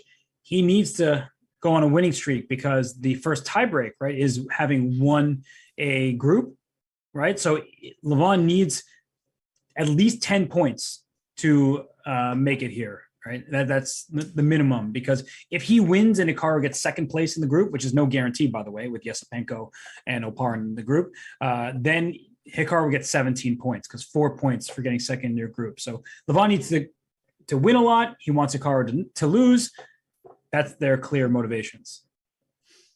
Yes, and there is another factor as well now, since yesterday. Levon has the biggest chance to qualify to the candidates tournament by his rating, as Dingley Ren now is the highest rated among all these players we can see on the screen, but he has played only 4 rated games. This is just not enough. He has to play at least 30 rated games to get a seat at the candidates tournament, and in this very short time of the period, it seems to be impossible to play so many rated players, rated games. Yeah, you're going to have to do the US system and play 2 games a day, organize a match, a 52 game match, just to make sure you don't win too early, because if you have a 26 game match and you win before all 26 games count, then you're not getting your required number of games. So for Dingley Ren, yeah, unfortunately for fans of his, he's such a great player. He's been unable to participate in any of the tournaments that have taken place during the pandemic. But Levon Aronian, Anish Giri, Wesley So, they're all looking at that rating spot and trying to claim it as their own. Yeah, that's right. But it's also very important for these players to get as much rating points at this event, because this is the event that they can get as much rating as possible to guarantee themselves a seat at the candidates tournament.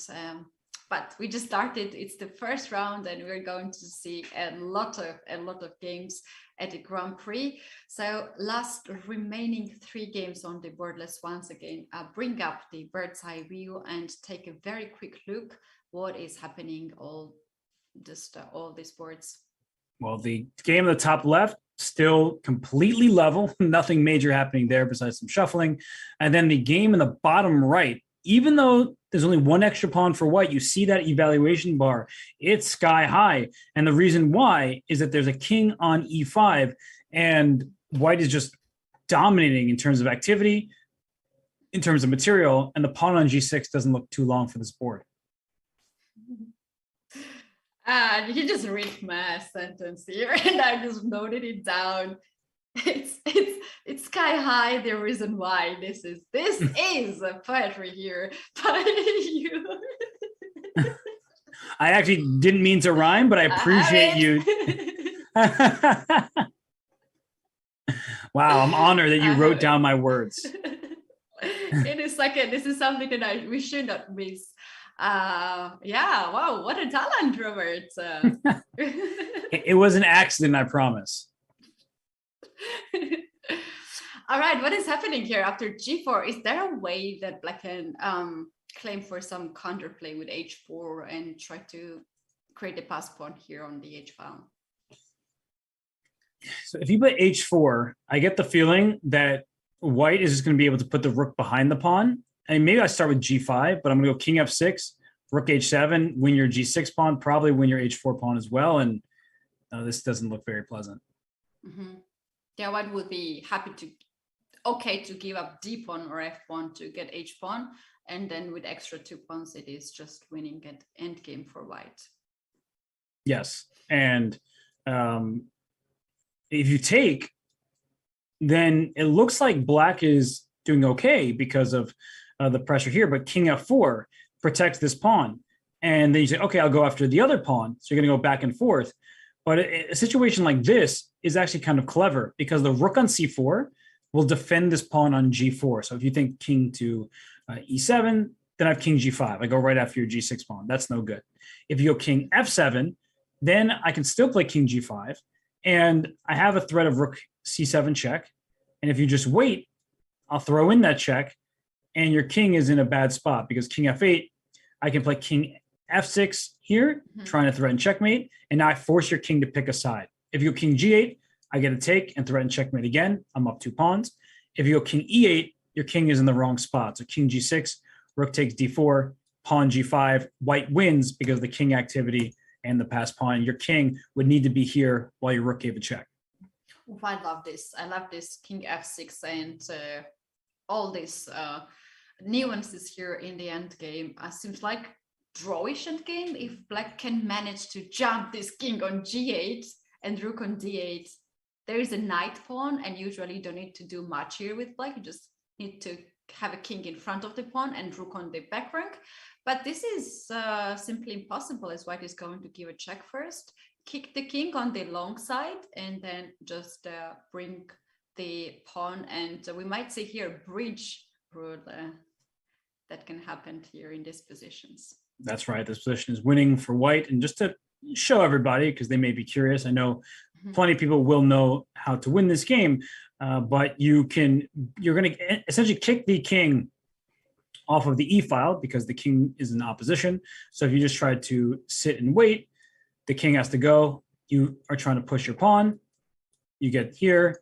And once you're here, the rook will try to keep checking your king back and forth no matter where it goes. But here you have rook h2, king h8, and you get to get your pawn that way because the king is already cut off on a bunch of files. And if you go rook h3, then I build the bridge with rook e4.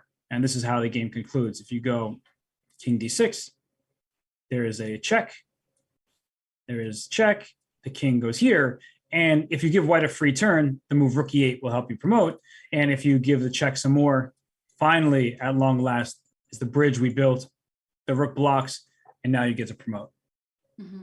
Yeah, yes, that's a very nice technique, and the technique that everybody needs to know who wants to play chess. So Robert, there was one very funny situation. There was a tournament where chess and bridge card game was combined. It was university something tournament, world championship, I think. And we wanted to combine chess and bridge together in one show. So we were chess commentators, and we wanted to show bridge rule. This rule, how to build up the bridge.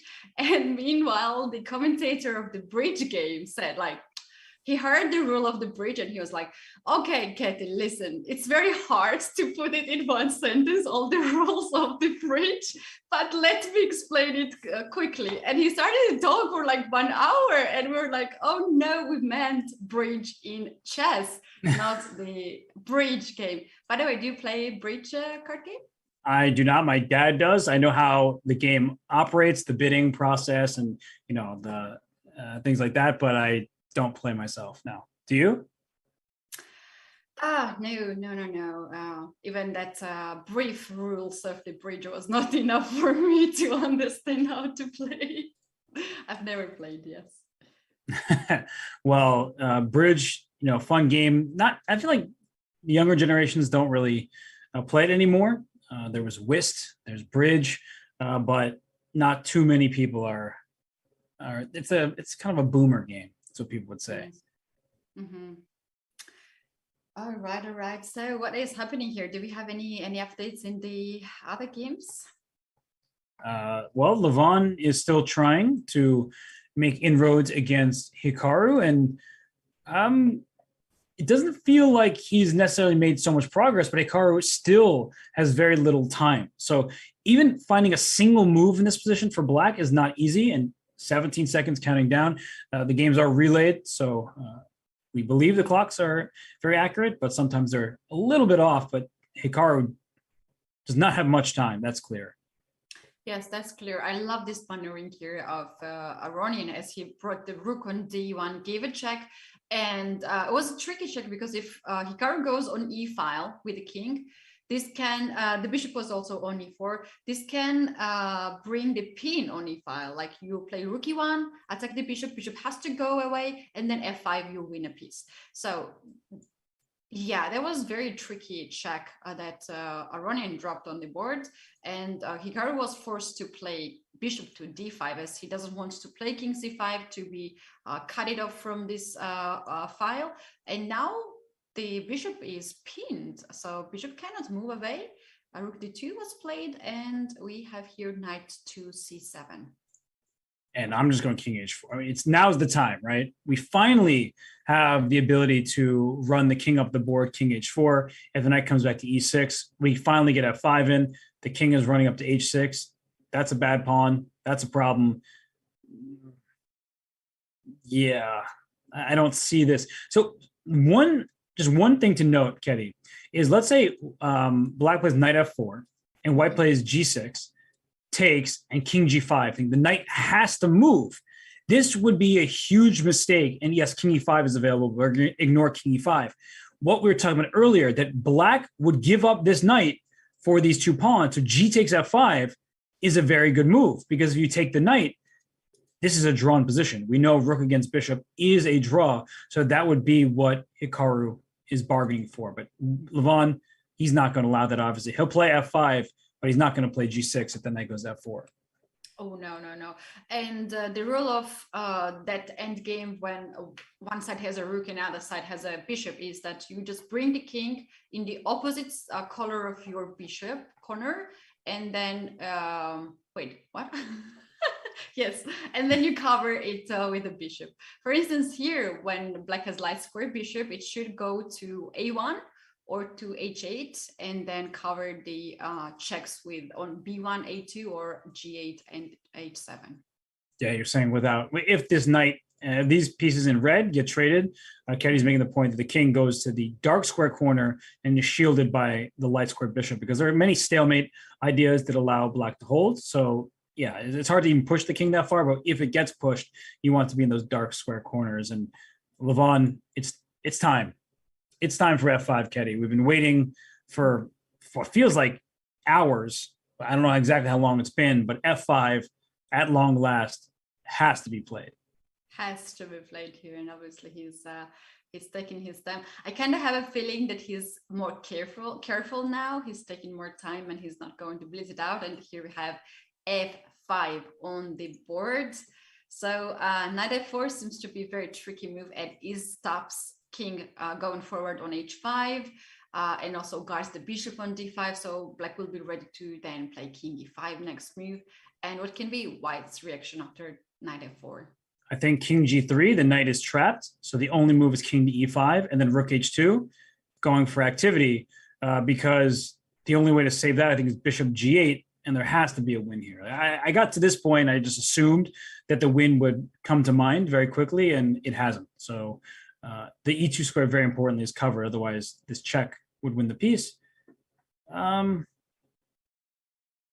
was rook here. This is such a bad place for the bishop. I don't believe in it. Just too passive, right?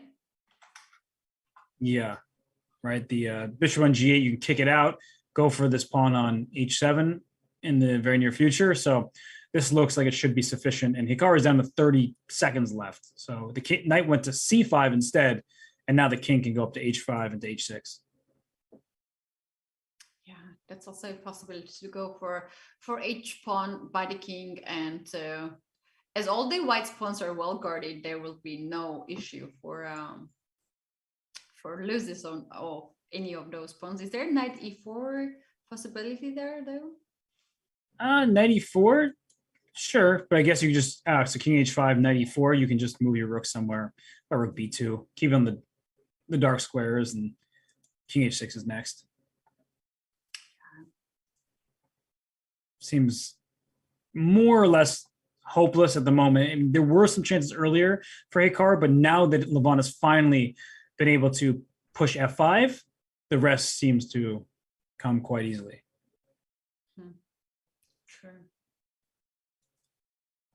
Wow, really tough situation. Seconds on the clock for Hikaru, but the time is not a big issue here for him. The position itself is just very bad. Yeah, it's, defending this for such a long period of time is no fun either. So he's probably not feeling particularly great, and he's trying his best. He's been fighting tenaciously, but now the end feels near. Yep, I agree with that. Even though the two pieces are good to fight against rook, white has 2 pawns extra, and those pawns are connected, and there seems no way to stop those pawns being pushed forward. Yeah, very, very tough situation for Hikaru indeed. Right. So looks like Levon, he finally is securing the full point that it felt like he was going to get hours ago. So that's good news for him and his fans. The other game, if we go back to the all board scene, the other game in this group still remains completely level. I mean, that game it's been one where white probably is slightly better right now. And actually pulling it up, I see the bishop pair. I see a potential target on e6, but I don't really see how to make any progress because as soon as the bishop comes to c4, the knight comes right back to f8 and black's holding everything together. Yes, that's right. Oh, we do have in the chat one of our co-hosts, Daniel Naroditsky, here joining us. Big shout out to Daniel. And everyone else in the chat been for so long with us, Robert, on Twitch and also on YouTube live broadcast. Yeah, no, we're appreciative of everybody's viewership. Maybe not so much Danya's, but everybody else, we really do appreciate everyone watching and enjoying this chess tournament because that's what we're here to do, is bring the entertainment and the education. Education, yes. Those two words are very important. Here we have the game of Andrei Sipenko, replacement of Andreikin and Grigorio Forin here playing this very peaceful game, but seems like they are going to trade another rook now because black is forcing rook trade after rook c7. Yeah, and I think white can do it in a favorable way by playing bishop b5 first. After rook takes, bishop takes, it looks like you made a blunder because two of your pieces are under attack, but knight b8 is just in time to attack this bishop on c6. And I mean, this knight is kind of trapped back here. So even though the position is objectively fine, it's one of these situations where if you're not careful and your knight doesn't get out here, white has moves to improve the position, walking the king up, maybe putting some pressure on the kingside pawn structure, especially because these pawns are doubled, Ketty, that you don't really want these double pawns at the endgame. No, not really. And I kind of felt very often in the endgame, Perv bishop is a bigger a power than in the middle game because yeah, you're not really having much against these two bishops. But you were referring earlier today that it's very good to have sides on the both flanks, so the bishops are better in this situation. Now we have all the actions going on the king side, so maybe that's the factor that Grigori here is hoping that it's just fine. No, it's a really good point that there's nothing happening on the queen side. So it's not like there's a pawn about to storm off the board.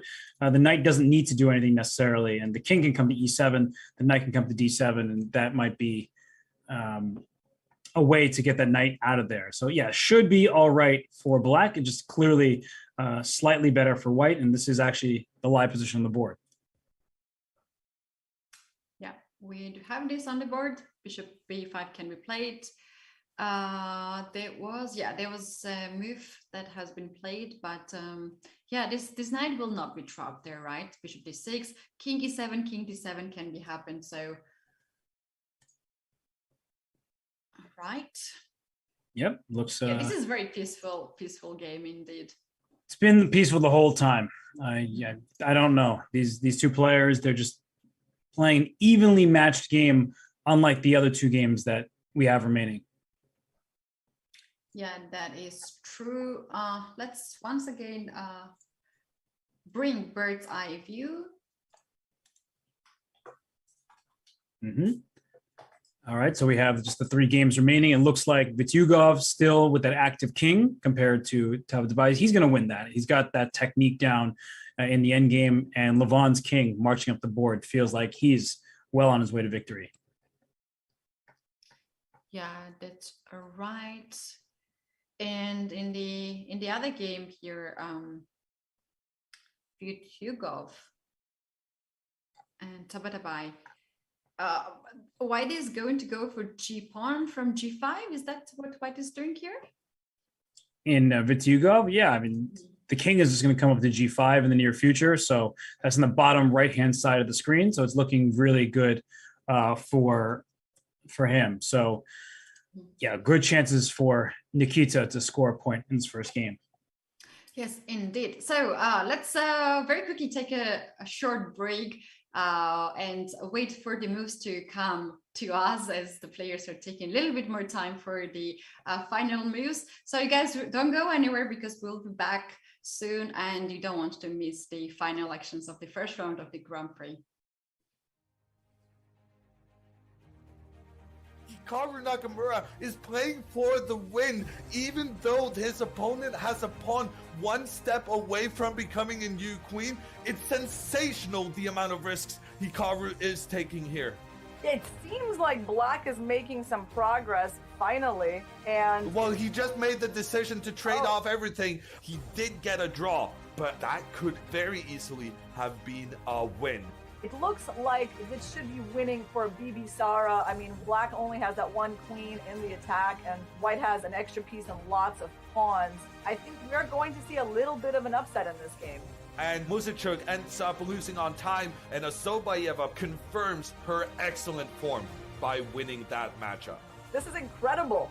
Bartosz Sachko is up a piece against Magnus Carlsen. Sachko, playing in his native Poland, has a winning position, and Magnus resigns. Sachko is on a perfect score, having defeated the reigning world champion. The lead just keeps changing. Asobayeva has already been in the lead, and now she's going to get it back. I mean, because this game is about to be over. And Shuvalova has to resign. In the end, she was 5 pawns down. There's no hope saving that.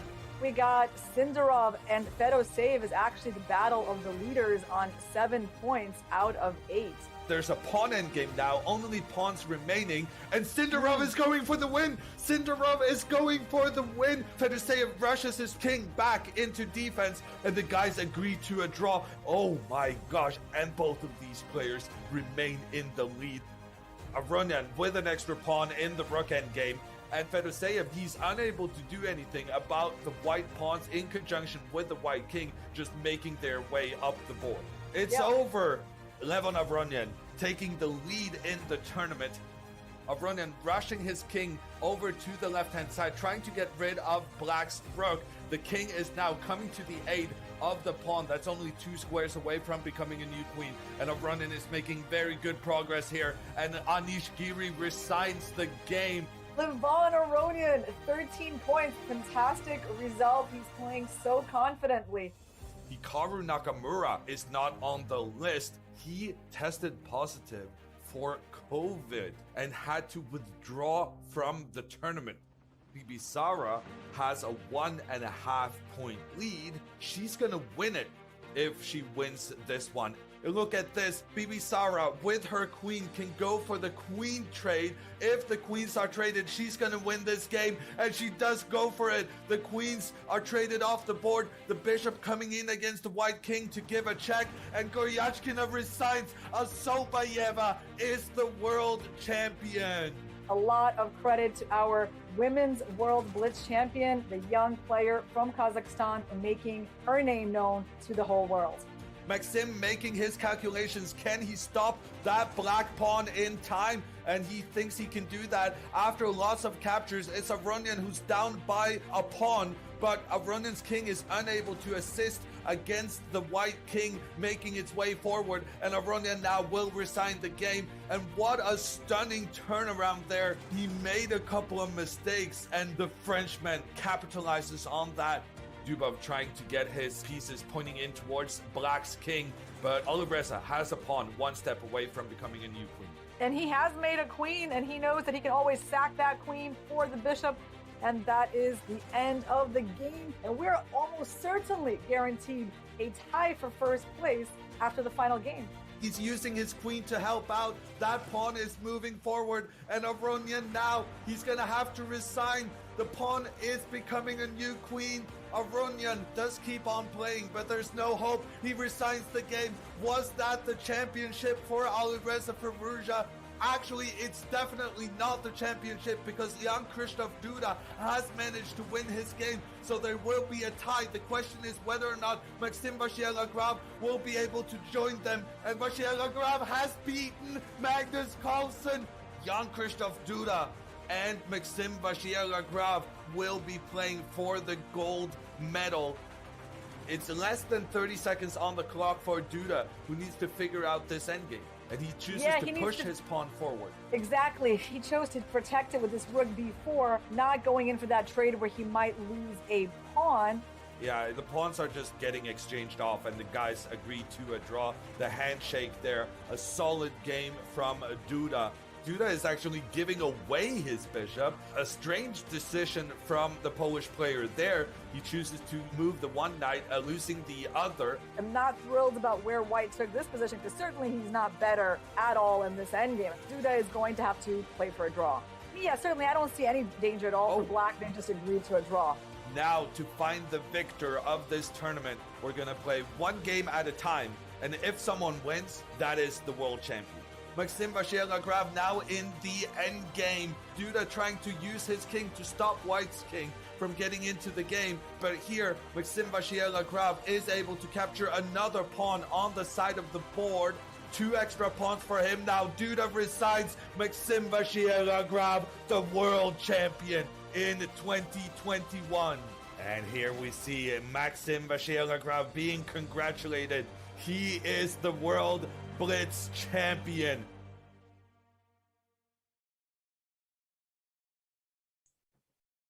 Welcome back, everyone. This is the first round at the FIDE Grand Prix 2022, the final leg. I'm Getty, this is Robert, and we're going to take a look at the last 3 games, which we have now in the progress. And one of those games is very, very important for the Grand Prix standings, as Aronian and Hikaru, those 2 are now competing in the same group, and they are playing against each other in the first round.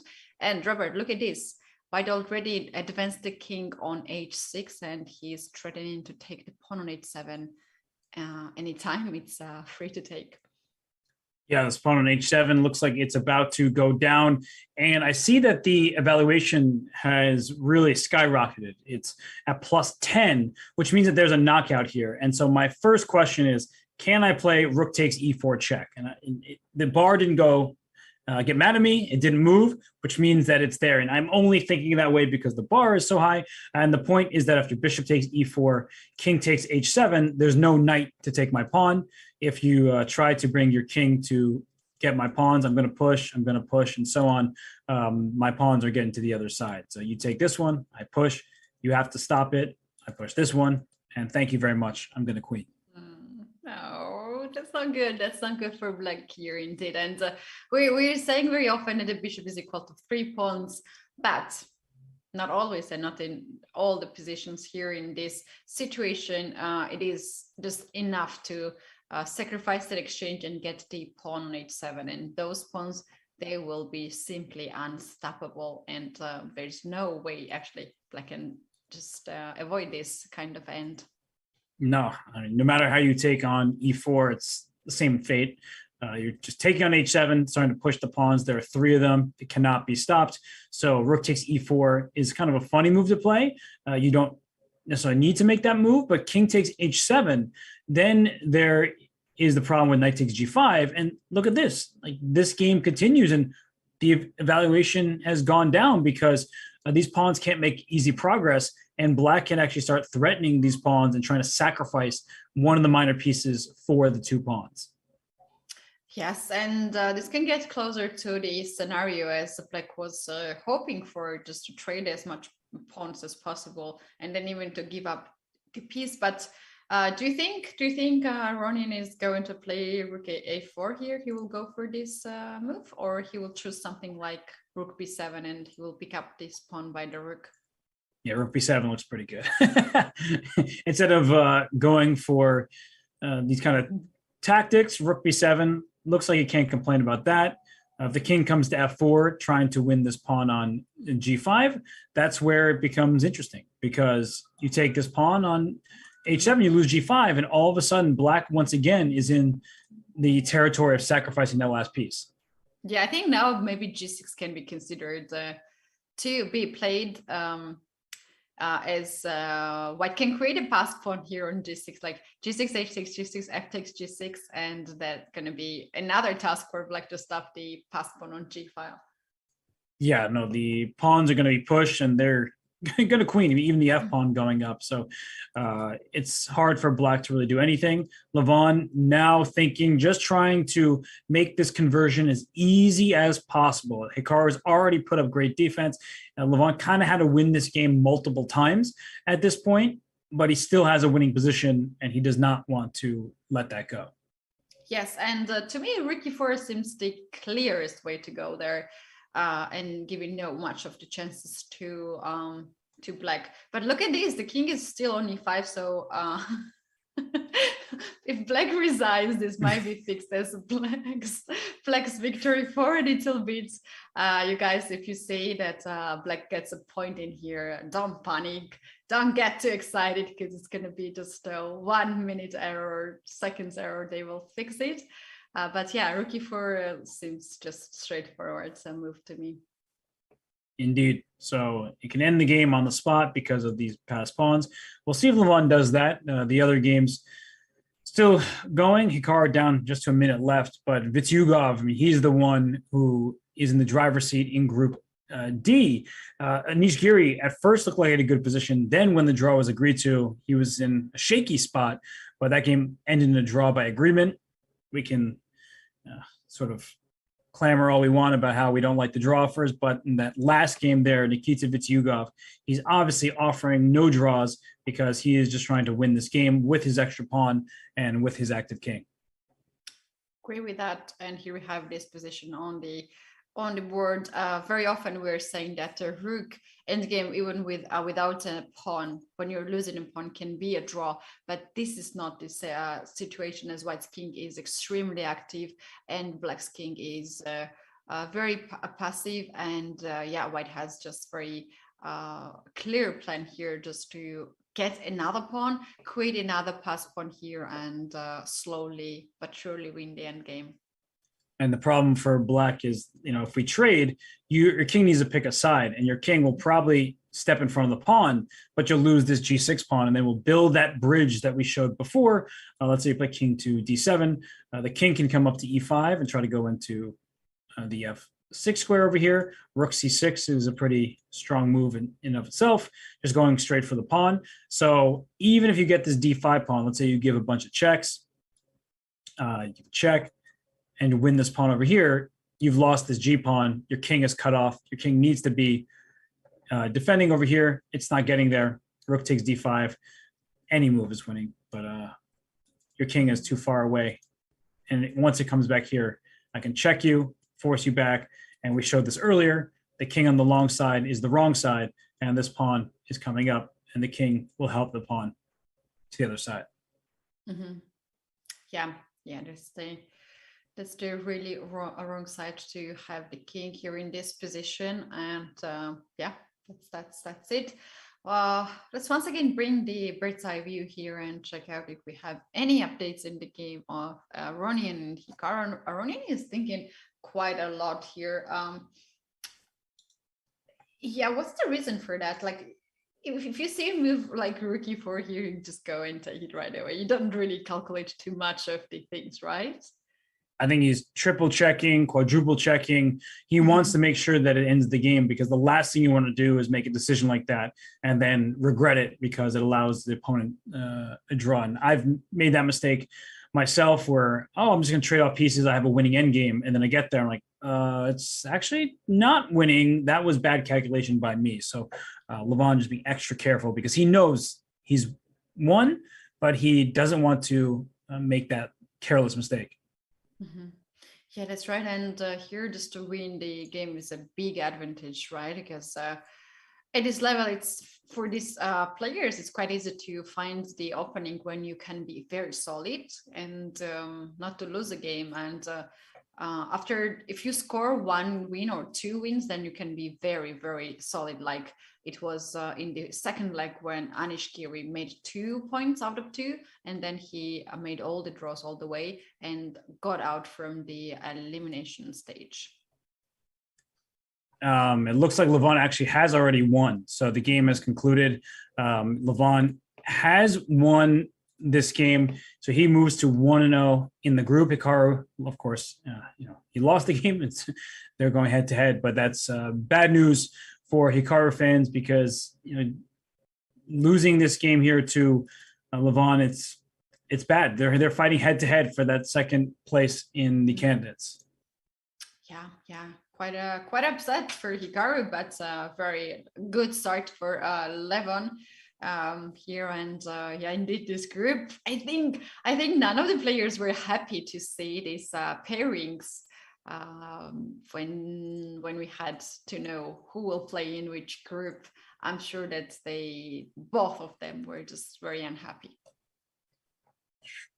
No, it's well, I think actually Levon was happy, because for Levon, he gets to play directly against the person who he's chasing. So if Levon is behind in the standings, he wants to eliminate Hikaru, and now he has control. Whereas if Hikaru were on the other side, let's say in Group D or something, then Hikaru might make his way into the knockouts, in which case Levon would have trouble catching him. So I do actually think Levon should have been thrilled to be in Hikaru's group, and he made it work. He won the first game here.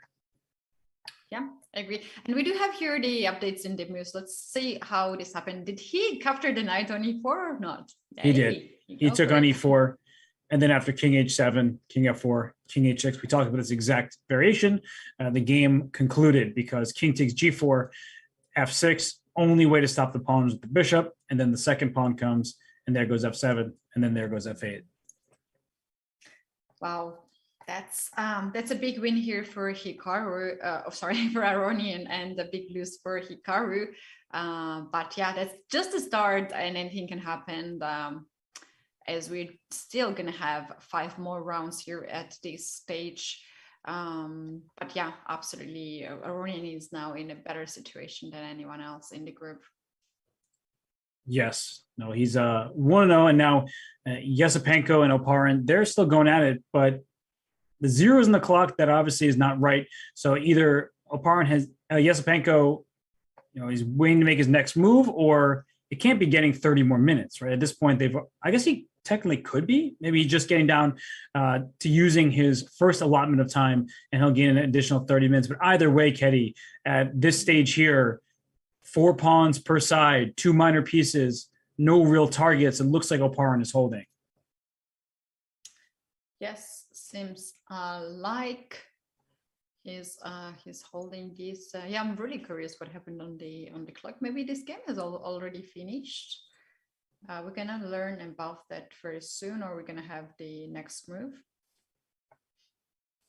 We'll see. But I think that Yesipenko is trying to come up with any hope to win this game. He's not just going to make a draw. He hasn't wanted to just make a draw, even if he knows the position is equal. He has the bishop pair. Black has the worst pawn structure. Objectively equal. I get it. But let's just try to show something here. Let's say you make a move like knight to b6, and white plays f5.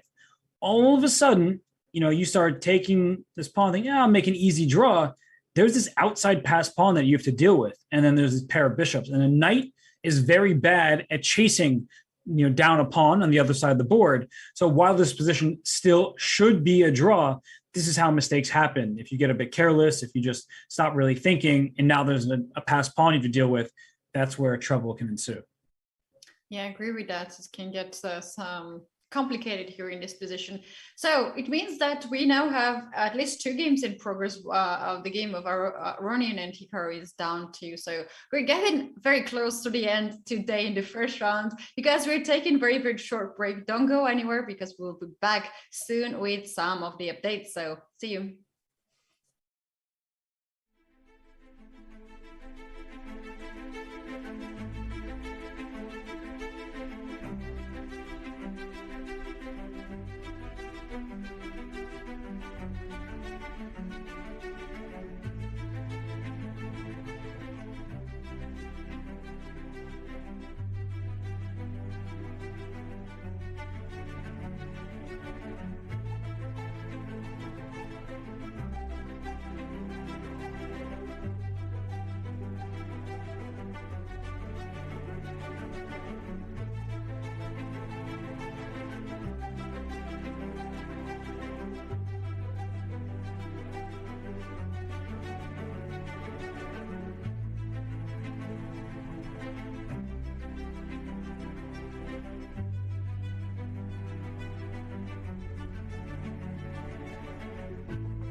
Welcome back, everyone. This is FIDE Grand Prix, the first round of the last leg, and here we are to see the end of this day. We have final 2 games in progress, and it's your call now, Robert, to pick up just the game which we will be focused for the next few minutes. Well, we'll start with the game between Yesipenko and Oparin. We see a few moves have come in here, and the bishop pair still exists for white. Mentioned that the only hope is to somehow create a pass pawn, but that's why Oparin, he's not budging. He's just making sure his pieces are all defended. This looks like there's no progress to be made from white's perspective.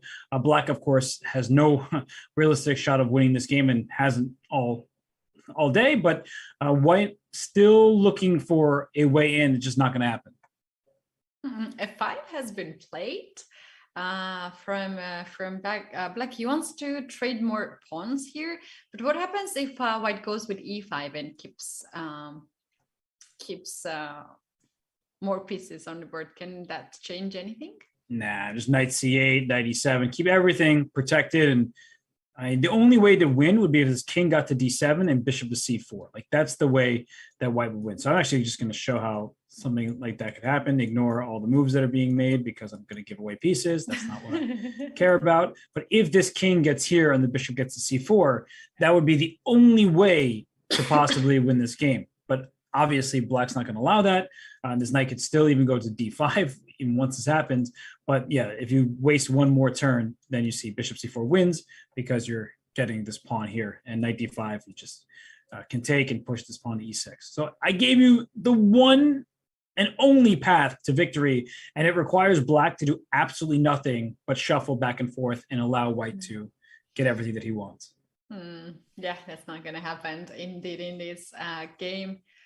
But Robert, when we're playing games, we don't really feel that that's a dead draw, that's boring, so let's end the game here. Like, you're still so focused, even in these kind of positions. You're still trying to give a chance to some moves. And now we can see that white decided to capture the pawn on f5. Can now black take with a knight and activate this knight? Is that a good move here? Yes, I think the only bad move, which is kind of counterintuitive, is taking with the G pawn. We don't like double pawns, but taking with the G pawn, which undoubles the pawns, allows h5. And it's not like it's going to be a straightforward win or anything like that. Black is still holding this game, but now you always have to worry about h6, maybe even g6 check at some point to kick the king away from this e6 pawn, and white's bishops are going to be very active in the center. So taking with the G pawn actually feels like the wrong decision. Taking with the knight, as you mentioned, looks great. You have everything defended. The knight even puts pressure on h4. Looks like a nice way to hold. Yeah, you can also play next move bishop c3 to push e5 and try to get more pieces traded. And this game has been ended after e takes f5. Draw has been happened and was accepted too. So we do have one more result in here, and this is our 4th draw. Actually, that's happened as you predicted earlier, Robert. You said that it's going to be 4 draws and 4 decisive results, and here we have it. One game is still in progress, but seems like Vidigo is on the way to win the game. He for sure is. I mean, it's just simple at this point for Vityugov. He has a rook on the 7th rank. He has a king on e5, nicely centralized. He has a passed pawn on d6. So in the one game we have remaining, which we can pull on screen here, it is just a simple win for Vityugov at this point. Yes, let's take a very quick look. What's the time situation? White has about 6 minutes on the clock, and black has less than 2 minutes. I cannot see. It's less than 2 minutes, right?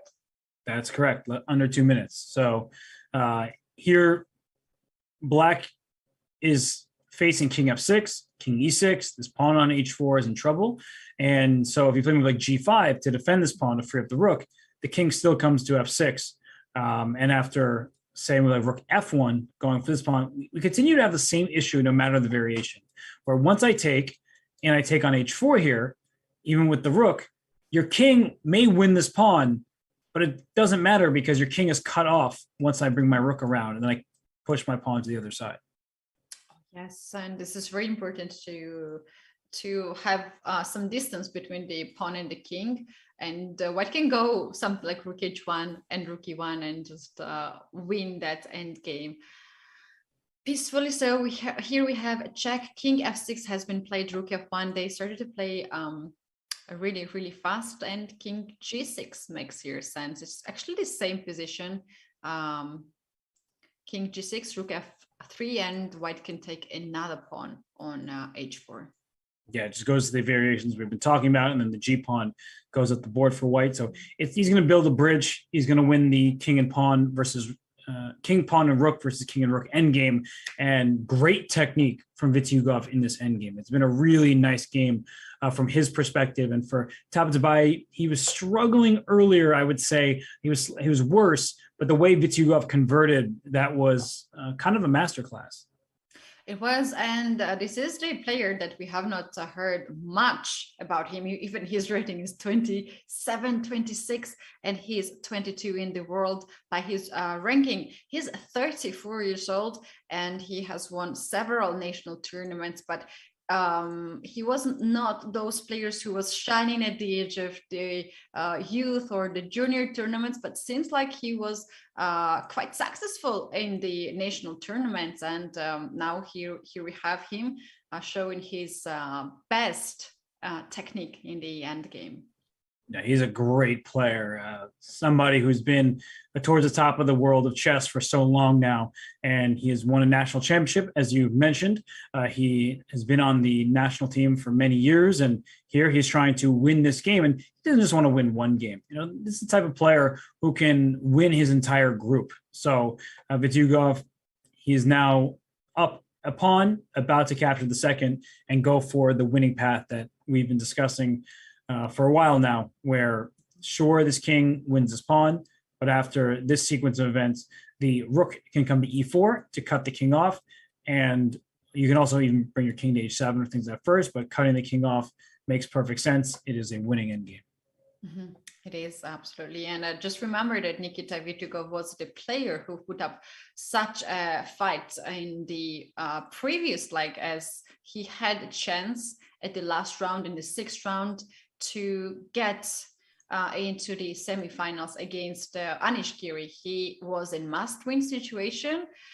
He drew against Anish Giri, and that's why he was dropped off from the elimination stage. But he had a chance, and just to have a chance to go to the semifinals, it means a lot, right? It definitely does. And he's going to show us how to win this endgame. We talked about it before. He's going to build a bridge, get the win here. I mean, perhaps Tabatabai will resign, understanding that the position is completely lost. But this is why we learn our end games. I know a lot of newer players, but I never get down to this point.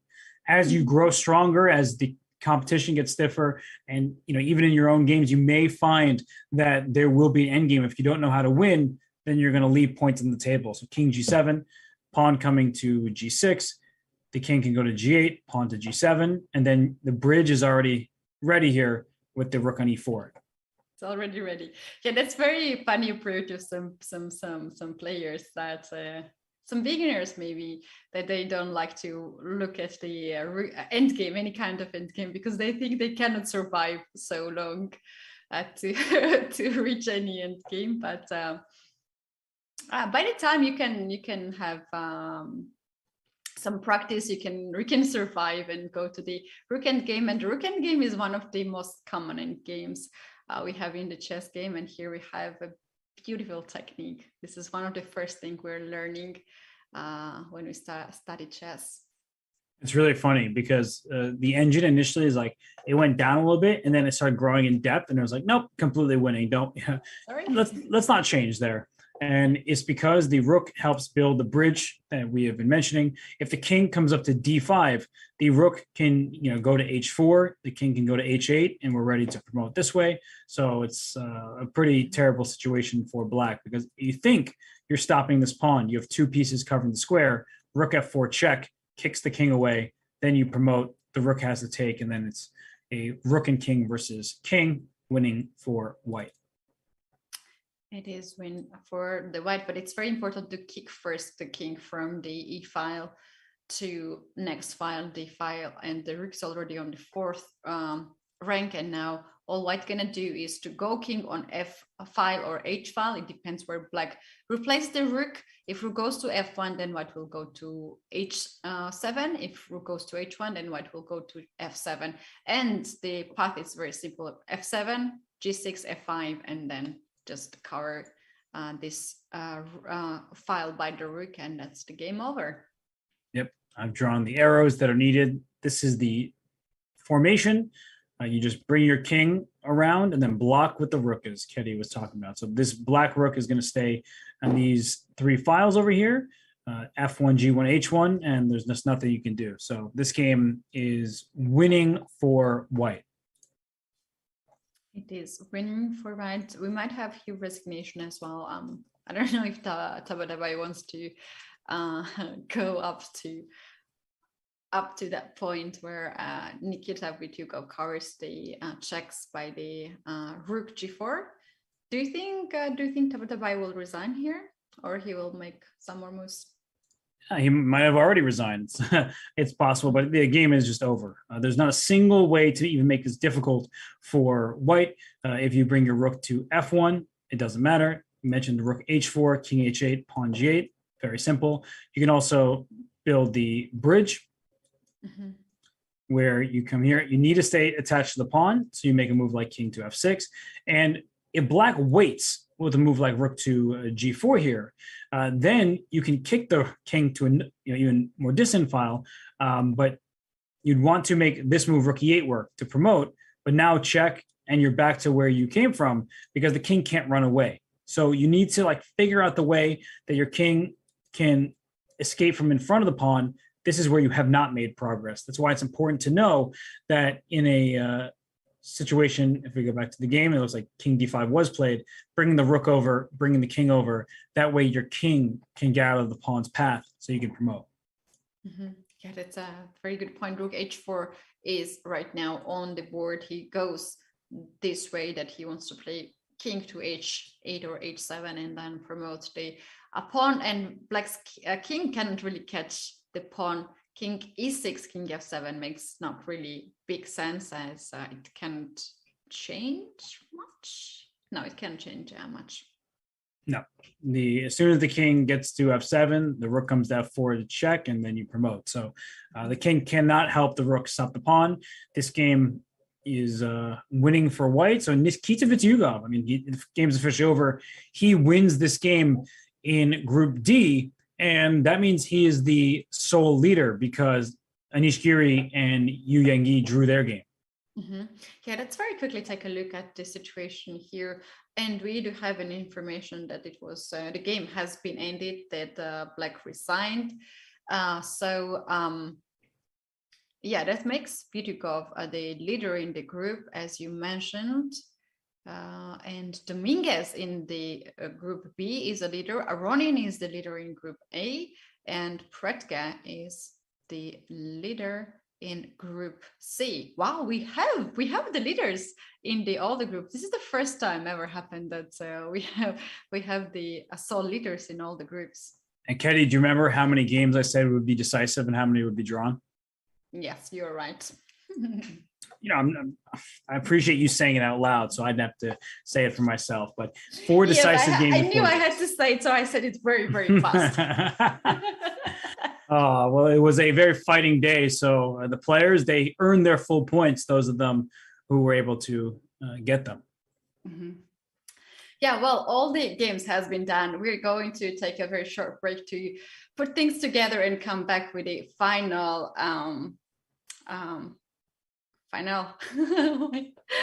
help me out. Final thoughts and a rapid recap when we return in just a few.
And we return here for our rapid recap of the first round of the third leg of the FIDE Grand Prix. And Ketty, we had no choice but to choose the game between Levon Aronian and Hikaru Nakamura. Yes, because these two players got the most of the Grand Prix points in the first leg, and now they are playing in the same group category. So only one player can make it to the semifinals. And let's take a look what happened in the game where Aronian plays with white pieces and Hikaru plays with black pieces. Well, we had a Queen's Gambit accepted, which at least is a bit of a surprise, but not when you consider that Levon Aronian has faced this in a previous Grand Prix tournament against Lenier Dominguez. So, Ketty, as we walk through the opening stage, white takes control of the center, black trying to cling on to this extra pawn. This move queen to b6, all of a sudden, white's pieces are so active.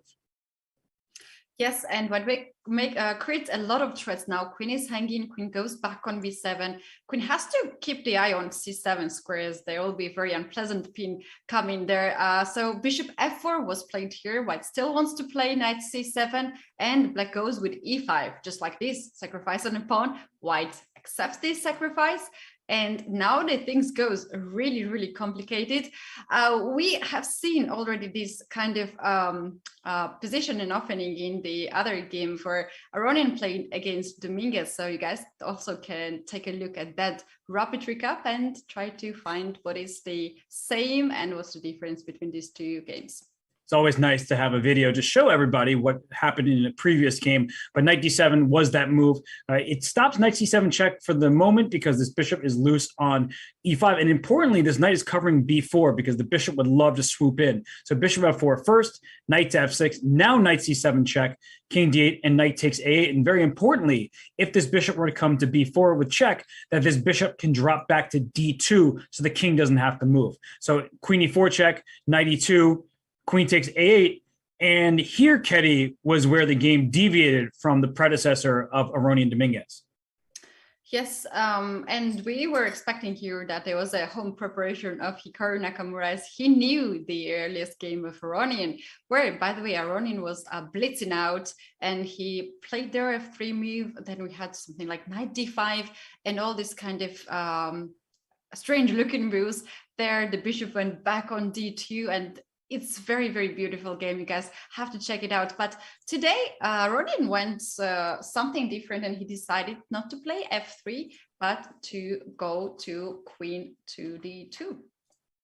Yes, queen came to d2. There's no bishop b4 check, so the queen stops that. The knight came to d5. The knight went to c3, saying, I'm happy to trade pieces because I took your rook. You only took a knight and a pawn, so take me on f4. I would like that. So bishop b4. Bishop e2, rook to e8. And here, Ketty, was an important moment because it's so tempting to get the king out of the center, but that move drops some material.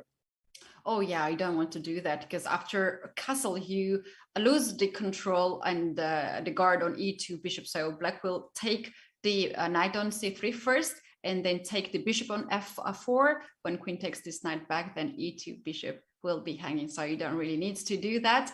So instead of this, white was actually forced to move the bishop away from f4 square, and he went bishop to g3, and now white is ready to castle on the short side.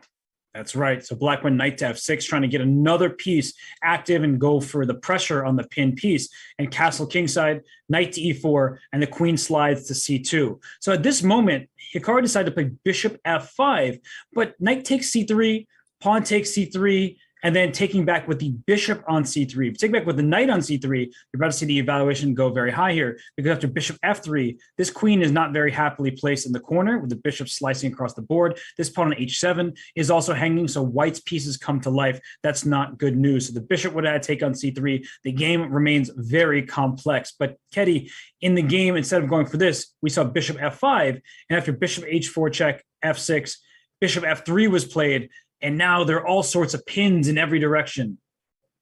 Oh, yes, both sides are pinned here. So there are some complicated variations here. And black goes with bishop to c3. He decides to take the knight first because knight on e4 was hanging, and yeah, black doesn't want to trade that much pieces. And now black goes with g5, and the threat is that if you play bishop to g3, this bishop will be captured by the knight, queen will be under attack, rook will be under attack. So this is just a great scenario for black. But Aronian don't want to go on that path, and he decided to make a fancy move here, leave the bishop on h4 hanging, and to go for rook to a1 first to attack the knight on e4. So if black takes the bishop on h4, white will take the knight on e4, and this will lead to the massive trade of the pieces. And white's up material and has a safer king, so trades are not good for black. So in this position here, after bishop f3, bishop takes c3, pawn takes g5, rook e1 first, knight f4, and here Levon made such a good move because bishop g3, there were some complications after knight takes g3, protecting this bishop, which attacks the queen. He says, have my bishop on h4. If you take, in comes queen a5 check, I'm taking b5, this rook, this bishop, this pawn, this knight, all under attack. White's pieces are so harmonious here, and black is in big trouble. So Hikaru felt that he couldn't allow this queen a5 check, even though he doesn't win a piece. He instead played the move queen to b7. But Ketty, Levon was not going to stop.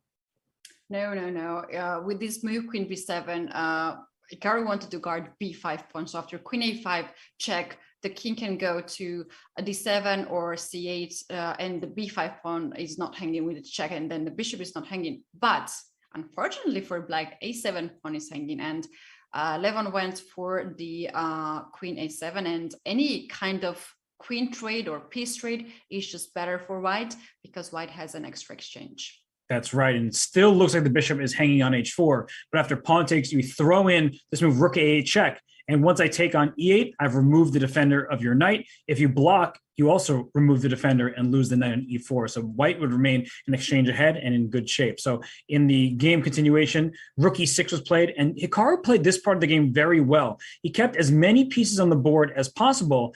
And Ketty, at this moment, when the pawn went down all the way to c2, and then even to c1 promoting to a rook, which is just funny, at this point, there's still some work for white, but Levon, he was confident.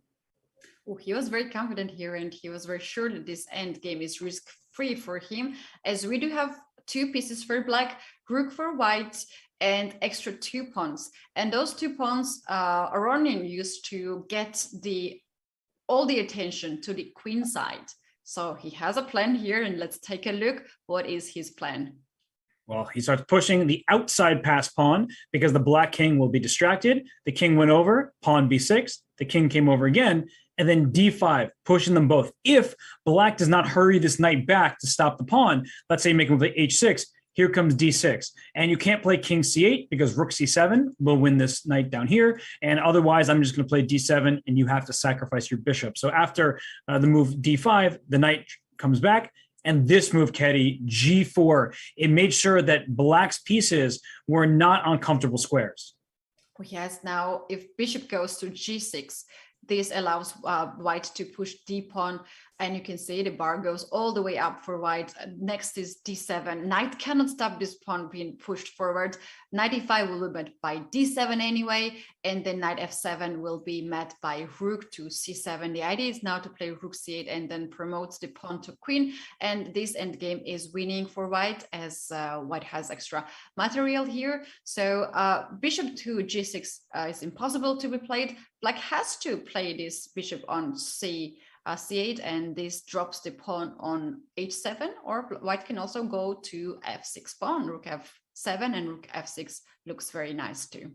And that's what Levon went for. He took this pawn, and he brings his king a little bit, his rook f5 and knight f4, hoping that the g5 pawn is captured because knight h3 would be a fork, but Levon plays h4. And at this point in the game, Ketty, we see that white has an extra 2 pawns and the rook for the minor pieces. And it looked like it should just be a win by pushing the pawns, but it wasn't that easy. Hikaru put up some pretty good defense. Yeah, he tried to bring the knights in the center to control g5 pawn, to attack the pawn on g5, and also he decided to bring the king closer to all the action. So here white has to come up with very precise moves. As the rook now is hanging, the rook has to go somewhere else. It goes to f7, and white's idea here is to play f5 to cut this diagonal, cut the bishop from the diagonal, pick up the h7 pawn, but that's not so easy, because if you play f5, then black can play knight e4 with a check, and this knight can take the g5 pawn, and the things can get a little bit slow here for white. That's right, because what black wants to do is give up this pawn and this bishop or the knight for these 3 pawns here. If that trade happens, yeah, white's up a rook for a minor piece, but that's a theoretically drawn position. So in the game, king g3, bishop g6, the rook went back, and here the rook went to g8, excuse me, and that was actually an inaccuracy. Rook h8 first threatens f5, and only after the bishop escapes, then rook g8 defends the pawn so you can play f5. So Levon slowed his own progress down here, and in doing so, he allowed Hikaru, after rook g8, to play king d6, because f5 looks like it just wins the game, but in fact it hands the draw to black. After bishop f7, the rook can no longer be in line with this pawn. If the rook moves anywhere, the next move for black is knight takes g5, and once that pawn is captured here on g5, black is going to be able to survive the game. It says complete equality, because you want to kick this knight away somehow, but after king f4, there's knight h3 check, and the knight goes back. After king h4, there's knight f3 check, and the knight goes back. So black would have been able to stabilize the position if Levon pushed that pawn to f5 too soon. Oh yeah, that's totally true. So at this point, Levon had almost 1 hour on the clock, while Hikaru was struggling on the clock with 1 minute, 2 minutes maximum. So from this point, after a little bit of inaccuracy here, Levon started to slow down a little bit and find the best way to proceed here. He started to chase the bishop. Rook now to a1, and now very beautiful check, rook to d1. You probably would play king e7 happily, because the king is closer to the king side, and that's what black actually wants. But after king e7, black is losing in just 2 moves, because then rook comes on e1, attacks the bishop, and then when the bishop leaves, then white can win a piece with f5, and this is just a game over for black. So after rook d1 check, black was pretty much forced to cover this check by the bishop.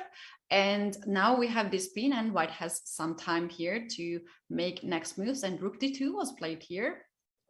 Just giving it turn to black, as black is a little bit into Zugzwang, and now knight has to go away, which allows white's king to get more active on the king side, h4, h5, h6, and start to create some danger on h7 pawn.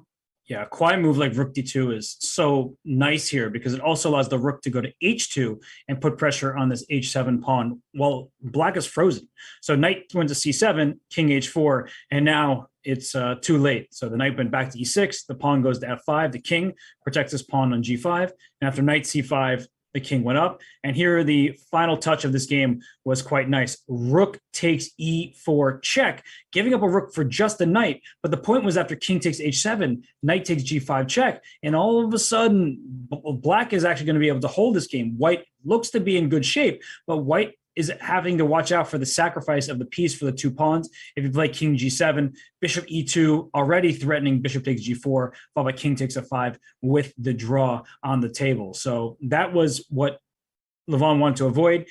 Keddy, he takes the knight on e4 here, and then the game is just over because the pawns rumble. Yes, and it is impossible to stop these 3 pawns. Black even tried to take the pawn on g4, but that's not enough at this point. Here Hikaru decided to resign, as if king captures g4, then f6 can be played, then g6, and these 2 pawns together with the king, they are just unstoppable. So that is just a game over for black. That's right. So the final position was this one. 3 pawns were too much for the bishop to deal with, and that is your rapid recap. So Levon Aronian, he takes the lead in Group A, which is so important for the overall Grand Prix standings. And in the other game in that group, Yesepenko Oparin, they split the points. So as we look across the 4 groups, Keddy, I would say the most surprising result of the day, and even how it happened, was Predki against Maxime Vachier-Lagrave. Yeah, it was quite a surprise here to see the lose of the Maxim Bashalagram that early and in that way. He chose really risky variation, and he tried to be a little bit greedy to capture the pawns on the king side. That did not really work out for him. So we do have the leaders, all leaders in all the groups after first round, and we do have Dominguez leading now the event in Group B, Predke in Group C, and Vidikov showed his best technique in the weekend game, and now he's a leader in the Group D. And some big matchups tomorrow because Levon gets white a second time against the lowest rated player in Group A, that's Grigorij Oparin. So if Levon can show his good form, that would be really bad news for Hikaru Nakamura and his fans. And then I see in Group B, Dominguez, who's the leader, he gets the white pieces against the youngest and lowest rated player in his group in Vincent Keimer. And then, of course, as we look Group C, Predke, white against So. That's the leader of Group C is Alexander Predke. And then finally, Ketty in Group D, Fitzhugo gets his second straight white, and Yu Yangyi gets his second consecutive black. But Yu Yangyi, he's fighting with both colors. Yes, for him it doesn't really matter the color because he's very stable. He's stable. He's very solid, and he's making most of the draws here in the Grand Prix. So that's quite a challenge for Fitzhugo indeed to play against Yu Yangyi tomorrow. So what a day we had here! I personally didn't really expect this kind of starts as we had today. Seems like these players were so into the chess, and they put up a true fire on the board. 4 decisive games in day one. So we know that the players are really going for it. That means 4 draws and 4 victories. Well, also 4 losses because someone has to lose when someone else wins. And we are in for a great third leg of the Grand Prix. So, Ketty, you want to wrap up the show? Any final thoughts of today? Oh yes, I can't wait to come back tomorrow and see the more games. And now we have the final leg, and we're gonna know after the end of this tournament who are the last players who will fill the candidate seat and who will fight for their best to compete the World Championship match. Thank you so much, Robert, for being here. It was such a joyful time, and there was a lot of very interesting lines provided by you, and I'm very happy to welcome you back at the show.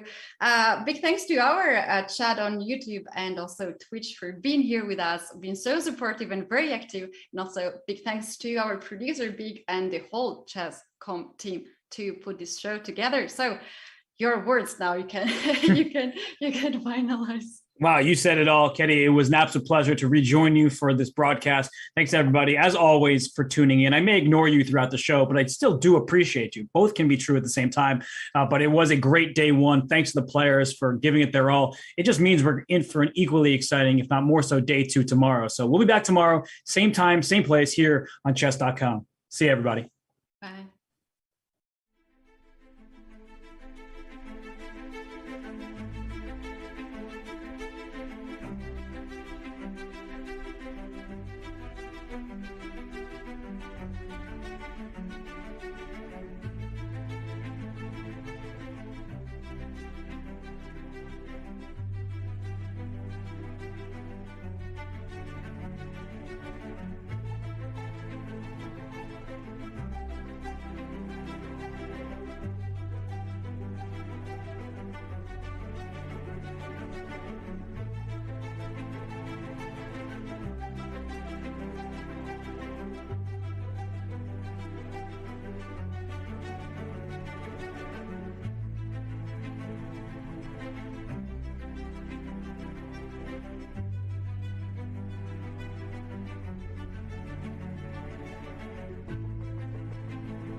Bye.